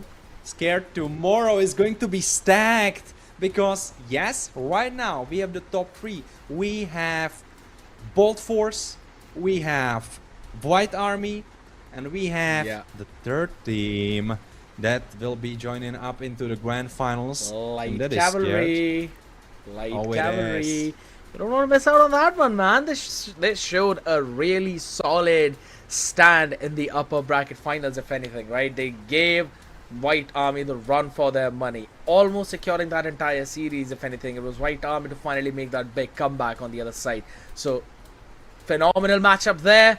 Now, Light Cavalry will face against Bolt Force, so big game here as well. I know, Warren, you're pretty excited for tomorrow, but before we say bye-bye, do you have anything else you want to talk? I'm just gonna say I'm ecstatic for tomorrow. Definitely lock in. We are gonna share with you the time, just to be clear. Scared went on a little bit of a yapping session in the meantime when I find the correct time when people need to lock in and be here. I kind of want to spoil it. Should I? You want to spoil it? Alright, go for it. Yeah. If you have the info.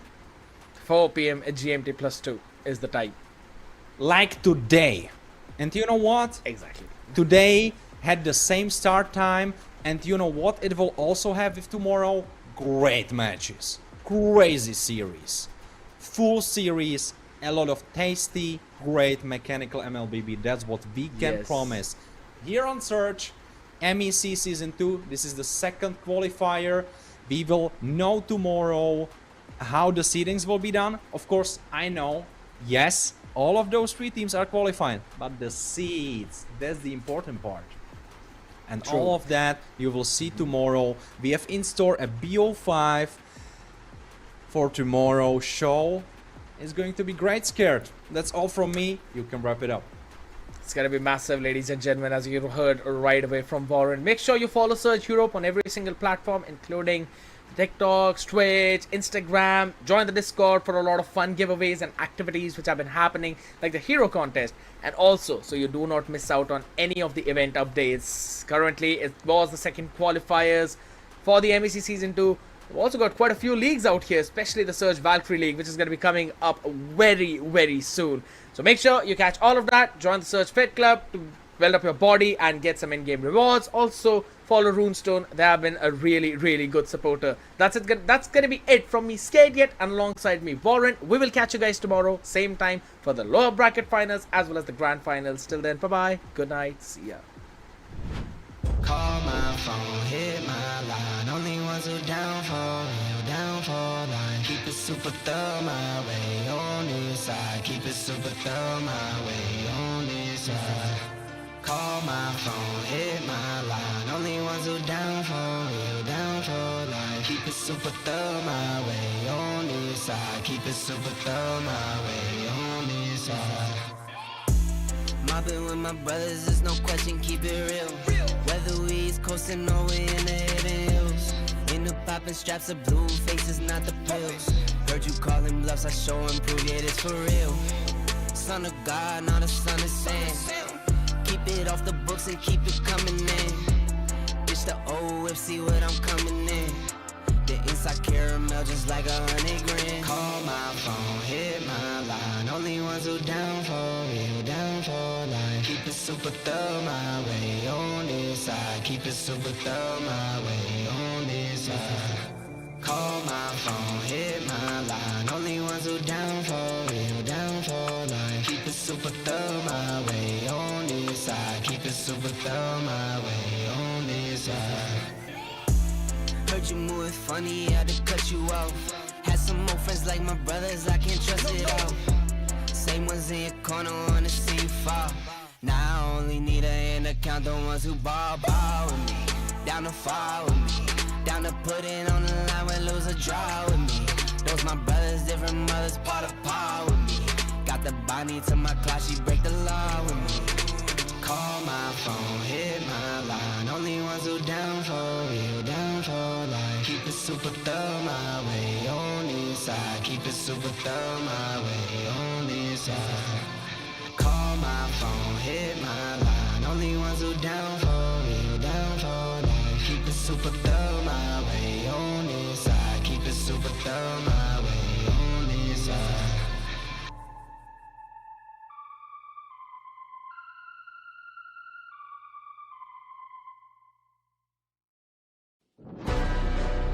Yeah.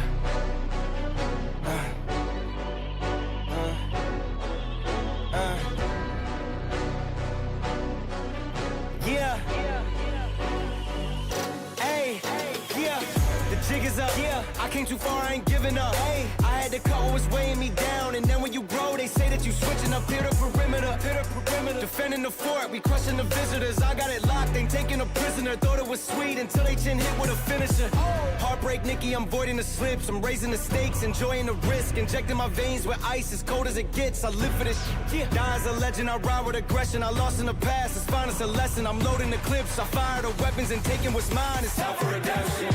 Yeah.